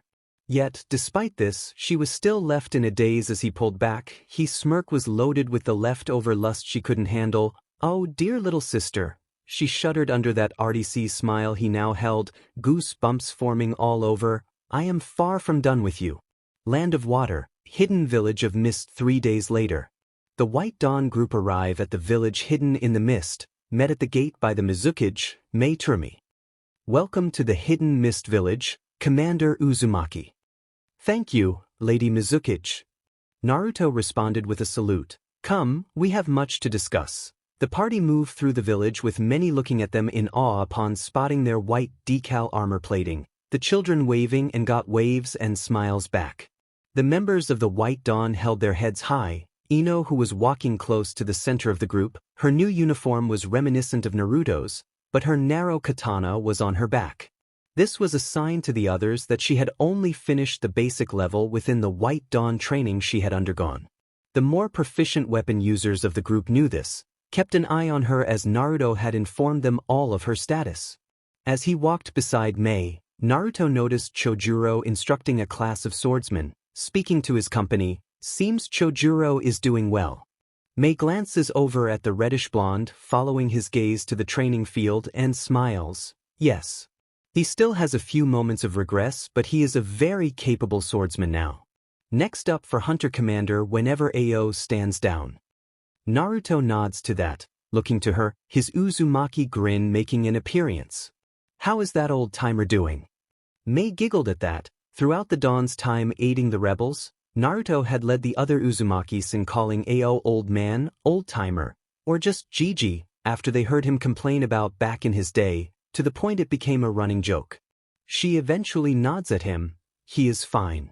He should be around here somewhere. Probably going to annoy me somehow. Naruto's sweat dropped, as she sighed, only now recalling how bad Mei's selective hearing was. The fact she had a husband now did not fix that either. His sweat dropped harder, wondering how bad their communication must be. Chuckling nervously, he whispered, "No doubt. Land of Water, Hidden Mist Council." Mei leads the group into the council chamber with them all standing, Lady Mizukage, and she waved them off as she took her seat at the head of the table. Well, let's get this dealt with. Naruto takes the offered seat, dead center opposite the water shadow. Let us, so, I hear that you want to induct a part of your forces within our own, with the ability to poach those that catch your eye. Am I correct? The Mist Council all nod. Naruto nods back, his firm visage coming out that Karen, who was standing at his side, had dubbed it his commander mode, affectionately of course. She soon hands him the required documents, many spotting the mist insignia donning them. Their stamps in color show that these were the originals he was reading from. Naruto, having finished understanding the request, nods once, opening the discussions. Well, seeing as that's the opening offer, shall we start from there? As you have no doubt heard, our training methods can be rather extreme but are not to be understated. Steepling his fingers, eyes hardened then narrowed as he looks into the hardened emeralds of May, Naruto asks. So, what are you offering my forces? This demeanor change did not go unnoticed by the other room's occupants, and the whole mood shifted accordingly. Karen and Ino equally stone-faced at his sides, as the mist side looked to their leader, who wore the confidence of her people upon her smirk, pen flicking in hand. Well, how about Hidden Leaf? Hokage office Tsunade was said, a low growl, twitching eyebrow, and a growing tick mark, speaking up. What the hell do you mean they got away? Kakashi muttered lowly, well, we managed to track them through river country. Though. A shrug from the Umbu captain, his team motionless statues. They managed to give us slip. Tsunade took a deep breath, trying to calm herself, but still managed to question. How did they manage to do so? Kakashi's usual aloofness came back, a casual shrug. We don't really know. A raised eyebrow from Tsunade. You don't know. He sighs, nodding once, reporting back. We don't. We found a group of shadow clones. The Hokage sighs heavily, rubbing her temples exasperatedly. Fine. Did you at least get an identification on the group? Negative head shakes.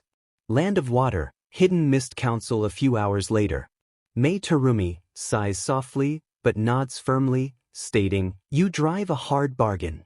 Through her interlocking fingers, her counteroffer on her lips was presented. Can we not pay you at 30% in place of 40 and have a reduction of the samurai conscripts numbers? Replaced instead with Umbu level training for 3 teams. Naruto ponders this, taking a paper from Karen absent-mindedly looking over the current training roster that casued him to shake his head. We cannot do that.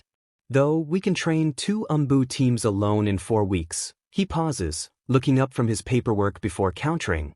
But at 40. Pausing as Karen whispered in his ear to which he nods, before addressing the room at large. Perhaps at 30%. You are good friends, so a discount. This caused May to tighten her lips. It was a good counter-offer and it would allow them to increase their strength faster but with only 2 teams. An advisor passed over a new sheet of the projected growth at current, another with their rough estimates based on the offers thus far. Ruffling through the documents, the mist contingent whispered in hushed voices, as the Dawn group did the same, though Naruto and Karen were speaking among themselves. None overheard them, but they both looked back when May broke from their hushed huddle. May offered instead, how about 1 hunter team and 2 full squadrons of samurai? They had to include the samurai as their daimyo, was rather persistent in the upgraded to his personal guard. A slight sigh escaped her delicate lips. Naruto on the other hand pondered this returned offer, glancing back at the training schedule, he swirls the idea around before looking back at the book. Let me check with. Karen yet again came through with another book, swiped it from Larn, she whispered, and he smiled, responding. I owe you for this one. A moment of him looking through what appeared to be a diary, a nod later, Naruto spoke up. Yeah, we can do that. And do it for 20. Friend discount. A collective sigh of relief from the Mist Council. Very well. May states, a growing smirk dancing on her lips, as the document was drawn up while the White Dawn contingent packed up their documentations, sealing scrolls in heavy usage. Ino reread the documentation, ensuring it matched the discussions, Karen triple-checking afterwards, and the 2 department commanders signed it alongside the Mizukage and Umbu commander. As handshakes were shared and smiles exchanged, Ino watched as Naruto easily wooed the diplomats and shinobi. Ino watched as he deflects the affections of the Mizukage with freighting efficiency, the many SCK ups were redirected, and finally his smile seemed to dazzle the remaining kunoichi. She felt somewhat out of place. Her friend seemed to have overcome his social skill issues, but before she could think harder on it, Naruto's voice dragged her back to the room. And this is my newest diplomatic envoy, Ino Yamanaka, and my childhood friend, that was now looking at her, Ino only managing a squeak. Karen had to smother her chuckle at the swift redirection her cousin just pulled off. As he stepped beside her, they both grin, their Uzumaki grins, Naruto speaking up. Should keep her busy with paperwork, huh? The matriarch chuckled at that, nodding her approval. It should. So, are you sure of that decision? Giving her a position beside you. Jovial tone had vanished, growing serious. Naruto matched it and a fierce glare towards his clansman. You don't want her, Tay didn't. I wouldn't want her near Larn, and I doubt Uncle would either. So what? You are taking her on then? Karen snipped, to which he nodded. Naruto nods, informed. It was my idea to bring her in, turn her on her own, and so I'll take responsibility. A Trojan in case we need them off our tail for a bit. As the crowd begins to thin out, Ino clearly flushed at the sudden attention. The two Uzumaki noticed their fellows were all smirking, catching on to the grand scheme their commander had cooked up. Naruto stretching out and yawning, much to the hidden amusement of his cousin with him. Guess we should get to the inn. Rest up. We leave at first light tomorrow morning. Someone seems eager. Karen states with a grin, causing Naruto to glare back at her. Blinking owlishly, she asks as innocently as possible, that fooled none. What? Naruto growled, slipping into the old Uzumaki tongue known as yuzu. Do not start with me, Karen. Everyone blinked at that. None beyond the upper echelons of the Dawn knew of this language existence, even fewer could even hope to decipher it, and thus none stopped the duo as they continued seemingly bickering. Karen maintained her innocent card, owlishly blinking. Don't be so hesitant, Naruto. Remember our talk on the bridge. The talk on ship. Naruto scoffed, still speaking yuzu. Oh, now you bring up the bridge. If I recall, Naruto? Ino called, approaching the duo, gaining them both Uzumaki clan members' attention, though it was clear that Naruto was annoyed at something as he snipped back, in common this time. What is it? Ino was surprised at the rather abrupt snapping. What was that language you were speaking? I didn't understand a word of it. Are you going to tell? Karen questioned, maintaining the yuzu, gaining her leader's attention briefly. Don't worry about it. Naruto waving off both questions, the red head blowing him a raspberry, earning a glare from the blonde kunoichi at the dismissal. Naruto continued casually. Let's get to the inn. I want a nap, and food, hope they have ramen. Both contingents chuckle at that as he moves off towards the door, Karen dutifully falling into step at his side, the other White Dawn trailing them. Ino looks on with narrowed eyes, as the thought of a clan language was not unheard of. It was surprising as the Leaf has no knowledge of such information regarding the clan. Filing it away for later, she followed the leaving group, mind running rampant. Land of Water, Hidden Mist Village. The following day, Naruto yawns as he reaches the gate, his team already there. Good morning all. Stretching as he stumbled before them. May chuckled at the sight. Morning, sleepyhead. Karen attacks his bedhead, trying to clean it up to no avail. Naruto answering the Kage. Well, thankfully these negotiations have wrapped up rather quickly. Indeed. May shaking his hand. This was most expedient for an agreement. We aim to please. Karen jokes, causing the White Dawn members looked blank-faced at her. She was not ashamed. Naruto coughs, anyway, pulling his glare off from his proud cousin. Naruto looking to the Mizukage. We'll bring the shinobi passports the week before their training. May nods firmly, before smiling softly, shaking the offered hand from Naruto, speaking. I'll be sure to make sure the samurai conscripts are here on time. No refunds after the ink had dried.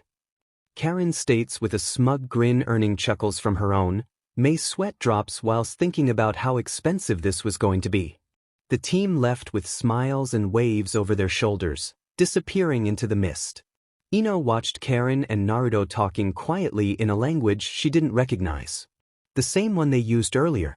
As the naturally curious as she was intrigued by it, but not only to discover what they were speaking but also to able communicate with them without unintended ears listening in. That was a problem for later as she fell into companionable chatter among the group, seamlessly melding into the group as she unknowingly began to subconsciously and morally align with them.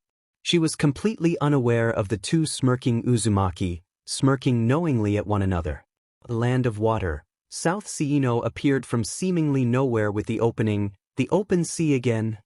Naruto, who himself was leaning back against the rail that seemed to be his spot, regardless of which ship they were on, his golden locks flowing in the wind, helped highlight the red within it.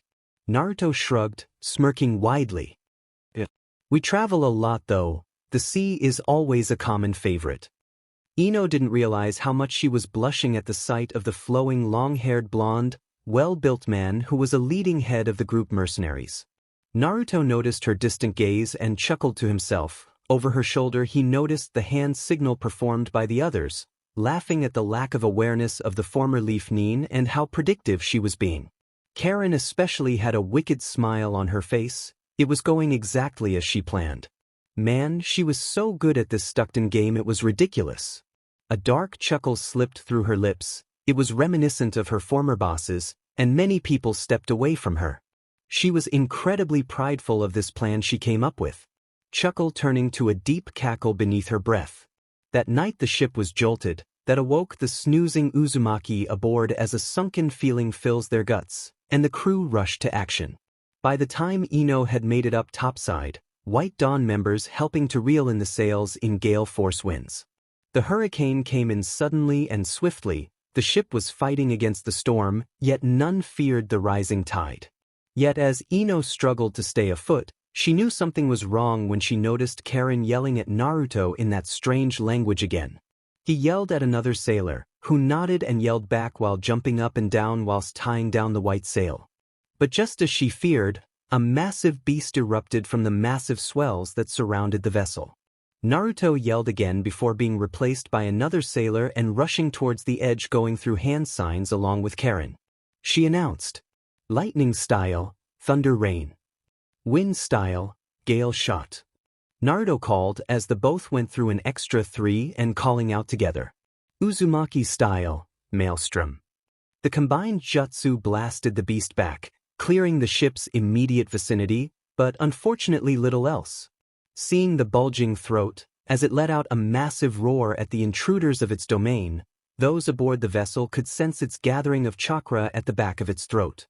Panic began settling in, which is when Naruto does what Naruto does best, though. He borrowed a line from the man who claimed to be his sensei at one point, declaring loud enough to be heard over the raging storm.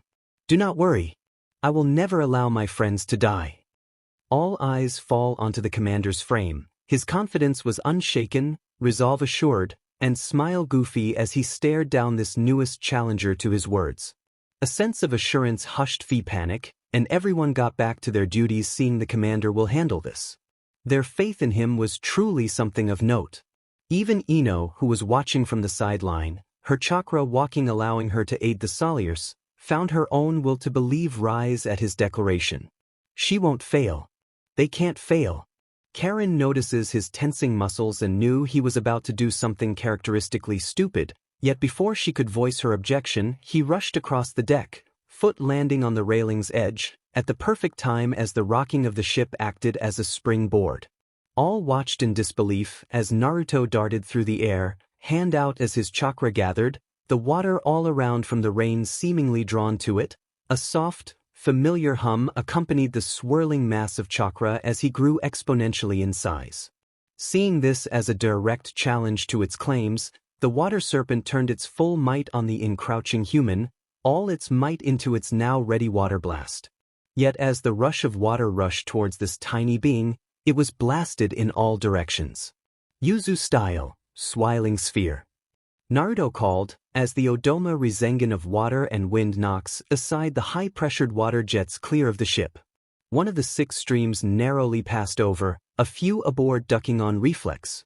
The ball of chakra continued on forward, pushing the parting streams further away from the ship, while its owner followed it in. His roar could be heard all the way until an explosion within the Leviathan's mouth. The explosion could be felt from the ship, rain in 100 meters blasted clear for a moment. A chain of chakra darted into the smoke of chakra and mist, clearly latching something before retracting hard and fast. Yanked back by Karen's chakra chain, Naruto was pulled through the smoke that clung to him, a smirk upon his face as the beast fell backwards. Smoking bellowed from its mouth as it fell back to the ocean.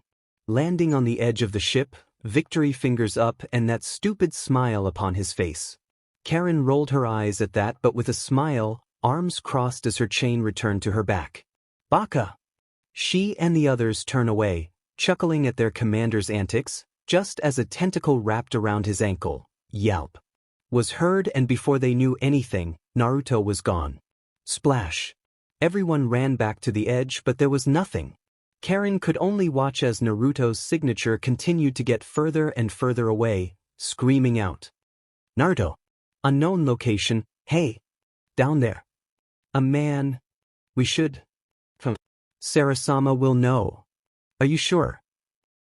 Naruto awakes in a tent. Yep, definitely a tent, light tan leather roof and a soft bed beneath him. A glance around showed that the floor was cloth flooring but noticed sand here and there. Sitting up, he looks around more intensely and noticed the low wooden drawers on the right, a tall cabinet on his left, that allowed the man to notice the glint of steel within. Looking down at himself, his clothes had been removed, his shirt was absent, but his boxers remained. Glancing around he noticed signs of used medical stuffs which reminds him of the last moments of consciousness he had, fighting off that Leviathan with an Odoma Rasengan, tends to fix most his problems he muses. A few minutes after retrieving the clothes he found in the low drawers, suspiciously his size, he inspects these new threads in the full-length mirror beside the bed. A white t-shirt bearing a somewhat familiar sigil, though he can't recall where. Why it felt so. Beneath the sandy white loose overcoat that matched the cream weapons pouch, cargo trousers, and sandals. The kunai were ceramic white, along with his fingerless plated gloves that held the sigil on the back of the hands. Medical tape secured any loose clothing. Overall, he felt ready for what he presumed was a desert climate. You look well. A voice startling him, spinning round with one white kunai in hand to see a woman before him that had long red hair with spiky bangs on her forehead, wise red eyes, and skin that was surprisingly fair though a few stress marks could be seen. What threw Naruto through a loop, however, was that her smile seemed to stir something within him, unaware that a certain chakra construct had noticed this and smirked. A brief pulse of its hyper-dense chakra through the boy's system, concentrating in his brain, broke something, and a torrential of memories swiftly assaulted his mind as if one of his clones just popped. It's been so long. Her smile widened upon seeing the recollection play across his eyes. Hasn't it, Naruto? Those last words were lost on the man as he pulled her into a firm hug, one she had dearly missed and the chest that helped forge her into the leader she was today, Naruto whispered. Sarah. Original A/N. I haven't forgotten about this. Already halfway through the next chapter. Reworked A/N. Hopefully reads better. I added mature content that I normally omitted.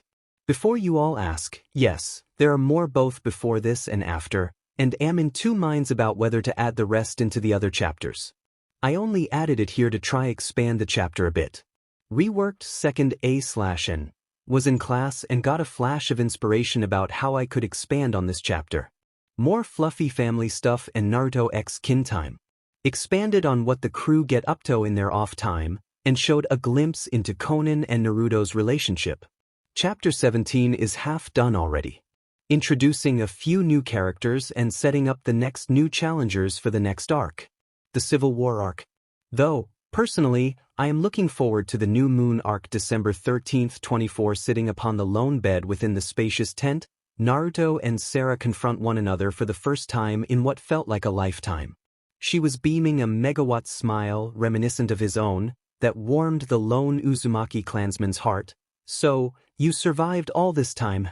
Sorry I never. Her finger finds his lips and she shake her head. The leaf shinobi told us, right? It was best forgotten about. She explained with a fading smile, though, to me at least, I do recall you and your efforts. Hand falling back to her lap, though it was more a dream than anything. I see.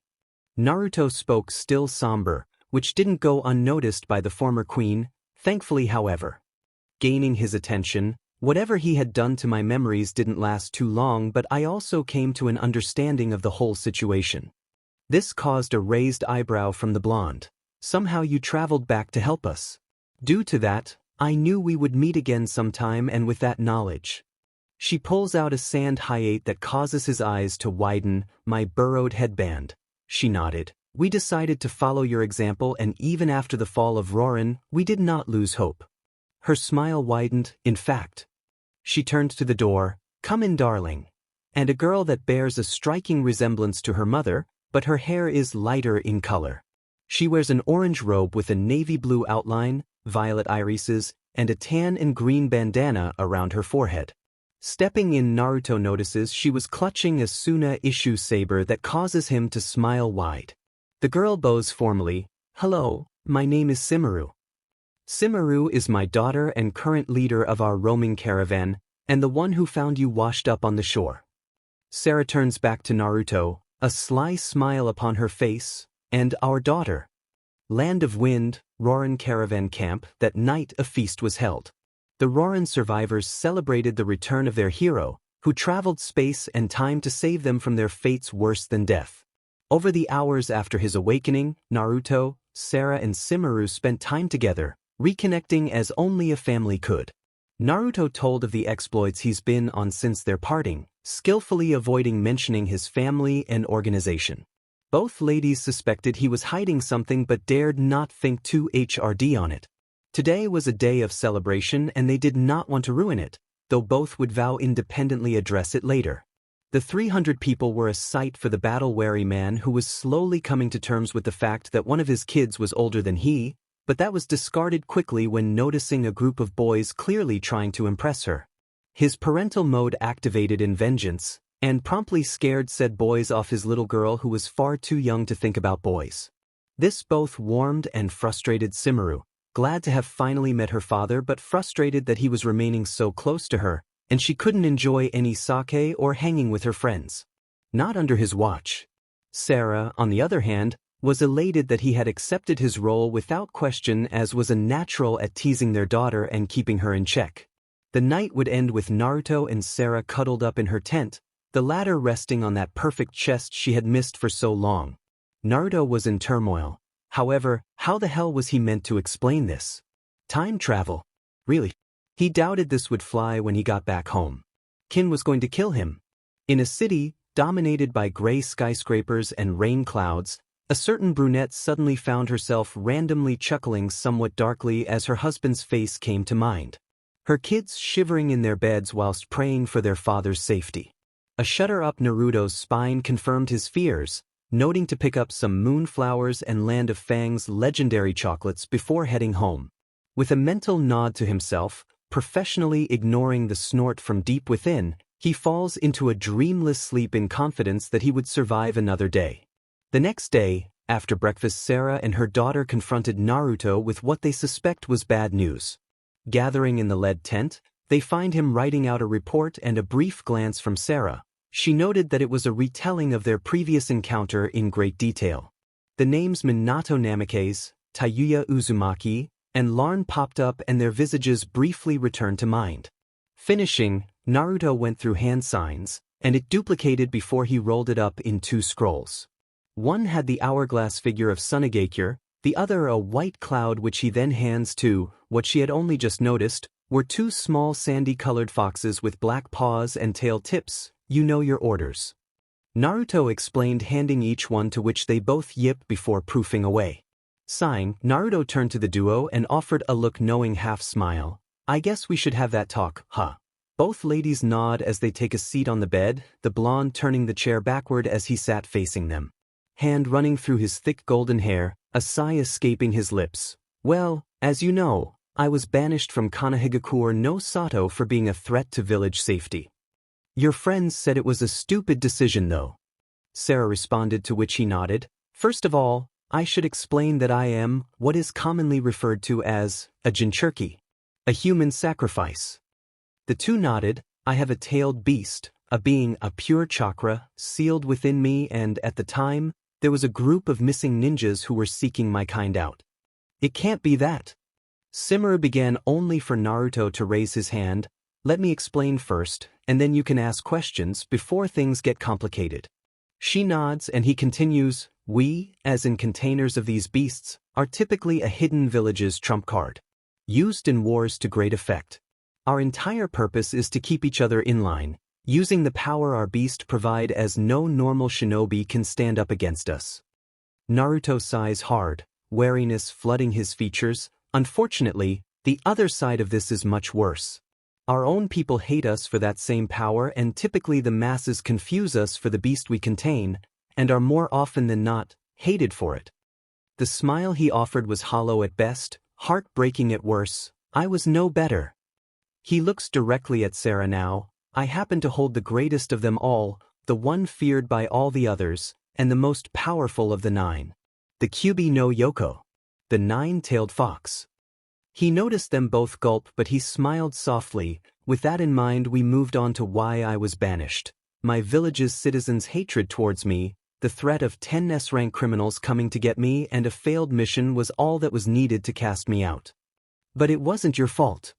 Sarah argued, to which Naruto nodded. I was a baby when he was sealed within me. I had no choice on the matter. No say in my future. I was burdened with its presence, and yet they chose to ignore that fact either way. That's horrible. Simuru adds, gaining a smile and a nod from her father. It is. But it's not all bad. He continued, I have friends now. I help build a group of like-minded people who help save those that need saving. Reform criminals and give them a new purpose in life.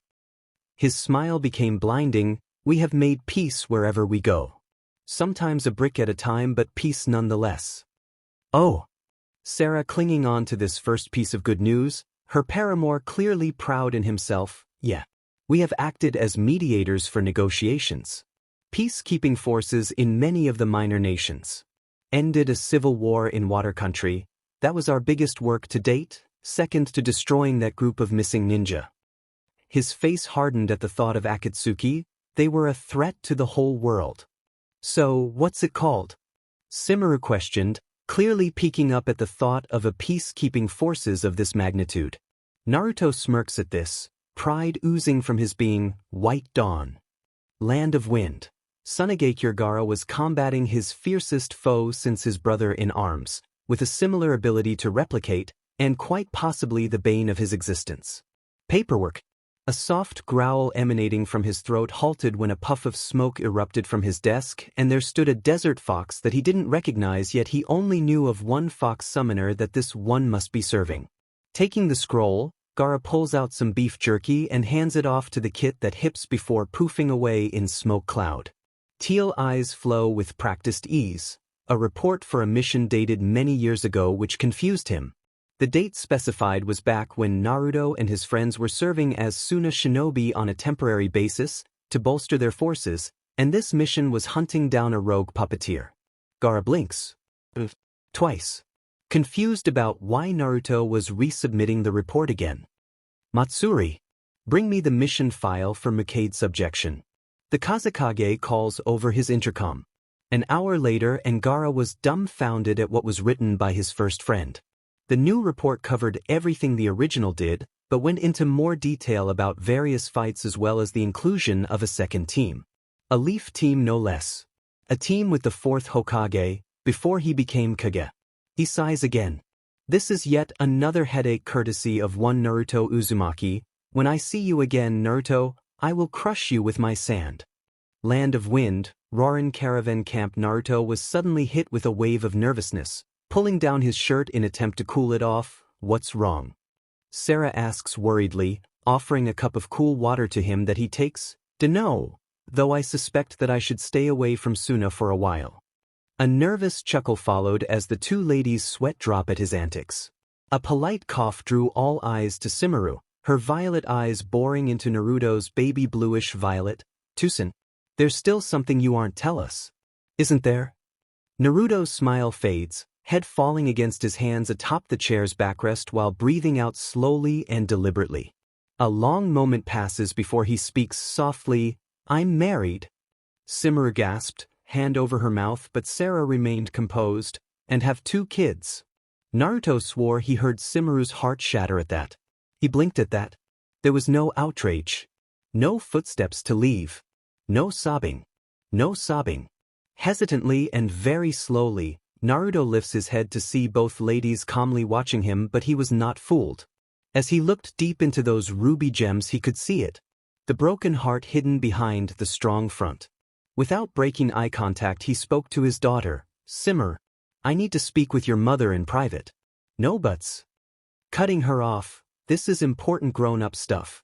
You're too young to know of yet." Simaru, not wanting to upset her newly found father, stood from the bed and walked towards the door, but as she glanced back, she noticed the intense gaze of her parents and could sense something was up. With a sigh, she left and securely closed the flaps.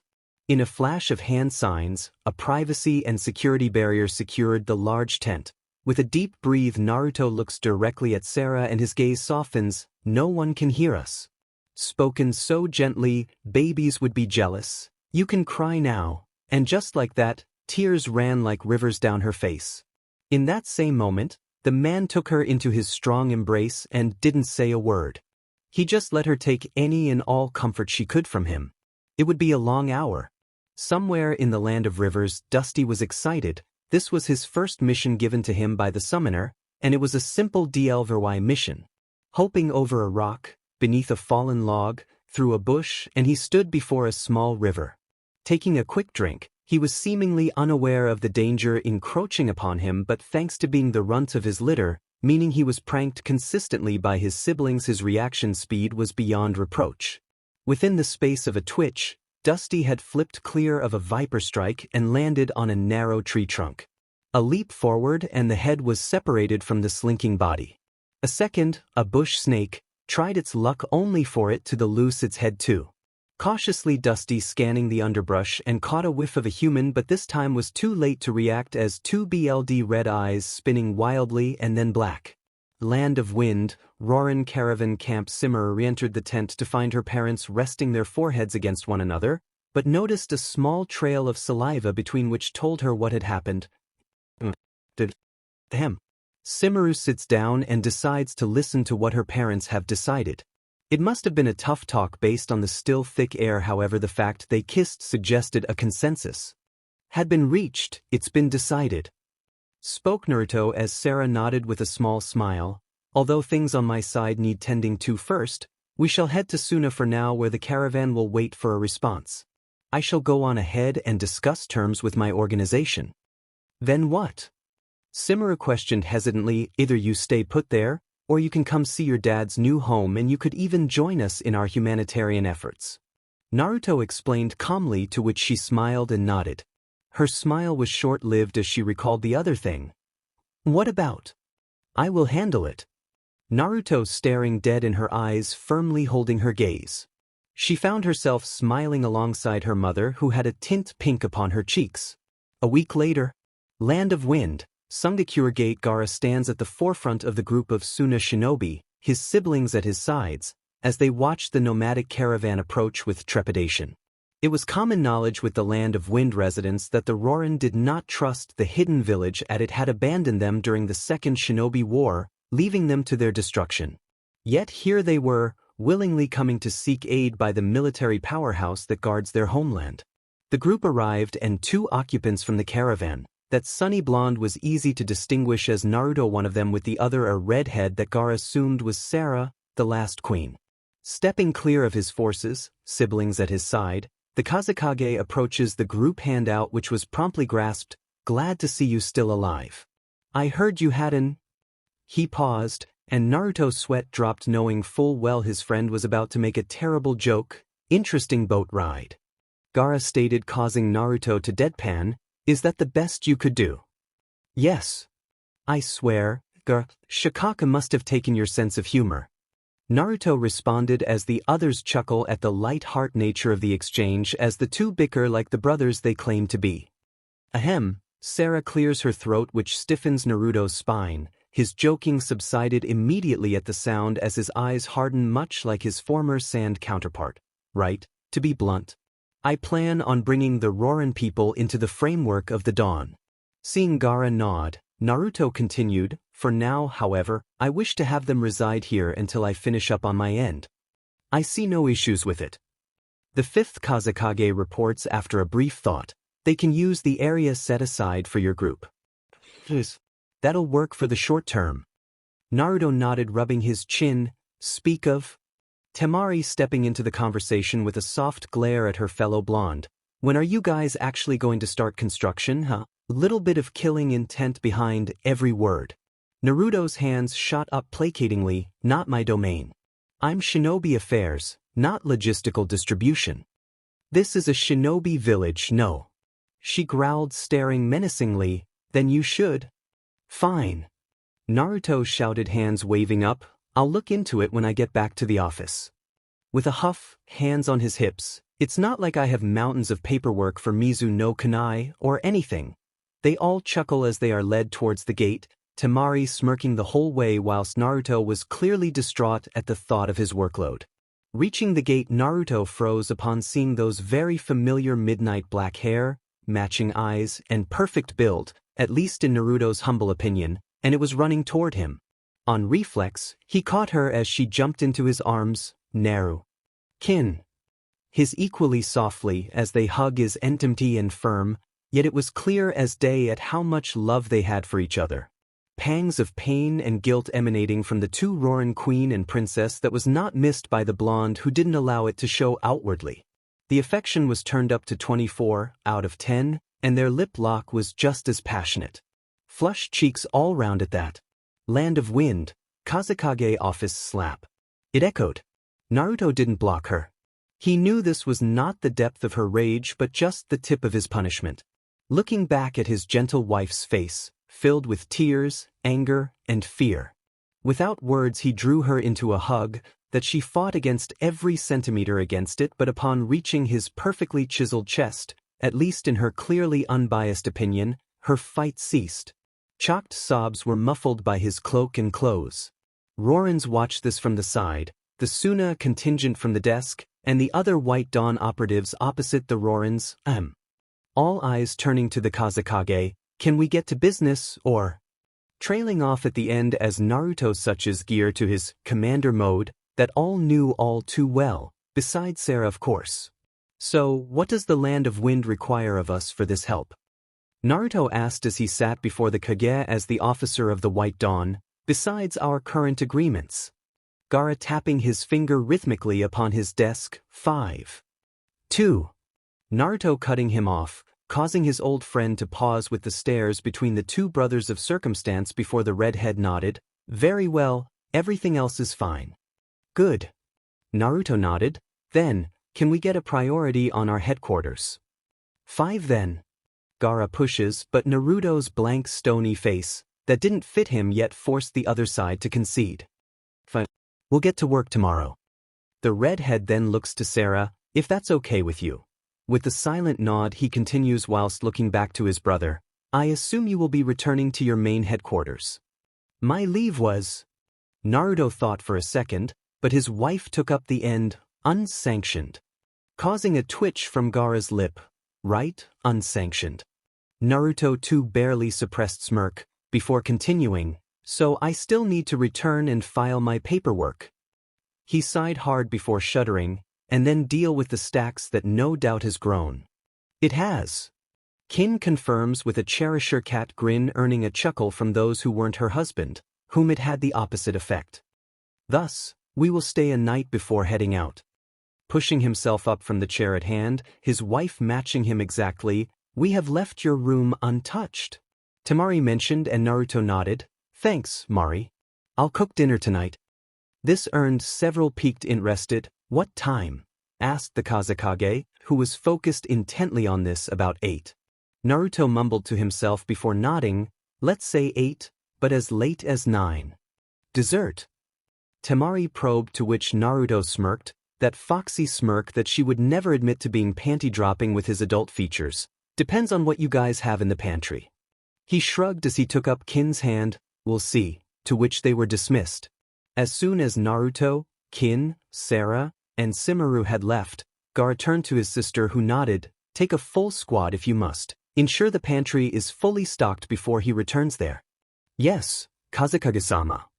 She vanishes in a vortex of wind immediately as he turns back to the door, looking out over the village.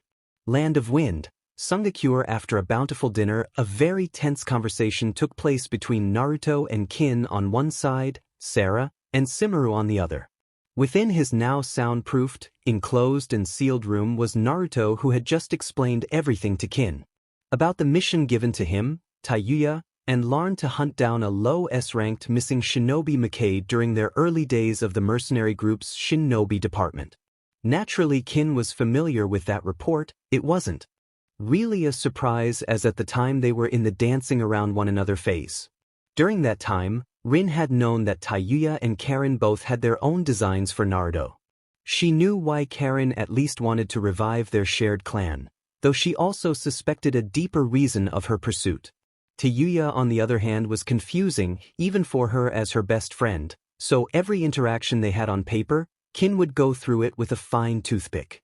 This situation, however, is unprecedented. Kin knew it. She knew her idiot of a husband always found himself in improbable situations, doing the impossible, and coming out on top while grinning stupidly all the way. Time travel, though. She exhales slowly before looking directly at Sarah, then Simaru. I understand that this was not planned, nor done with any malice, so I have no right to complain or demand things of either you. Taking a deep breath. However, as I am Naruto's wife and mother to his 3 children, I can't just allow you to come into the family without setting down some ground rules. I understand, Sarah states, nodding along to that.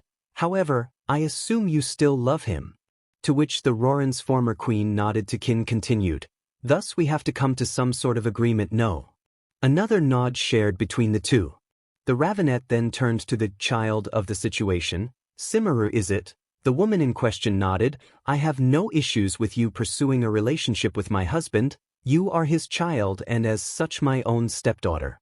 This earned a smile from the woman who nodded. Though, I expect you to babysit your younger siblings though. Kin's smile was not warm, nor cold, it was just enforcing. Simaru nodded, hesitant at first, but suddenly the realization, she had siblings, younger siblings, that she still had responsibilities. Though this time, she was happy for it. Yes, I can handle that. The next morning, Naruto, Kin, Sarah and Simaru were moving towards the borders between the Land of Wind and Land of Rain. It was a now commonly used transit route, as Rain has become somewhat of a trade center, a neutral one at that allowed all to conduct business equally regardless of your homeland. Despite the negative relations, both Land of Earth and Land of Lightning have trade caravans that also utilize the central hub. As the new family moved on, they were laughing with soft banter and joke around as they come to understand one another. Kin was working overtime to understand and support Sarah, and coming to know Simaru as a friend and perhaps sister figure if not step-parent. The joyous mood did not last, as Naruto was the first to sense the malice-filled approach. Naru? Kin questioned before sensing a rapidly approaching individual, her own eyes narrowing. Him. Again. So, it would seem. Naruto confirmed as his own temper began to flare. We may need to. He threw out his arms out wide. A massive blanket of wind expanded around the group, deflecting the lightning blast that impacted immediately after it stabilized. The sand cloud was immediately blasted away as Naruto's old nemesis arrived. Sasuke Uchiha. What do you want? Naruto spoke so coldly, even in the middle of this country-wide desert it felt like it dropped a few degrees. Fight me, dope. Sasuke states, pulling out his sword casually, with his infamous smirk. No. Was Naruto's swift response. You think you have a choice? Sasuke channeling his lightning through his Chikota and activating his Sharingan. Land of Rain, Central Spire. Ino Yamanaka steps into the office of one Naruto Uzumaki. The day was still young, and no one was around. Snooping around allowed her to find several folders of the White Dawn's current clientele. Nothing she hasn't. Bingo. Finding a hidden SWH beneath the desktop. Flicking it released a hidden barrier on the top shelf of the closest bookcase, revealing no books but rather a stash of premium quality ramen. Narrowing her eyes, Ino was torn between face faulting or continuing on, but as she reaches for the noodle goodness, a red file with the Uzumaki swirl caught her eye. Just as she was about to reach for it, a flash of light caused her to freeze. My, what a compromising position you find yourself in. She knew that voice and hated it right now. Turning slowly, she finds the teasing smirk of one Naruto Uzumaki, camera in hand. Do not worry. Your secret is safe with me. The redhead smirk turns feral, a bead of sweat running down Ino's neck as that smirk reminds her of a certain special jonin back in the leaf. For a price, of course. Land of wind, land of rain border, why do you want to fight me? We've done this twice before, remember? Naruto asks from his defensive stance, Kin sliding in behind, frowning with tight lips. I need to test my strength. Sasuke charging forward, this time I won't hold.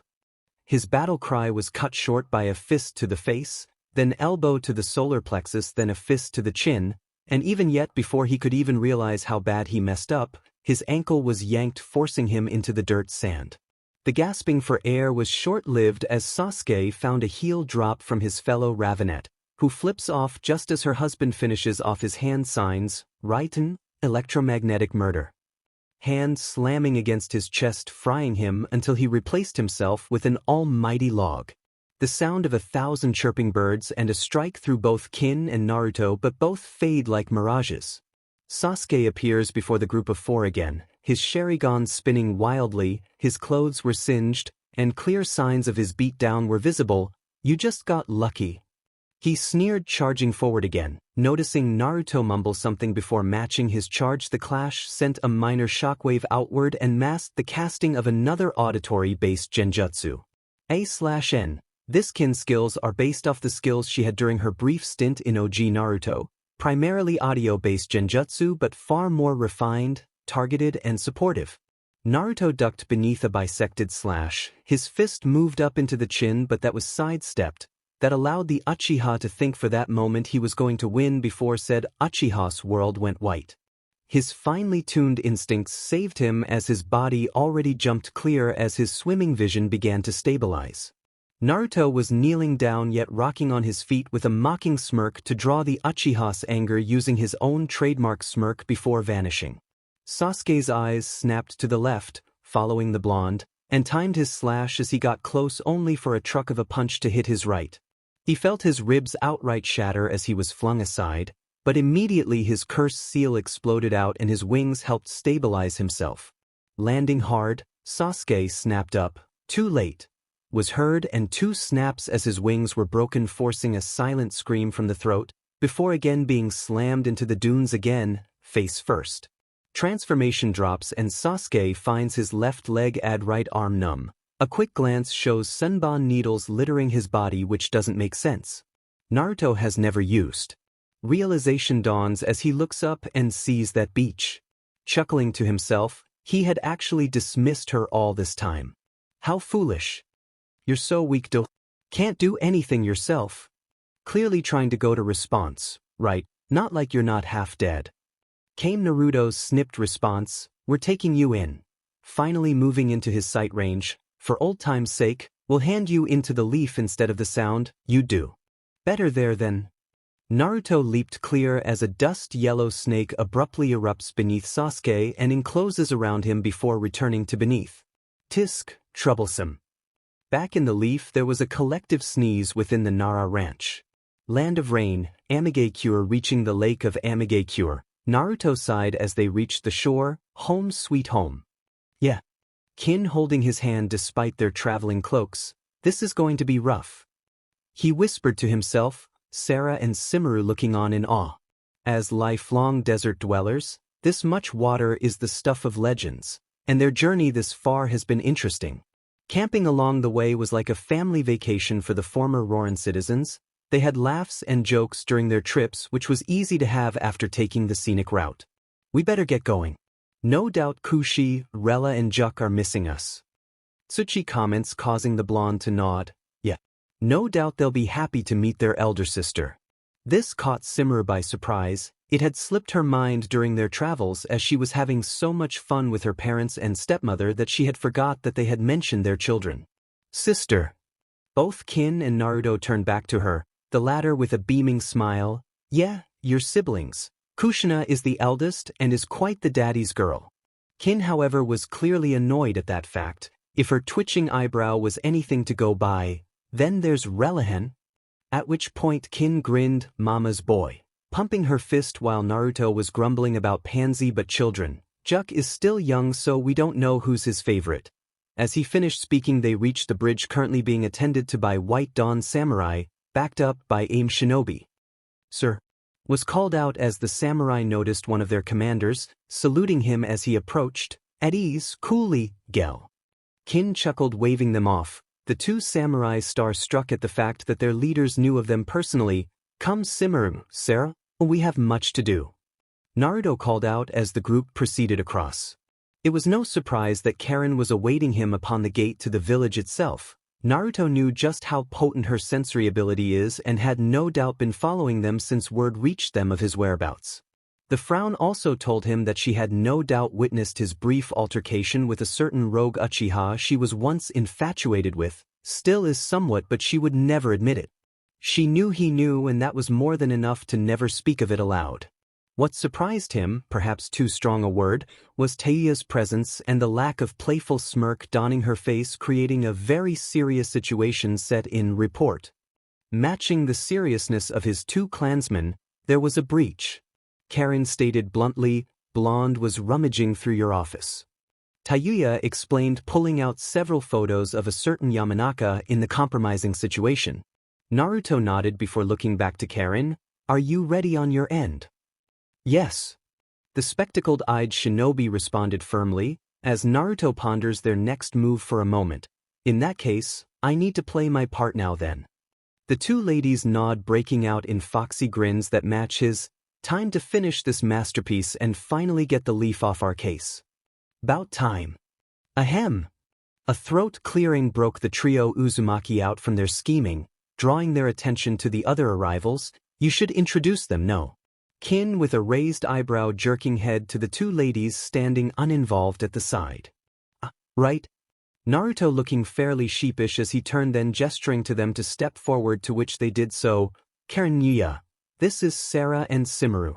Turning back to his red-headed co-workers, Sarah, Simaru, these two are my clansmen, Karen and Yuya Uzumaki. Day. Sarah bowing her head, daughter following suit, sup.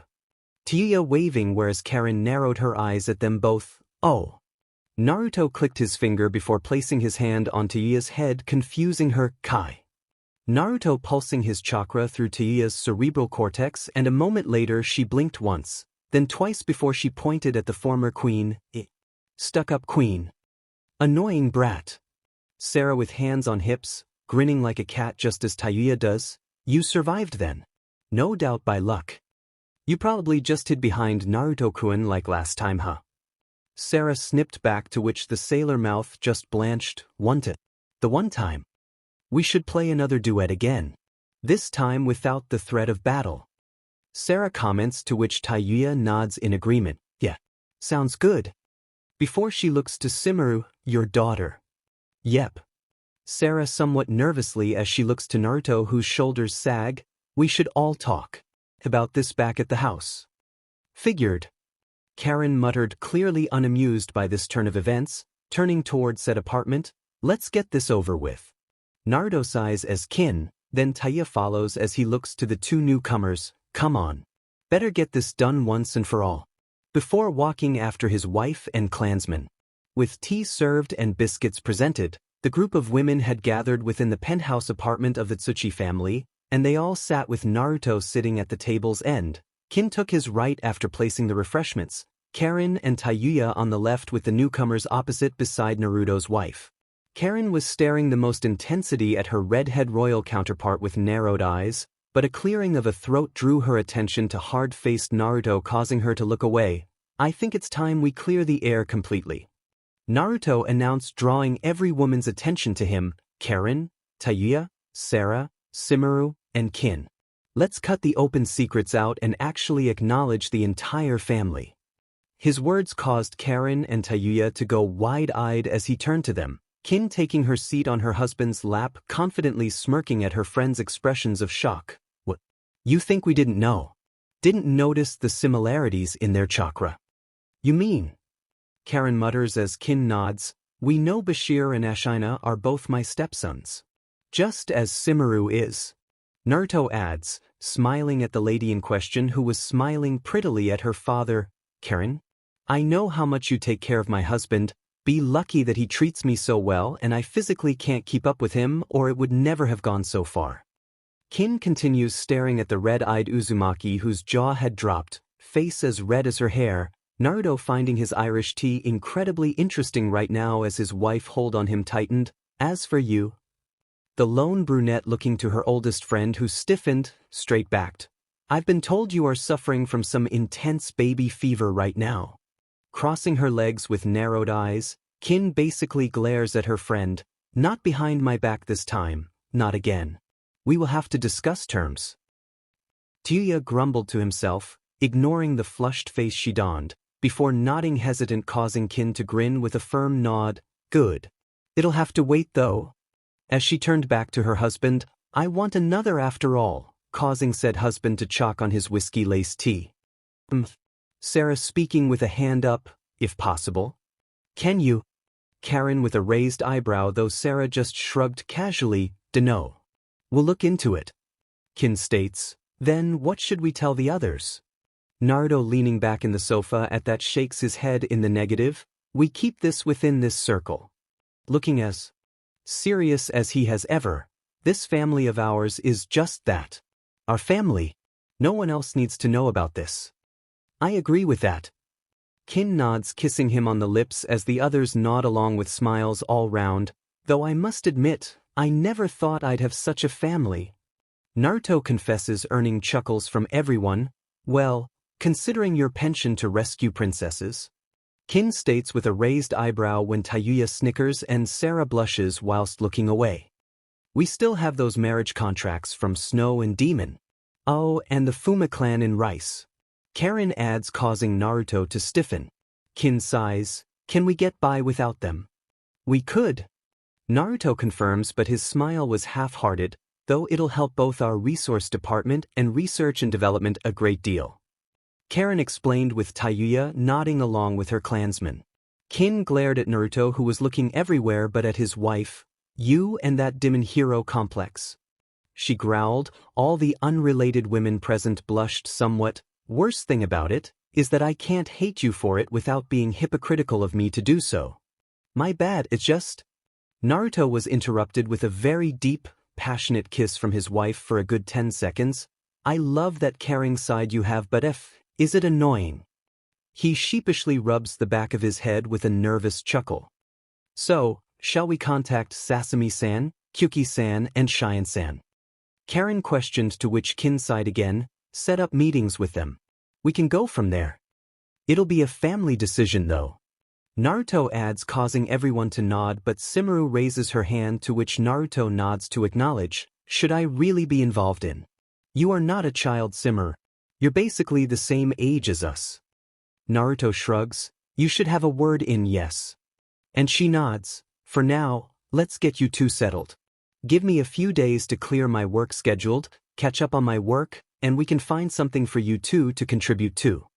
Land of Snow, council room. A messenger rushes into the council with a scroll in hand that was sealed with the sigil of the White Cloud, upon white wax, Lady Daimyo.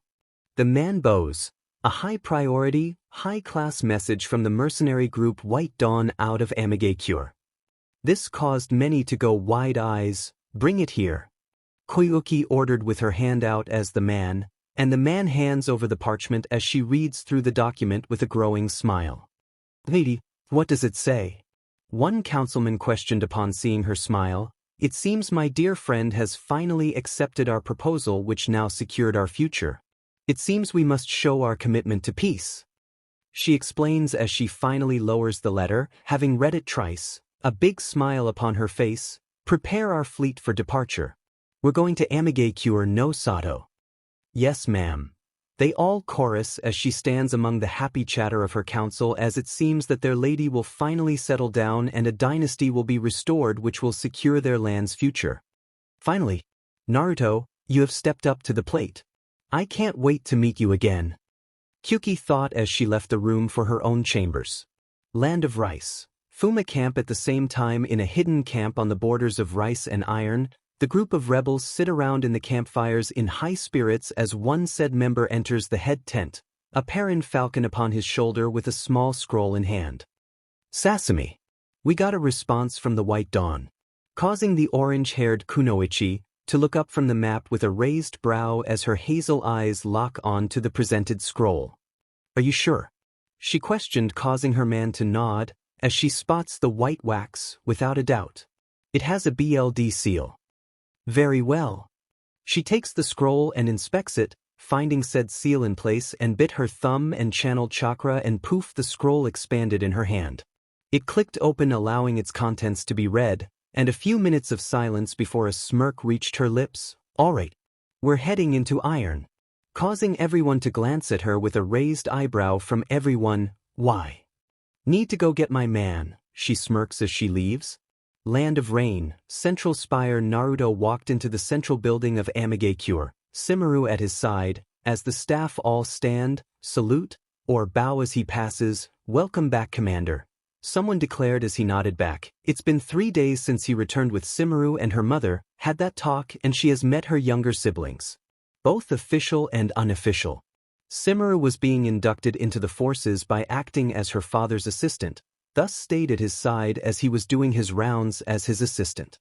Eventually reaching his office, they came across Taouya with a file and a serious face. We have business to discuss. Come in then. Naruto passing her by and entering with Taouya following, Simiru closing it behind her. The Yamanaka is in the net. Good. Naruto dropping in his seat, looking over the files upon the desk. Then, we'll have to move on to the next part of the plan and move forward. You'll visit her tonight then?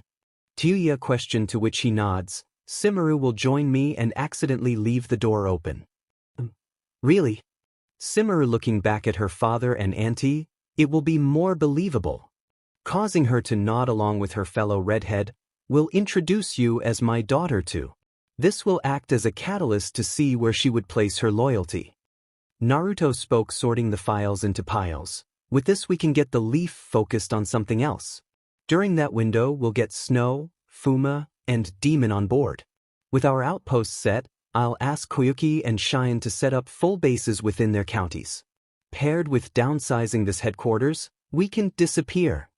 Naruto continued whilst absently pulls out a box of cigars, Taouya retrieving the whiskey from the side with 2 glasses, but before he could light up, Simiru snatched it and glared at him. Dead.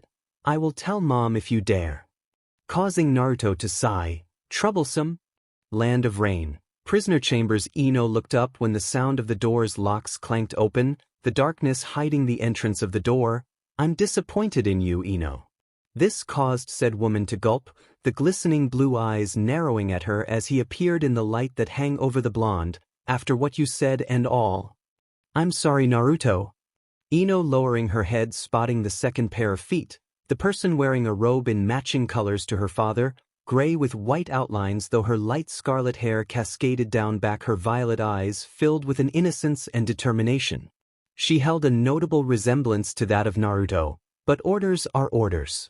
I needed to gather information to determine whether you are a threat or not. A threat? Naruto with a raised eyebrow. You aren't here to retrieve me. No. Shaking her head. Another. Ino paused upon realizing she was giving out information, narrowing her eyes at him. What did you? Trade secret. Naruto chuckles and the woman too giggled at the flushed face of the blonde. Who's your friend? She growls. Pleasure to meet you. I'm Naruto Uzumaki. Bowing lightly, earning a raised eyebrow as Ino connected the dots. How? Well, seeing as you won't be leaving here. Naruto spoke, playing his part like the prank it was. I can tell you. Yes, this is my daughter. She's from the Roran people, a long story to be honest. Daughter? Ino gasped as the woman nodded. I am his new assistant after your betrayal. This caused the guilt to strike the Yamanaka perfectly. Seemed she too had managed to pick up her dad's pranking arts. Well, either way, this is goodbye. We have to do damage control on the information you swiped. Naruto leading his daughter back out. In paperwork is going to be the death of me. He grumbled to hide his growing smirk. Land of Rain. Central Spire a few days later. She escaped. Lon reports to Naruto as he sat at his desk, Simaru filling a bookshelf with completed forms. I know. Naruto says, looking over another report, can you send a few of your hunter squads? Looking up at Larn, mischievous glint within his eyes, tell them to not try too hard, though. This earned another raised brow. Shouldn't we send shinobi? My hunters happen to be engaged in another matter. Naruto finishing the report with a stamp of complete. This sure. Papa. Gaining both men's attention and Simaru, are we sure she'll report as you think she will? Standard procedure. Naruto reported firmly with a smile, she'll debrief, earning nod from the others. Now then, I have 3 meetings to attend to. Hearing the clear dismissal, both left to their own duties, allowing Naruto to finally bring out his swiped Saratobe smokes he liberated from the Nara. A knock on Naruto's door and Simaru poked her head in. Sasami-san is here. Send her in. His response, and the orange-haired Fuma leader appeared within the door, rushing forward and literally leaping over the desk and hugging Naruto fiercely. Naruto-ki, earning a chuckle from the blonde, rubbing his hand up and down her back. You're just as energetic as usual, prying her off, and she too returns to the seat opposite. So, you're accepting my offer? In a way. Naruto began with a raised eyebrow. There is a plan in the works. Retrieving a file from the top drawer, where the Fuma would be useful and will agree with. Taking the file, Sasami reads it over and sees the holes her clan would fill, and growing further and further excited. Yeah, we will be happy to help with this. Though, looking back at him, what of our reward? I know what you want, Sasami. Naruto speaking whilst looking directly at her seriously. I have spoken to my wife, sister, partners, and daughter. Daughter? Sasami with a shocked voice. Why would children? I think he means me. Simaru stepping in with another pile of folders, heading toward the cabinets. My name is Simaru Uzumaki of Rorin. Rorin. The Lost City. Naruto informs, causing Sasami to look at him, focused on the following. It's a long story, but time travel was involved, so Simaru is only a few years younger than me now. I see. The skepticism flowing off Sasami in waves. Regardless. Naruto regaining the attention of all. They've all have agreed to expand our family by 3. Holding of 3 fingers up. You, Shine of Oni no Kuni, and Koki Kazahana of Yuzu no Kuni. This earned a raised eyebrow from the Fuma leader. You have others in mind. Am I not enough? Pouting as much as she could, causing him to sigh hard. Well, in all honesty, things kinda worked out this way. My wife is the love of my life. Chuckling to himself, despite the way we met. A nostalgic smile upon his face. My partners are clanmates, wanting to repopulate our clan, and with only 2 males left. He shrugged, causing an understanding of clan head. I see. Then what about the 2 daimyo? They have expressed the same wish as yours. Then Auntie Kin says that he is too much for her. Simaru adds, earning a glare from her father. I'm sure you have files to deal with. No. Said daughter got the message, but she just smiles. That smile her mother taught her, which actually unnerved Naruto, but he refused to back down, with him upping the ante with narrowed eyes. Then after a while she broke off with puffed cheeks and left, muttering beneath her breath about boss dads and not treating her like a kid. Upon the doors closing, Sasami snorts, wow. That's your daughter? Raised by her mother to be a soft, understanding, and leader for the people of Rorin Caravan. Naruto smirks as he leans back. But whenever she's with me, she's a bratty little princess, my princess. A doting father. Sasami gushes, I can't wait. Ahem, feel free to bring your clan here for training before we begin our campaign against the Sound. Naruto speaking seriously, that will happen within 4 months or so. 4 months? Yeah, this is the forms you'll need to sign, and when your forces arrive, present this. Pushing forward paperwork and then a single pass. Channel chakra into that. She does so with little effort. We will integrate your forces trained up to standard and outfitted as such. Seriously? Sasami questioned, to which he nodded, him smiling at her. Welcome to the White Dawn. At lunch, Naruto and Sumeru were in his office talking animatedly in a father-daughter bonding moments, which was interrupted by a knock on the door, Taouya poking in. "Yo, asshat, you got a visitor. We're on lunch. Leave us be." Naruto came. Steps in Koyuki with arms on her hips. "You really trying to send me away for food?" This caused Naruto to stiffen, cough up, having swallowed liquid going down the wrong hole. Sumeru looks on with amusement. Her father was certainly popular with princesses. "Yuki, what are you doing here?" This caused the daimyo to frown, pulling out the scroll. "You invited me, Dumbus." "Well, yeah." Naruto scratching the back of his head. "But shouldn't it take you like 2 weeks or so?" This caused the woman to grin. "Well, we used our newest invention, an airship." This caused jaws to drop beside Taouya, who had seen it. When mouths closed, she continued with a saucy smirk. "Figured it could be a down payment, so." "I see." Looking to Simmer, "Can you get us some coffee?" "Okay, Papa." Sumeru standing up and moves towards the side room. Koyuki, however, was left stunned and confused watching the teenager. She assumed, "Walk off him." This caused Naruto to smirk in amusement whilst Taouya cackle in glee at the baffled look upon the black-haired woman's face. "Never gonna get old." "Yeah." Naruto confirms, folding his hands before his face. "I should make catching them off guard a game. Take pictures perhaps." Earning a thumb up from his clansman, who continues to cackle as she left. Tea was served, and Koki sat opposite with Sumeru placing down the teapot before bowing to the daimyo. "I'll take my leave then." "Thank you, Sumeru."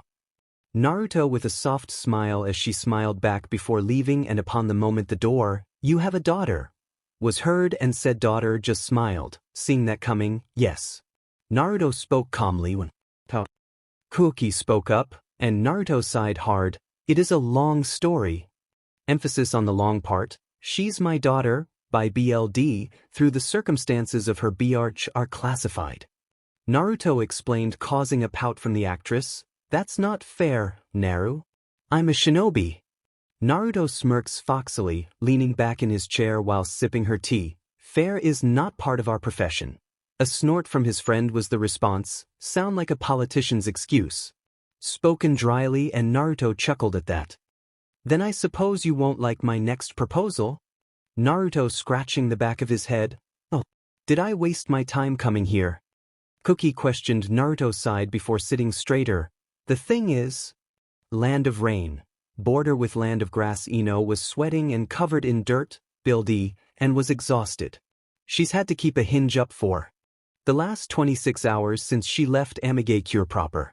As steps into a well-traveled path, she noticed an approaching caravan and nods to herself. She can use them to get past the border checkpoint that was ahead. Originally, she thought she could outrun the messengers, but it's been 2 days since she left, evading capture every which way she could. They've been relentless. In a skyscraper back in rain, a certain Uzumaki starting cackling whilst another gained a foxy grin. Now though, here she was blending into a civilian trade caravan's extra hands, seamlessly becoming one of them without even the civilians noticing. As the caravan stops at the guard post, she curses as she noticed a Hyuga within the guardsman, who yawns as he stretches. "You can handle this, right?" As he passes with a samurai, seemingly oblivious to her presence. "Yeah, get some rest, Kinjo." And said Hyuga stepped back into the guard building, rubbing his face to hide the growing smirk at his acting skills. Ino breathed a silent sigh of relief at her luck. The only one who could point her out happened to go on break as they approached. If she had been of sound mind, she may have questioned the coincidence of such an event, though many would later question whether or not she was actually let go, with growing doubts following her reports. After all, one doesn't just outwit a Inuzuka's nose in a forest, escape traps of set by an Uzumaki with a penchant for pranks, and slip past a Hyuga shinobi using chakra. It was all unheard of. Naturally, the Yamanaka clan, Nara, and Akimichi would come to her defense, causing a growing tension between the clans of the Leaf during a time of war. "Thank you, sir." Kinjo bowing before his superior. "It's fine, Kinjo, you've performed expertly in your duties as a true shinobi." Naruto responded as he stands before the guard postman, smiling all the while. "So, after your replacements arrive in 2 days, you all will be sent to the land of Tea for a survey mission at the capital city." Naruto using air quotes when speaking of their mission type, which earned smiles from everyone who nodded, "Thank you, sir." They all bowed this time and Naruto smiled back and nodded, "You're welcome. Now, I need to go sort the rest of my paperwork and get home before the wife comes for my neck again." Whispering the last bit to himself, but not just the Inuzuka's ears, but the rest too, heard it and snickered. Is Lady Tsuchi as much as a taskmate as she is rumored to be? You have no idea, Krieg. Naruto snapping at the snickering Inuzuka, before eyes narrowing. What rumors? This caused all 16 shinobi to stiffen, cold sweat permeating the room, though Naruto's eyes grew cold at their refusal to answer. I said. Spoke lowly but clearly with a very prominent undertone of promised pain. What rumors? No one would ever tell of that meeting's outcome, but it predates the death of numerous whispers of Kin's fabled flexibility, flute work, and sweatpants. No one knew who started the last rumor, though should be noted that Karen had gone missing for a full week, and upon her return she seemed skittish when around Kin. I always thought it was sus how everyone constantly announced their techniques aloud. Can't recall if it was ever fully explained on screen or not, though I did hear something about helping focus on said jutsu to a degree or something. The better mastery, the more you could internalize or something.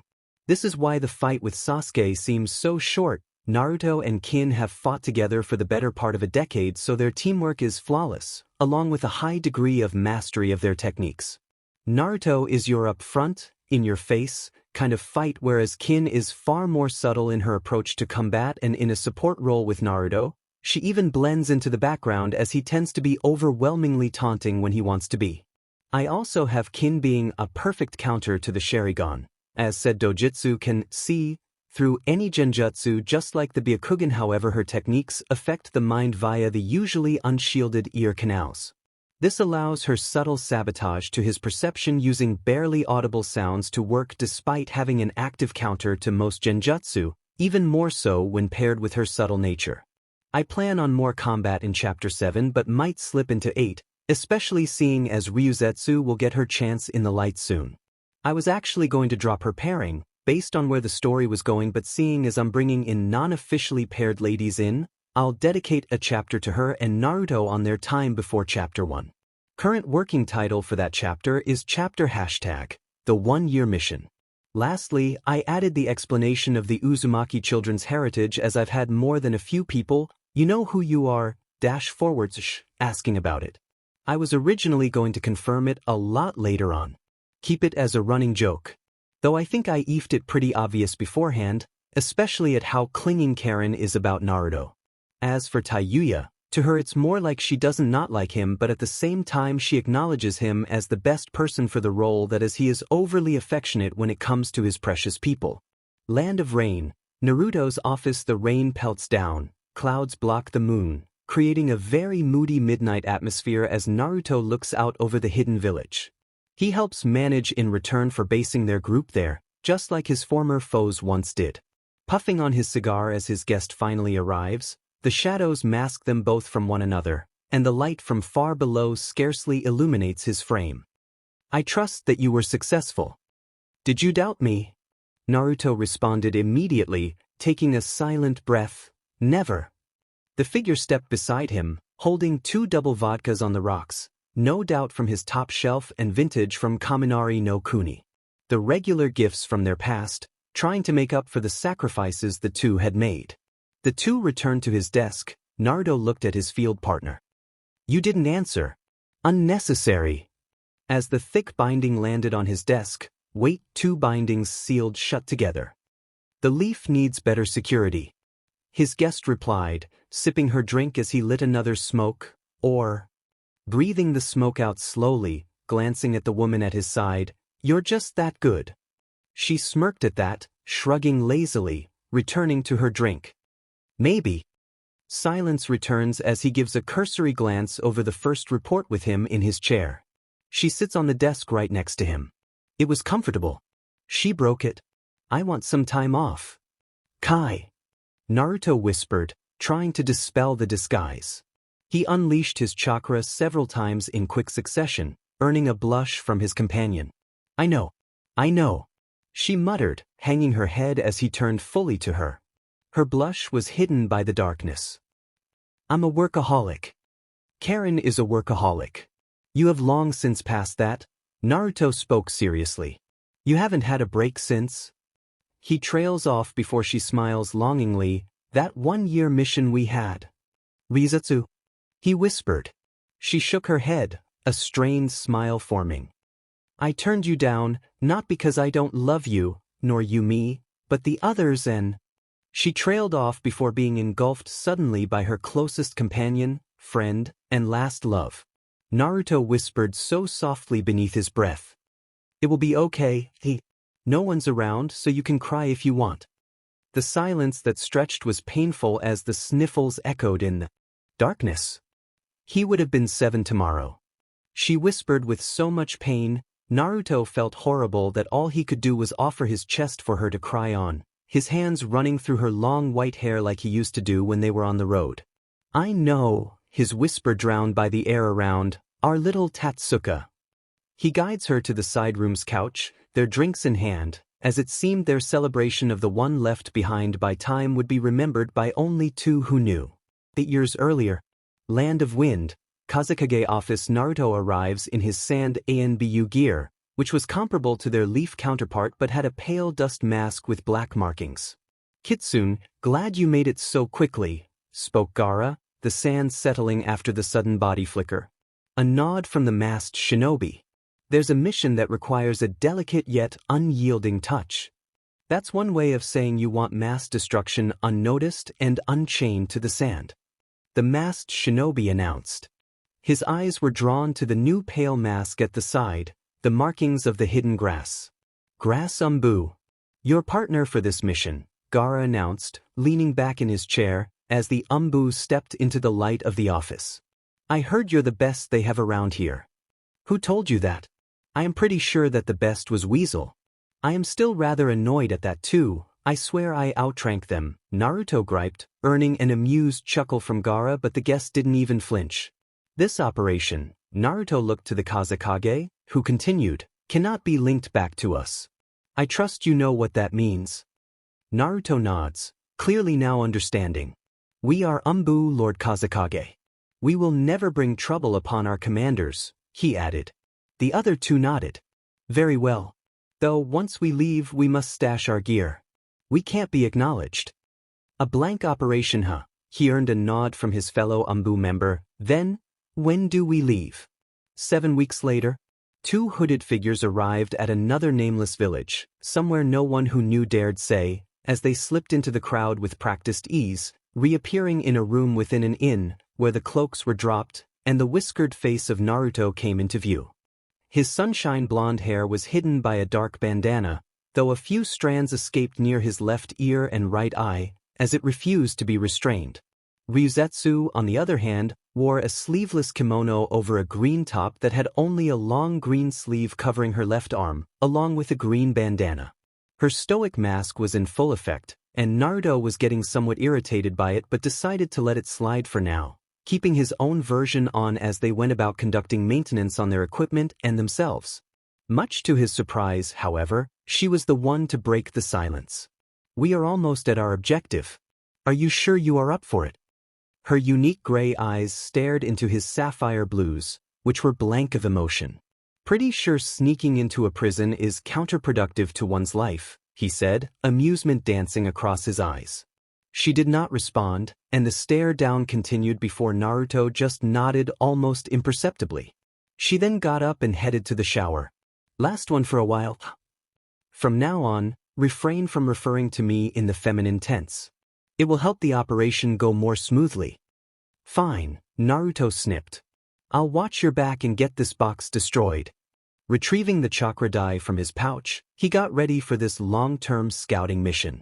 I just hope this contact of yours is on time. Just fill out the papers. She responded from the next room. He put the pots down, rummaged through his pack again, and found the documents already filled out. He placed them on the desk. They're on the desk. Good.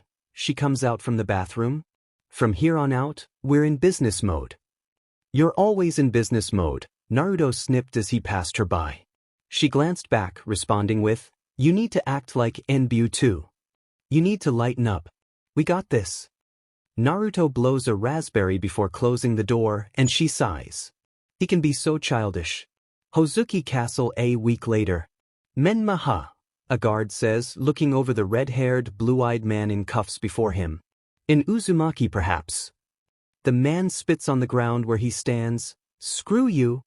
A punch to the gut causes him to cough and wheeze.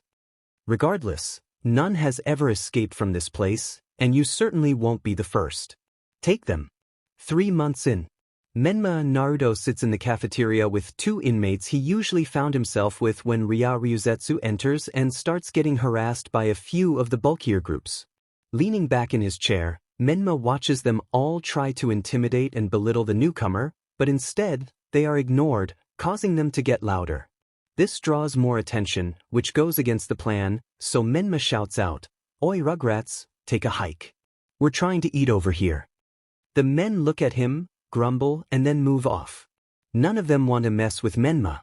He had beaten 3/4 of the thugs, in a bare-knuckle brawl within the first 3 weeks of his incarceration. His 2 companions are just 2 guys who are usually bullied if they leave his side. That night, Menma steps out into the shadow behind the castle and nods at Rya, who steps out from behind a tree. "I think you've successfully drew their attention," she whispered, and he nods. "I noticed eyes on me constantly now. The plan is going well." "Too well. I haven't found anything on my end," she mentioned, causing him to frown. "That could be a problem." She nodded at that, and the 2 fell silent for a moment. "Solitary?" she questioned, and he mulled it over for a moment before nodding. "Solitary," he confirmed. Within the flicker of the nearby light source, both were gone. A month later, the box was raised, drawn out by a substantial portion of chakra from over half the shinobi prisoners, including Menma. A demon emerged and began wreaking havoc on the place, and just when all hope seemed lost, a massive punch sent it crashing into the castle itself, protecting Ryuzetsu. Naruto landed beside her and offered his hand. "I thought you." "The seal only works on internal sources, remember," he grins foxily. "I have sage chakra and chakra storage seals on my skin." "Why didn't I?" "You do." Naruto then presses a small tattoo on her lower back. "Feel this." She nods, so he continued, "Channel a small part of your chakra there." She does, and suddenly a rush takes over, no doubt the flow of her chakra. Naruto smirks. "It won't last, but thanks. Let's beat this thing down." He pauses before bringing her into a firm hug. The demon smashes through the guards behind them. "I'm sorry," he whispers, and for the first time, she grips him back, enjoying the warmth and safety within his arms. "You know we can't save Muku now, right?" "But I..." He pulls back before placing his forehead against hers, staring directly into those gray eyes with multiple circular patterns. He isn't gone, but that isn't him. Placing his finger on her heart, he continues, "Muku will forever live within your heart.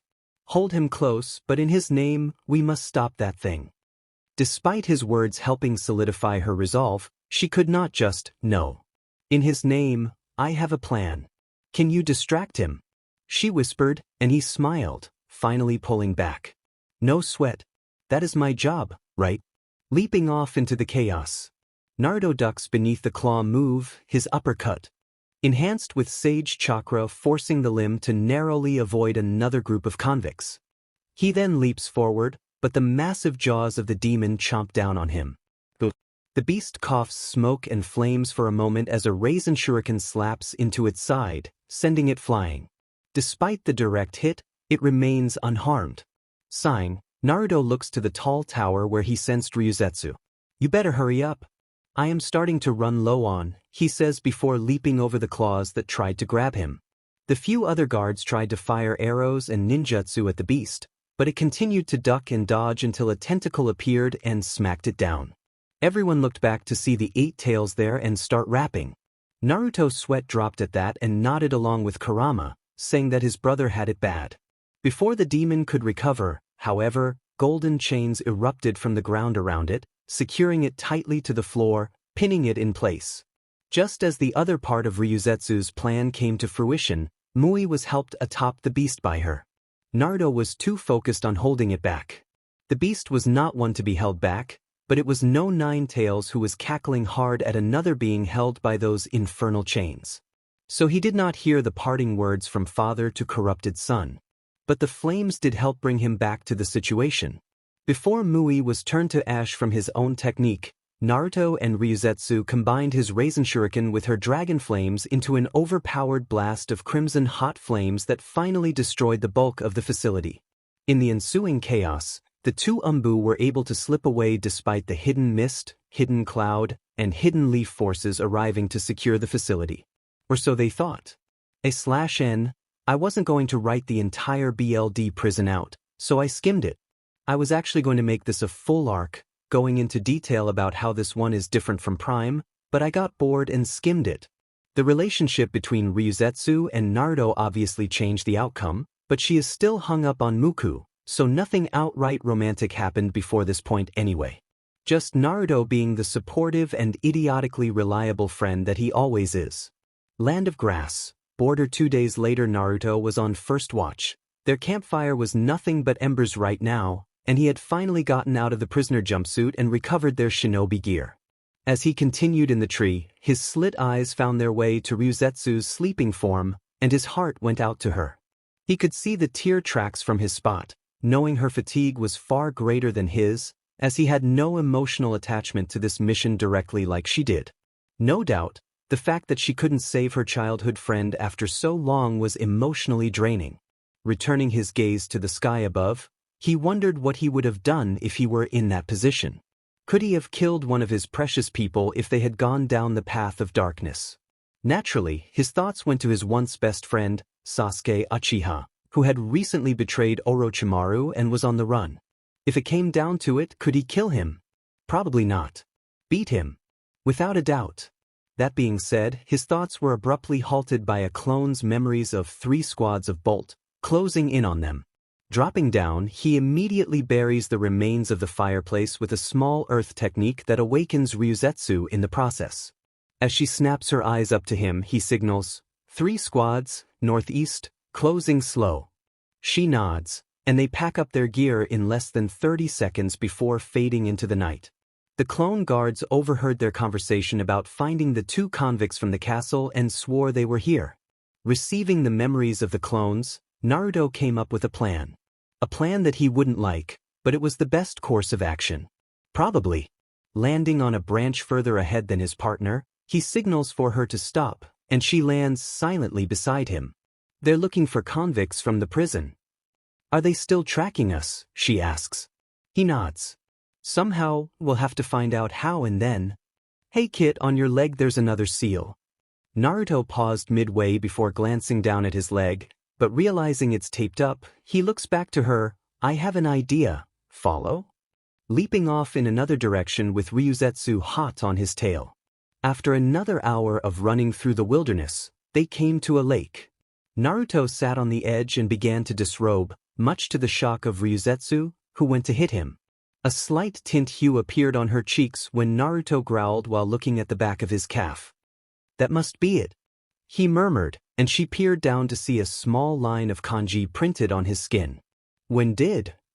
I don't know, Naruto admitted as he unsealed his brush, but it's rather simple. It seems to work off the basic principles of regular pulses every half hour or so. That means... She also goes to take off her shoes before he pauses his efforts and grins. I have a better idea. Oh. Yeah. We keep them on and head towards Rice Country. Rice Country? What? It would cast suspicions of Sound's involvement with grass. It's not too far-fetched, and it would be hilarious to see the Cloud take on that ox, wouldn't it? Naruto adds with a mischievous glint in his eyes. This prank for the Snake team would get him back for all the bull he's put them and his friends through. You know that this is crazy, right? Ryuzetsu narrowed her eyes, but Naruto only shrugged. This is meant to be a blank up, right? What better way than to end it by framing someone else? She could not refute that. Sure, she was now technically a rogue element, a nuke-neen, but still. She sighed at that, something she had only done in the presence of this man. You're right. He grinned massively as he retied his leg wraps. But you owe me after this. Sure thing. Naruto waved her off, leaping to his feet before looking around and nodding. Those guys are probably nearby based on the timing. Naruto began, and she looked at him incredulously for a moment before going blank-faced again. Business mode, she ordered, and he sagged his shoulders. Again. Yes. Her curt response to which he sighed harder and nodded before they both took off towards Rice Country. A week later, fight me, Dobe.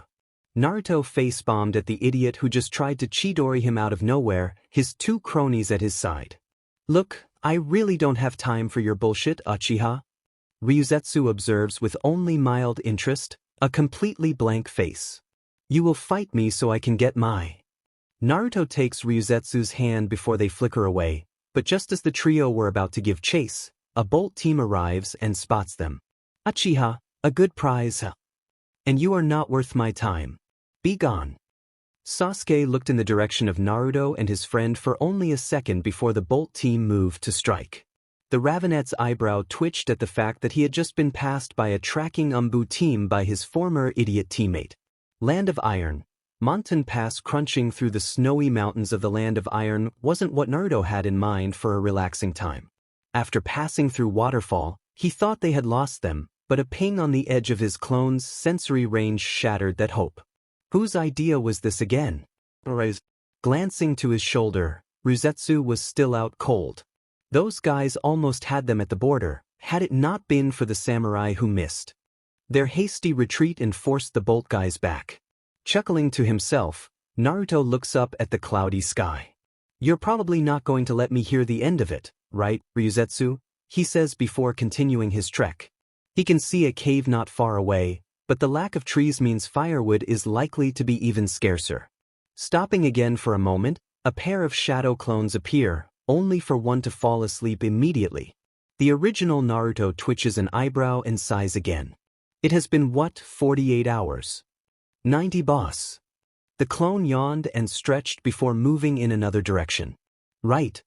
Naruto murmured before continuing on his way, forgetting the sleeping clone where it lay. Perhaps he would gain some energy from it when it dispelled. In the cave, which turned out to be a lot further than it looked, Naruto put his friend down against the floor before looking around.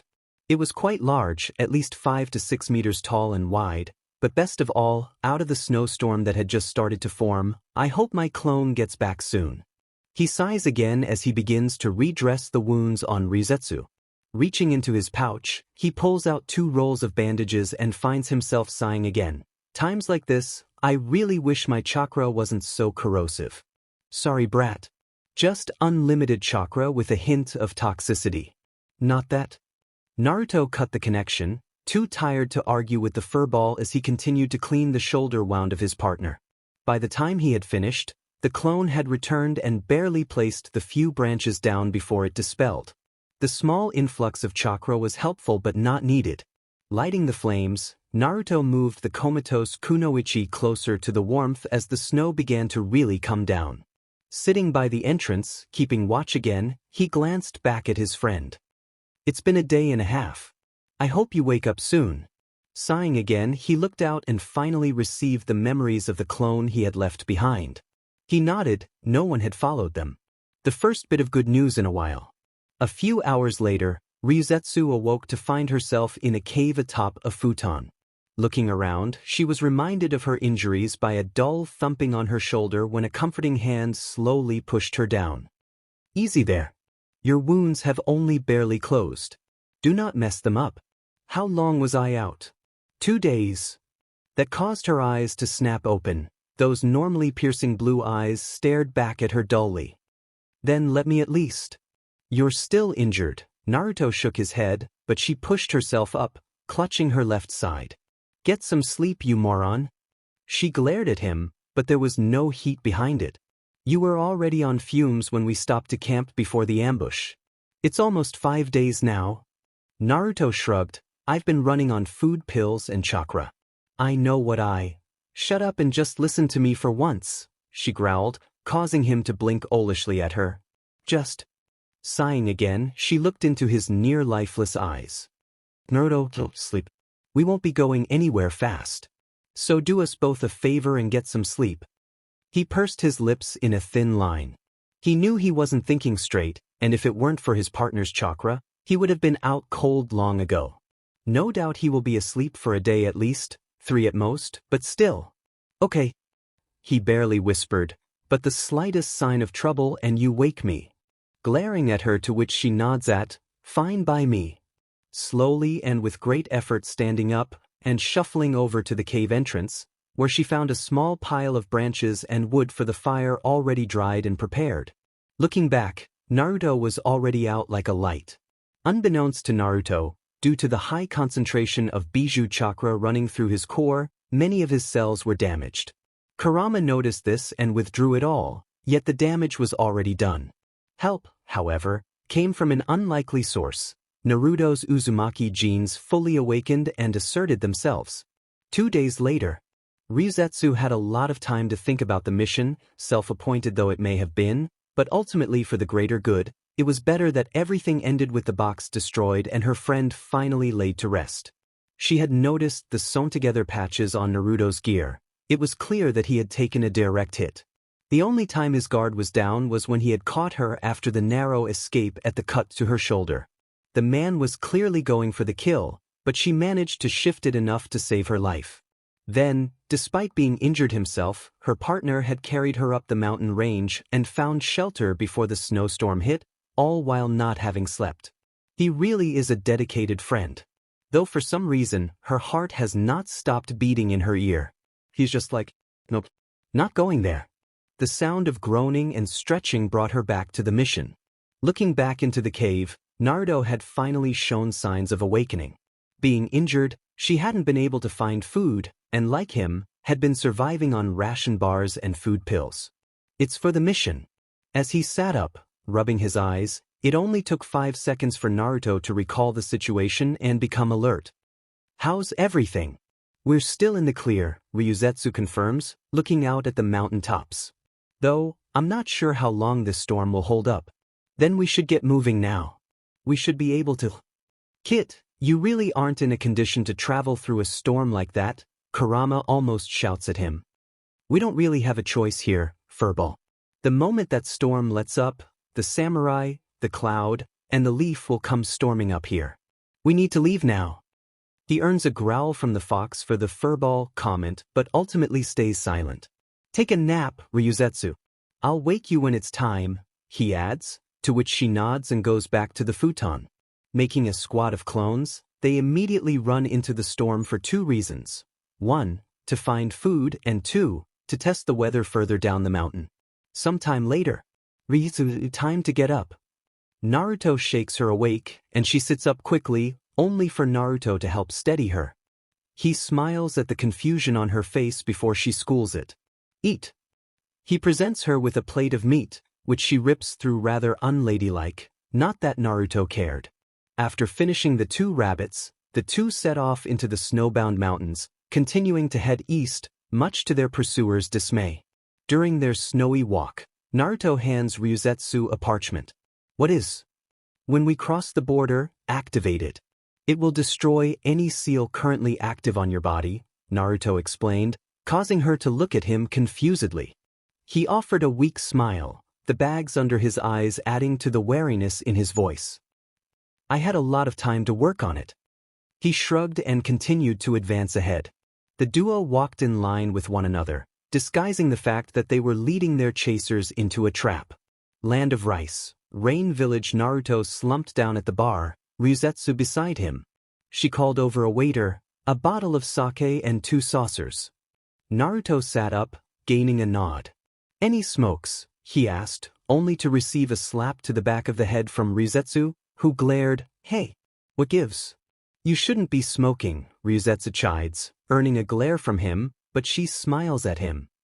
Or are we going to have a problem? Naruto gulps, sure he had been prodding her the entire time he has known her, but that smile. A cold chill runs down his back, and automatically he shakes his head in the negative. No, ma'am. Good. The smile is put away, and every man in the establishment lets out a sigh of relief. That smile put them all on edge. As they continue their drinks, Naruto taps the table 3 times with his finger, and she pulls out her tag. Just as he kneels as if adjusting his shoe, beneath their breaths, they both declare, Kai. And the tracking seals fall silent. Standing back up, Naruto nods at her, to which she nods back, and they both raise their saucers. To a new adventure. To a new future. She adds, to which they tap before downing it. Naruto dropped down into his bed, somewhat tipsy as the sly fox was still hoarding his chakra, something about corrosiveness or something. Without it, his body could not keep up with the consumption of alcohol he had maintained for the last 3 hours. The other bar patrons had heard their declarations to themselves and assumed something good had happened, and a party broke out. For no reason, they all cheered, and the village came out in force, and a celebration was had. It was fun. At some point, Naruto swore he saw shinobi in the crowd, but none stayed too long, even after the party had thinned out. Now, though, lying on his back and staring blankly at the ceiling, Naruto finally had a chance to think for a moment. No longer on the run, the mission was finished, and no ties to the sand could be uncovered. They were on the home stretch. In the morning, they would get out of Rice Country before the sound could respond to the intrusion of Cloud, or during the confusion. Shrugging either way, he supposed, as his eyes closed, his instincts caused him to snap up, taking a defensive stance with a kunai, only to find Ryuzetsu with hands up. Yo. Do you mind if we talk? Sure. She returns the kunai beneath her pillow and sits beside him as the moonlight illuminates the room. The thing is, a month. It took a month to get here. What an absolute shit show. Naruto curses for the 4th time as the hidden sound reinforcements arrive at the edge of the clearing. Ryuzetsu, we got more bad guys. Behind him, said Kunoichi was trying to help a small girl whose caravan had been attacked by the sound shinobi they had already slain. Give me another minute. The wound's almost closed, she orders, to which he sighs, fine. As half a dozen clones appear from clouds of smoke, hold him off. Naruto's battle cry as he charges the 6 ninja approaching. As Ryuzetsu continues her delicate work, she recalls how things had seemed to go pear-shaped the moment they left that village. Sound Umbu had clashed with Cloud's Bolt division across the borders, which then escalated into a skirmish as Chunin arrived later, followed by Jonin on both sides. They did their best to avoid the hotspots and were initially quite successful. It was not until a squad of Sound Chunin, led by a Jonin, attacked the traders they were traveling with. She and Naruto were able to defend them with minimal effort, but that was the problem. They used minimal effort. Any trained shinobi could tell that, and the Kumo team who witnessed the fight reported it back. When Kumo arrived, they tried to negotiate the two into a false sense of security, but they were both not interested in joining the fight for Kumo and were set upon by the team.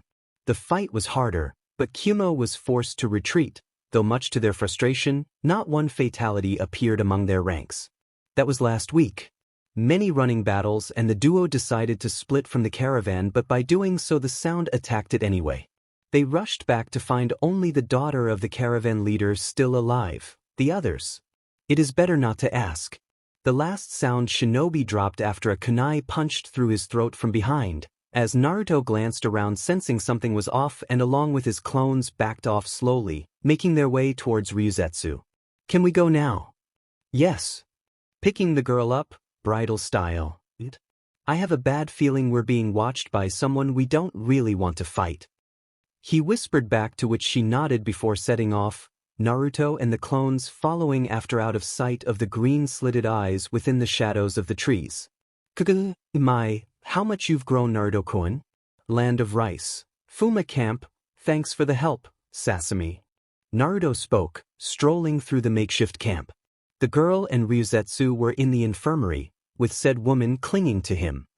For everything you've done for us, taking her in is fine. If she can't fight though. I understand, Naruto sighs as they reach the dining area. I'll try to smuggle some more iron to you guys as soon as I get back. How about some of that chakra sand you sent us last time? Hanzaki asks from his seat at the front. Naruto thinks about it for a moment before nodding. I can arrange that, yeah, he says. Naruto nods as he sits down, with Sasami basically melded to his side. Anything else that's dire? Nothing comes to mind right now, the Fuma leader reports, and the others nod along before idle chatter breaks out over the food. Naruto enters the infirmary tent to find Ryuzetsu slowly stroking the civilian girl's hair. Her hair was a dark shade of brown, and she was constantly bugging the kunoichi like a little sister bugging her elder. "She's so innocent," Ryuzetsu whispered as Naruto approached. "I know," he replied softly, placing a plate down on the tray before handing one to her. "We'll be staying the night and leaving at dawn." "But what about?" But he shakes his head, causing her to tighten her jaw. "There's nothing more that we can do. If she wants to live, she'll pull through. Shinobi medical jutsu aren't miracle workers. They help greatly, but she's on her own from now." "How? How can you be so callous about this?" She looks at him, but his blank mask was on, her eyes hardening. "You, who always preaches about bringing peace to the ninja world, breaking this diamond suisil of hatred. That's still my goal." Naruto cut her off but sighed so hard, he seemed to age a century in that one act. "I've tried so many times to save everyone. To defend the world from itself."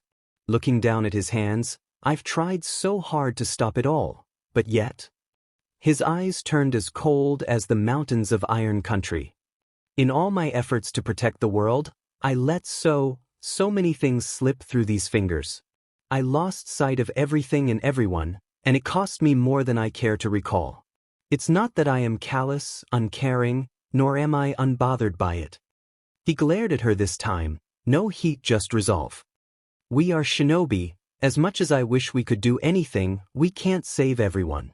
I will try, Kami knows I will, but I won't lose sight of those around me to achieve my goal." Before walking off, now very much in a bad mood. That night was the first time the two did not share a bed, a habit they had developed to better defend one another when out in the field, but it seemed only Ryuzetsu was bothered by this. Naruto wouldn't say anything as he too was somewhat used to her being at his back, but he wouldn't admit it. The girl didn't survive the night. She was buried along with her family in the nearby town. Naruto and Ryuzetsu were the last to leave the small ceremony. Land of Hot Springs. Capital. Naruto and Ryuzetsu arrive in the capital of the Land of Hot Springs. Naruto personally didn't want to be here. There was a high probability that there were toads lurking within the steam, but Sasami had basically ordered him to come to help get Ryuzetsu out of her emotionless slump. Her mask of indifference was firmly affixed, and Naruto was growing further annoyed by its presence. Idly he wonders why so many of his female friends are so pushy and bossy all the DMN time and don't listen to his input.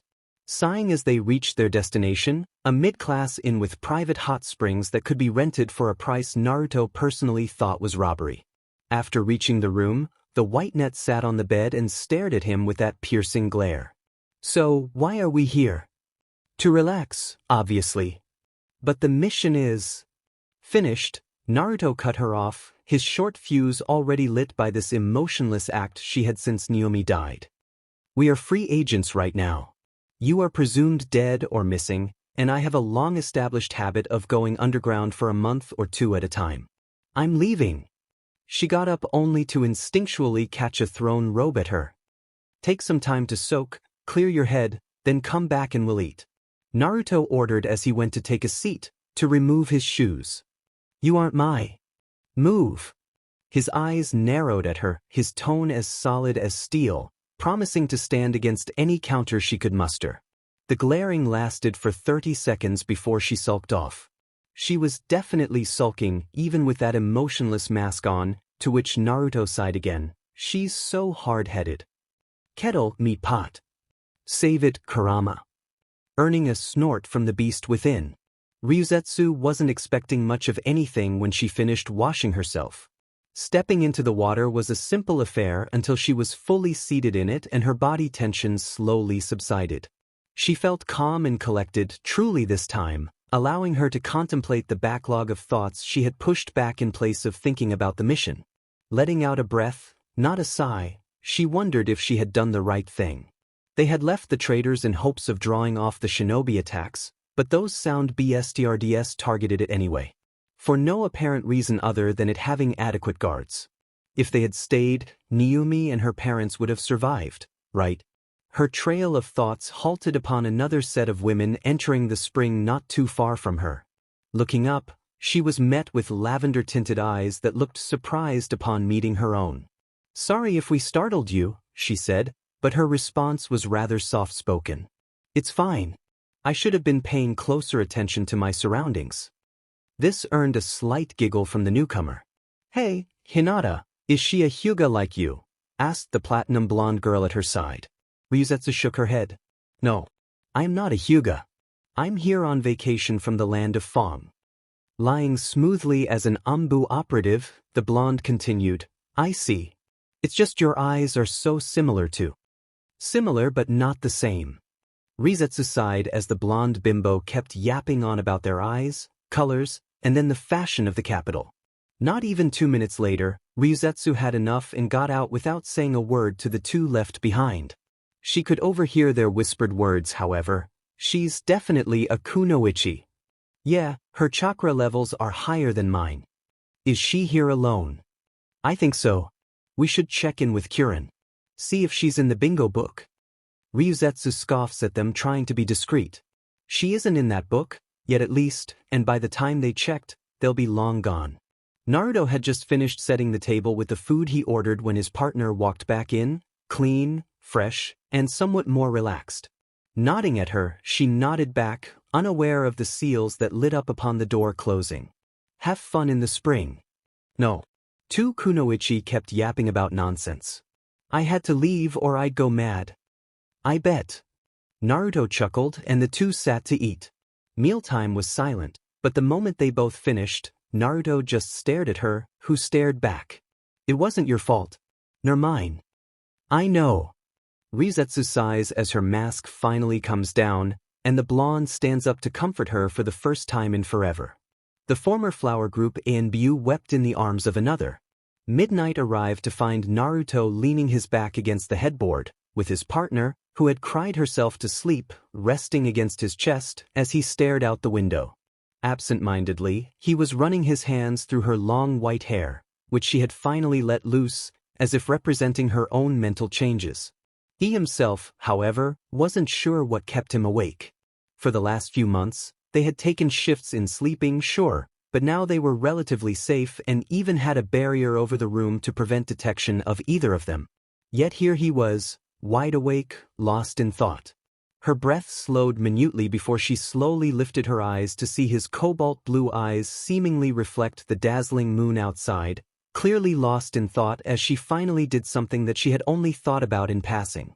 Naruto was jolted out of his thoughts when his lips were captured by those belonging to Ryuzetsu, and that moment of shock was further extended by her invasion of his mouth.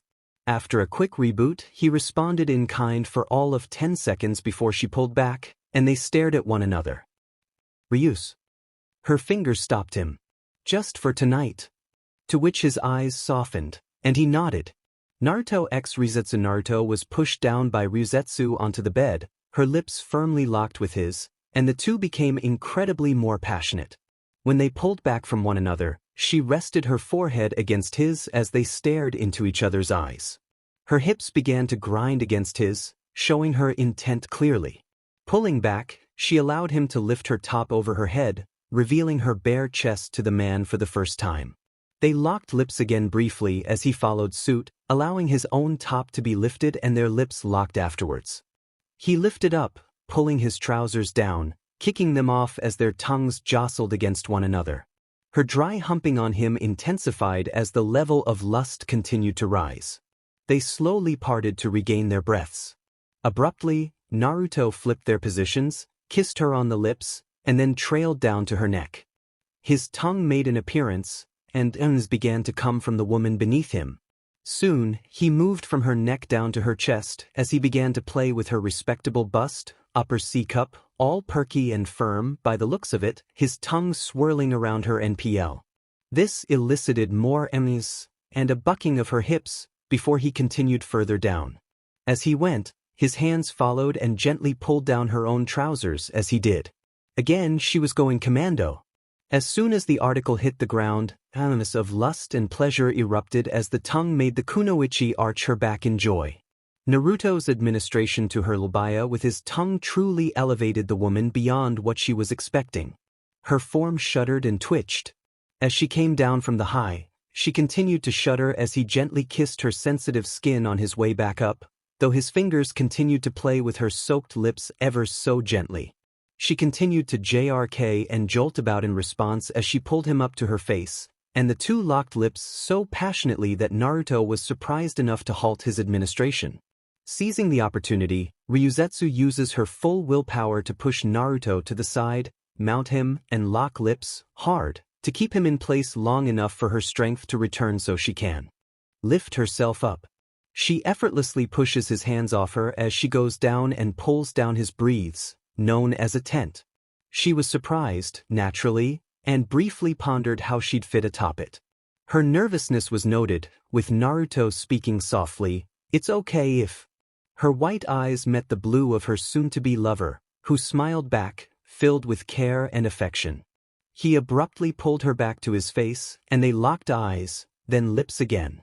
As they continued to battle within their mouths, Naruto idly noticed her wet pee-pee rubbing against his full mast. When she pulled back with a gentle smile, she said, "I think I'm ready." He smiled back and nodded, though he immediately felt her hand holding his D, and could feel her adjusting the angle as she lowered herself down. Naruto had to use all his willpower to not move up as she lowered herself slowly, and her whimpering was muffled as Naruto finally bottomed out. "It's in," she breathed out, and Naruto took a deep breath too. The two took a long time to adjust to the new sensation, and they locked gazes again. She smiled, "You're big and twitching." Naruto chuckled softly. She was super tight, warm, almost hot, and really soft, seeming to grip him firmly. "You're really tight too. I hope I'm not hurting you." "It's kinda," Ryuzetsu muttered, unsure of how to explain it, but she was not enjoying the feel. "I'm going to move now," Naruto whispered, and she dropped down before kissing him, and he moved. Her gasp was audible, and he continued with care and tenderness. It took a moment before she adjusted to the new sensation. Ryuzetsu lifted herself up and stared into her partner's eyes, allowing her BRSTS, now freed, to jiggle. Though the face she was pulling kept his eyes from them, his hands, which had been cupping her but, released their hold and moved up to play with the loose, jiggling mounds. Lust filled her expression further, and her hips bounced more firmly. He leaned up and kissed her deeply, again, while things seemed to increase in intensity, and her bucking hips, his moving into her CRVX was almost painful, but the pleasure of the G-spot offset it, and she let out a shuddering into his mouth. Her shuddering body abruptly seized up rigid as she orgasmed. Really hard. So hard, she squeezed Naruto like a pneumatic vice. 2-4. He finished too. His grip on her but held her down as he moved as deep as he could, pressing against her CRVX. Both jerked and shook. Unable to even form words, barely able to breathe enough to try to get out. It would be a full minute before Naruto took the first breath, a few seconds before Ryuzetsu took hers. Naruto's brain finally recovered enough to notice that his bedmate's grip had yet to slacken, then again, he too had yet to soften either. So, he kissed her crown, which caused her to look up at him, and she offered a soft smile. The two shared another deep, lust-filled kiss. Without warning, Naruto began again, and she groaned softer than before, her lips captured again. Naruto was expert in his movement to turn them over, now atop, her legs wrapped around his waist on reflex. As he continued, his lips kissed up and down her neck, down to her jiggling nipples that were harder than diamonds at this point. She was so turned on right now. Yet she wanted more. Naruto noticed the exact moment the lady became one with her lust, and her body reacted to that as he could feel on his D-dash. Her walls were oscillating and maintained a firm grip on him as he moved deep yet slow. The pace seemed to slow to a lover's pace, and the two were fully encased in lust, locked in the passions of the act. Neither would know nor care to count how many orgasms they each had. Just that many hours would pass before they were both satisfied.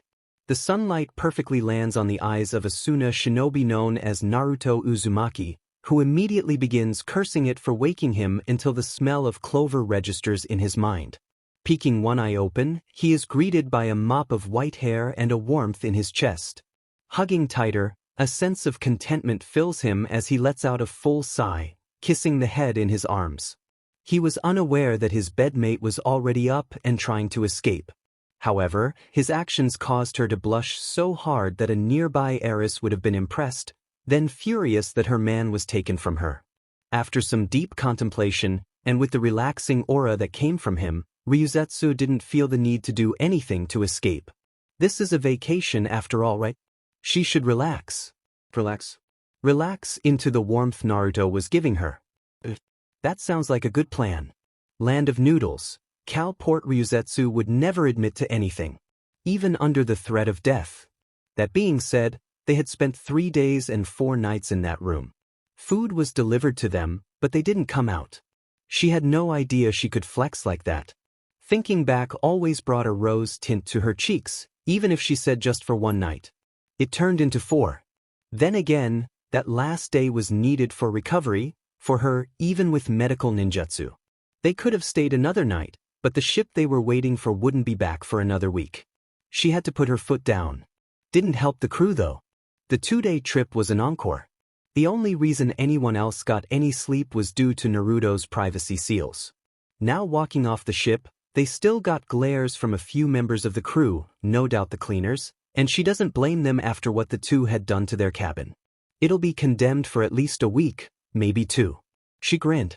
Being a kunoichi has its perks, stamina-wise, and her friend is both a shinobi and an Uzumaki. Stamina is basically infinite. Following him as he spoke to another captain about passage to the next leg of their journey, Ryuzetsu contemplates what she should do with herself now that she can't really go home. Sure, the hidden sand would take her, Naruto could vouch for her, but working for another village seems too treacherous for her liking.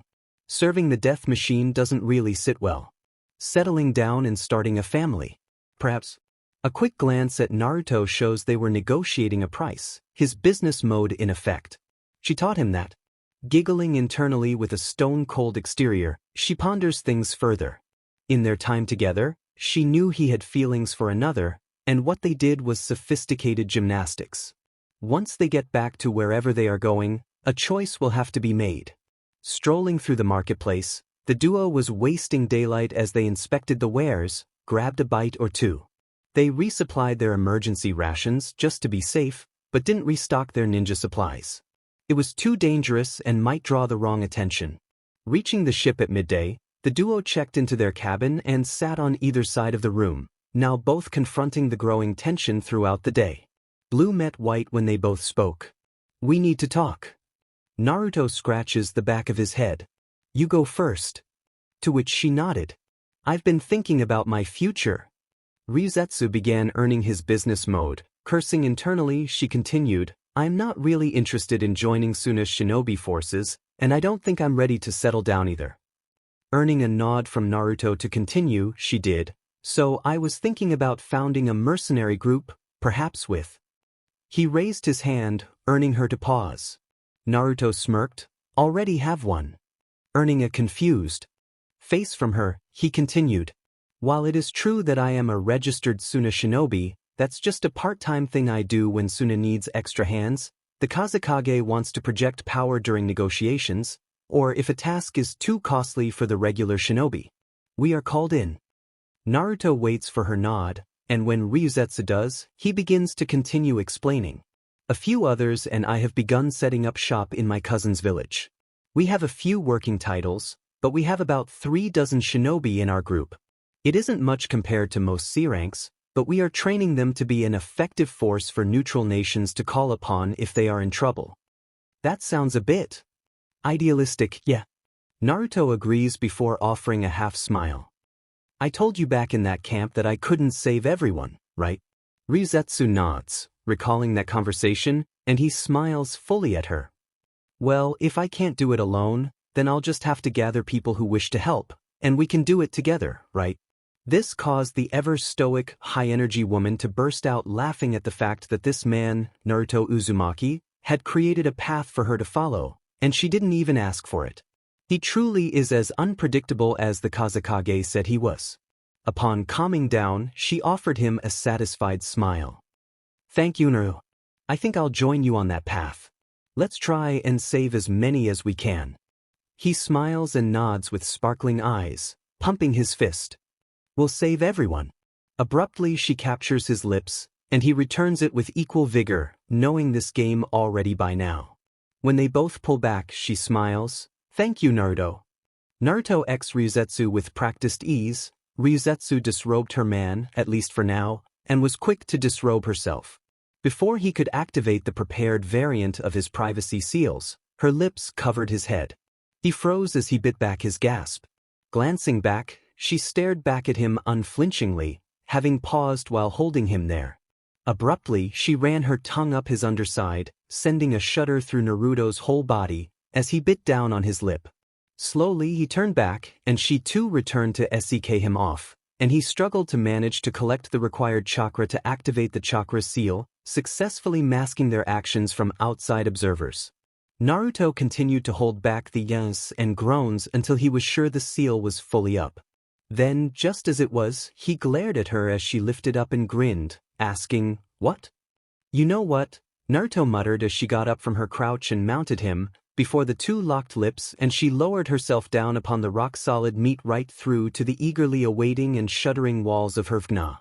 Ryuzetsu let out a lustful sigh of relief, feeling her man filling her to the brim, and finally looked down from the ceiling into her man's eyes. The two locked lips passionately again, the kiss rather forceful as she began to grind upon him. She bit his lip as she pulled away, her breath heavy as they prepared for their first climax of what was sure to be many that night. Naruto moved to SCK on her pink nipples, which were dancing in front of him.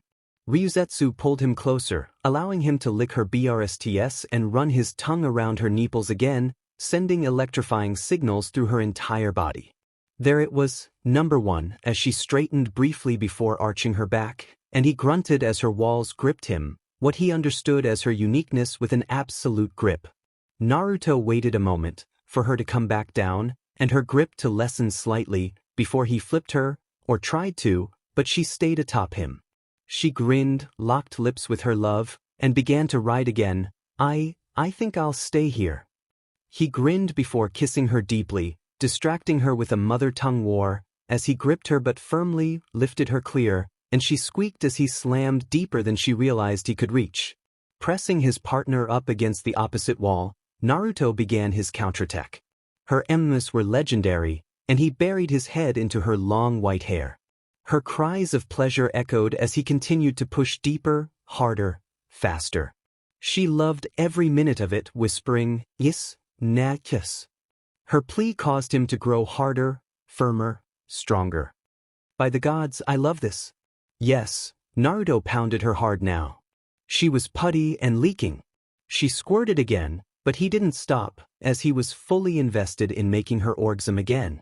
He ummed, groaned, and whimpered as she peaked, and her body stiffened again. She gripped him tightly, and he couldn't hold out this time, moving deep, hard, directly against her CRVX. Before they could catch their breaths, their lips locked onto one another as she dropped further into his embrace, her core filled with his seed once more. A very, very, very small part of her mind idly mused that she must be filled with the stuff at this point. The two were sweaty and lustful. As she leaned back against the wooden wall, they looked at one another, still on biological highs. Yet, on an unspoken signal, she bucked her hips, and he began moving again. Land of Tea, Port Degarashi. A week at sea was typically boring when trying to avoid suspicion, but the two shinobi managed to keep busy. Her pelvis was still tingling.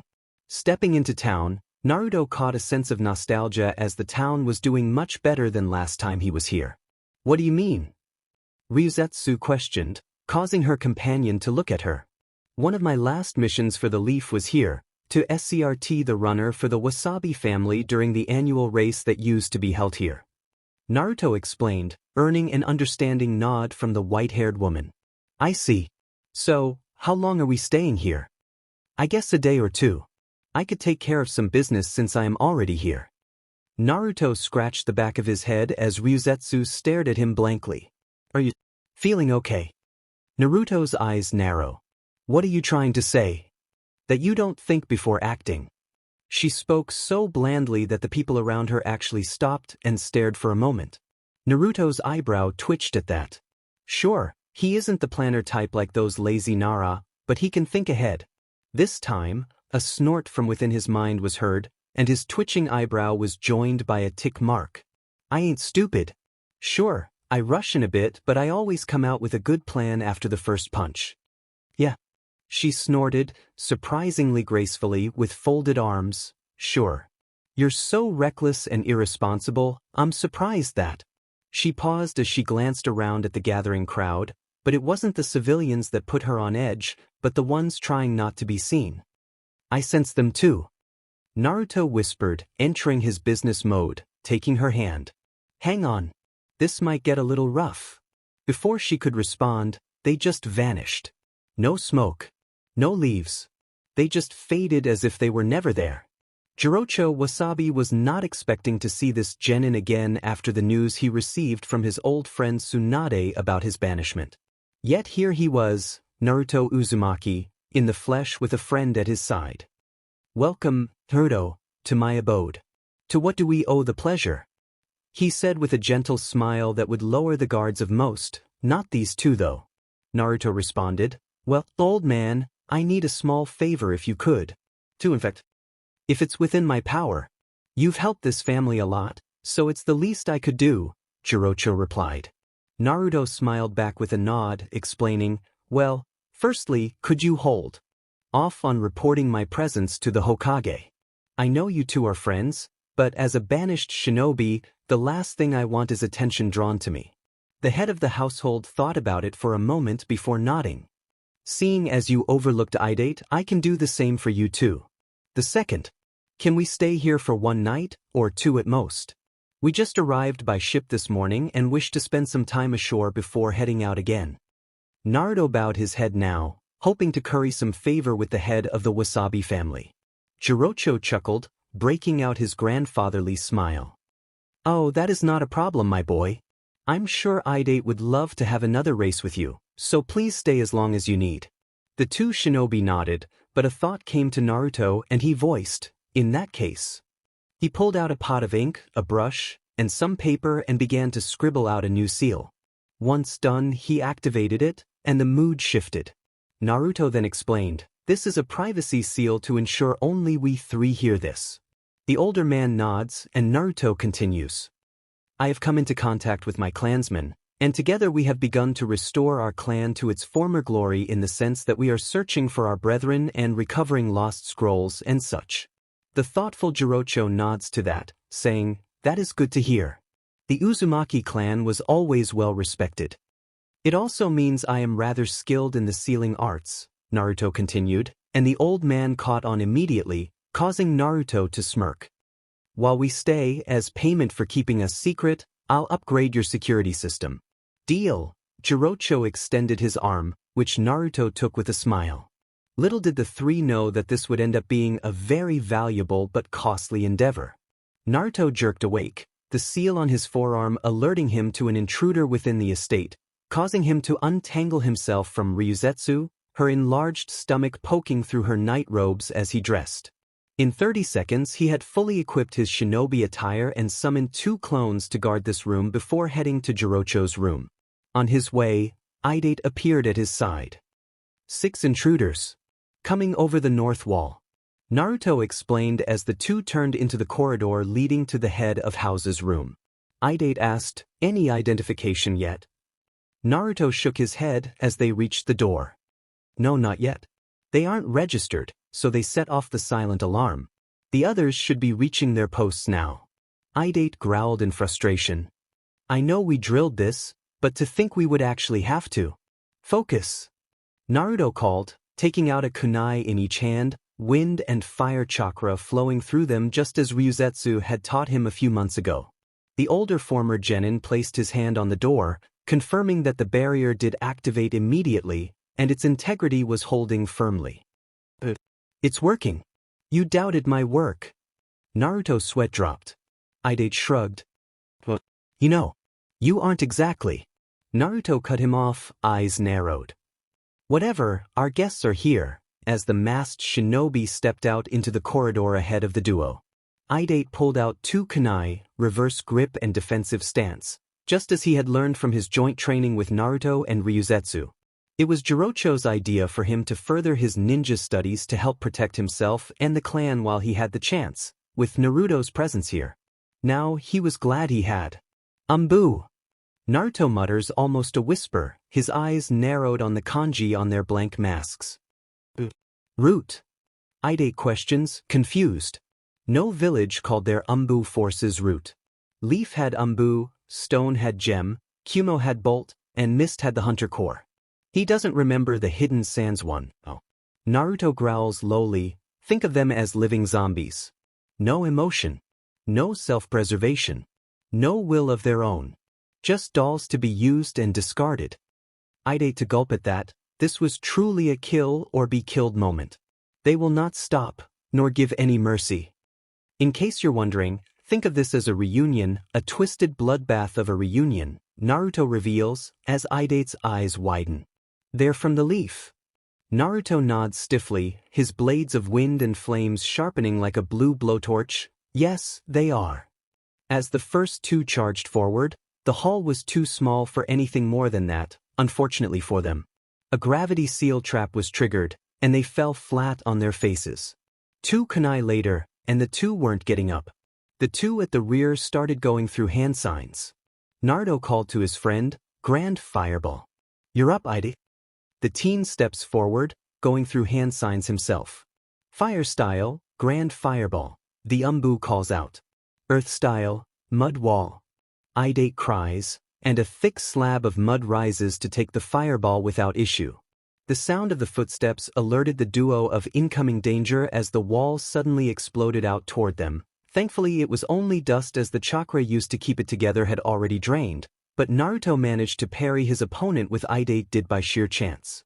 Naruto parried the tipless Tanto, sliding beneath and around to slash at the Umbu's back. The Umbu parried the strike before lunging forward, but was knocked aside as Naruto threw his offhand kunai at Idate's opponent, punching through his right shoulder blade. This allowed his ally a chance to regain his stance.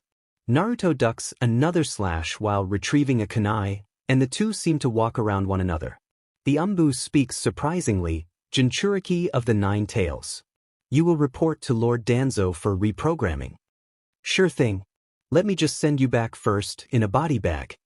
Naruto charged then stopped, causing the Umbu to leap backward unaware of the Tanto that awaited him until it ran through his heart.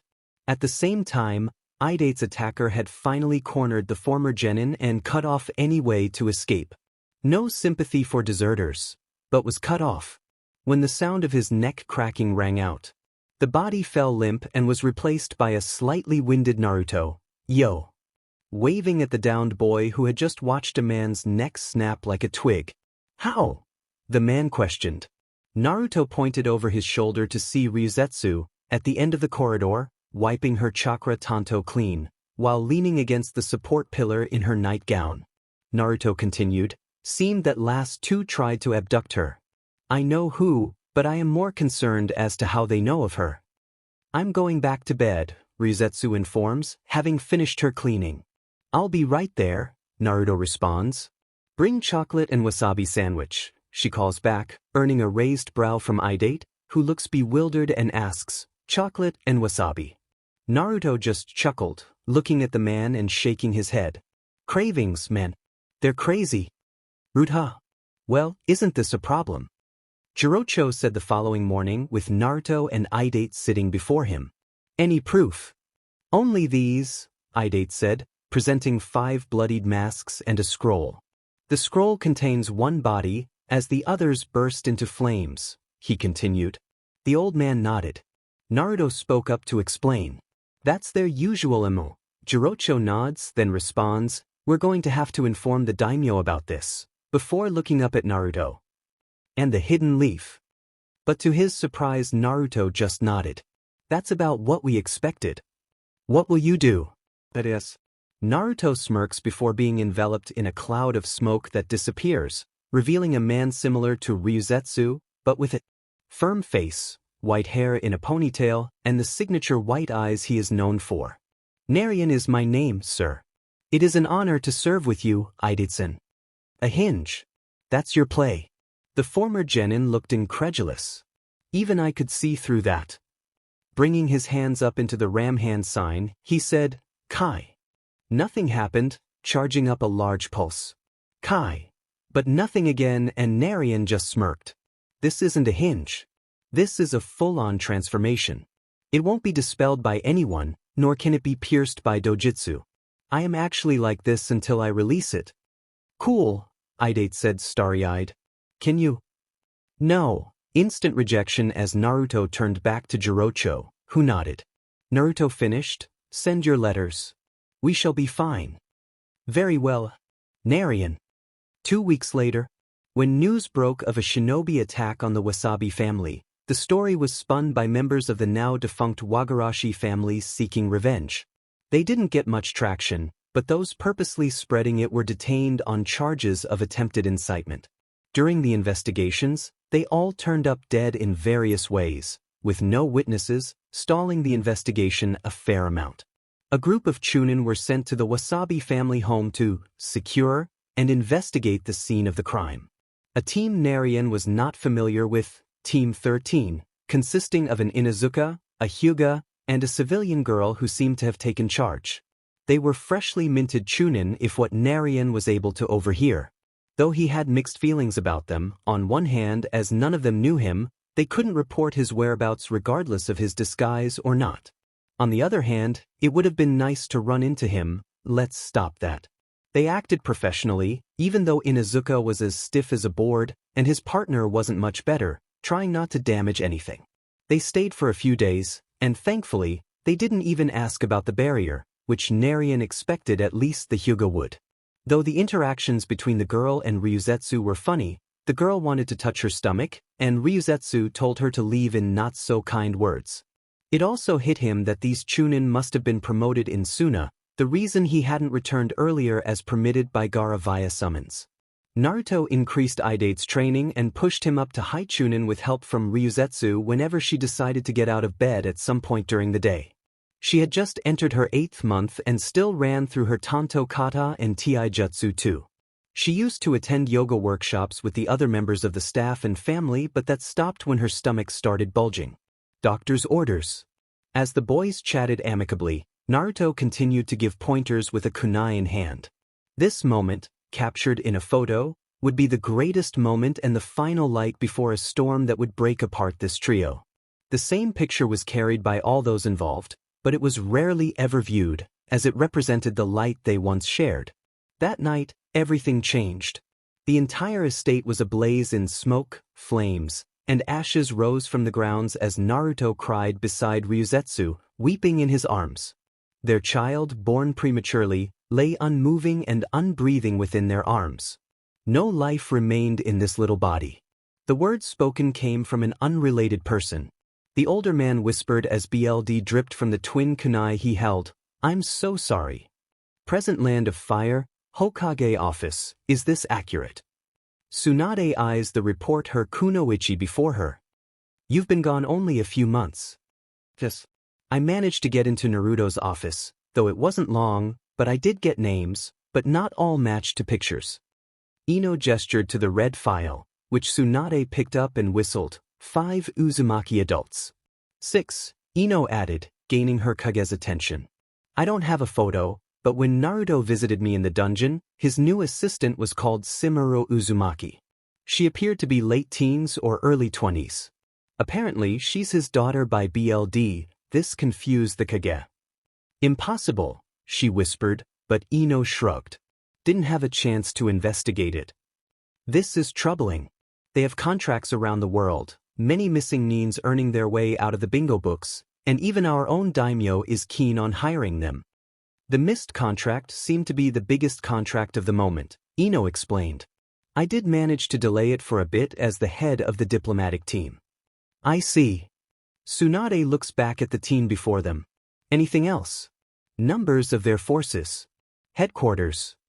The headquarters is in Land of Rain. The 3 tallest towers hold the administration, the hospital, and the high-level residential district. Ino informs, gaining a nod from the woman. You've done well, Ino. You are dismissed. The Leaf was unaware that the information, although somewhat accurate, left them to assume several scenarios that White Dawn were waiting for them. After all, Konoha wasn't the only ones with Naras, but the pranking habit of the Uzumaki was solely a White Dawn specialty.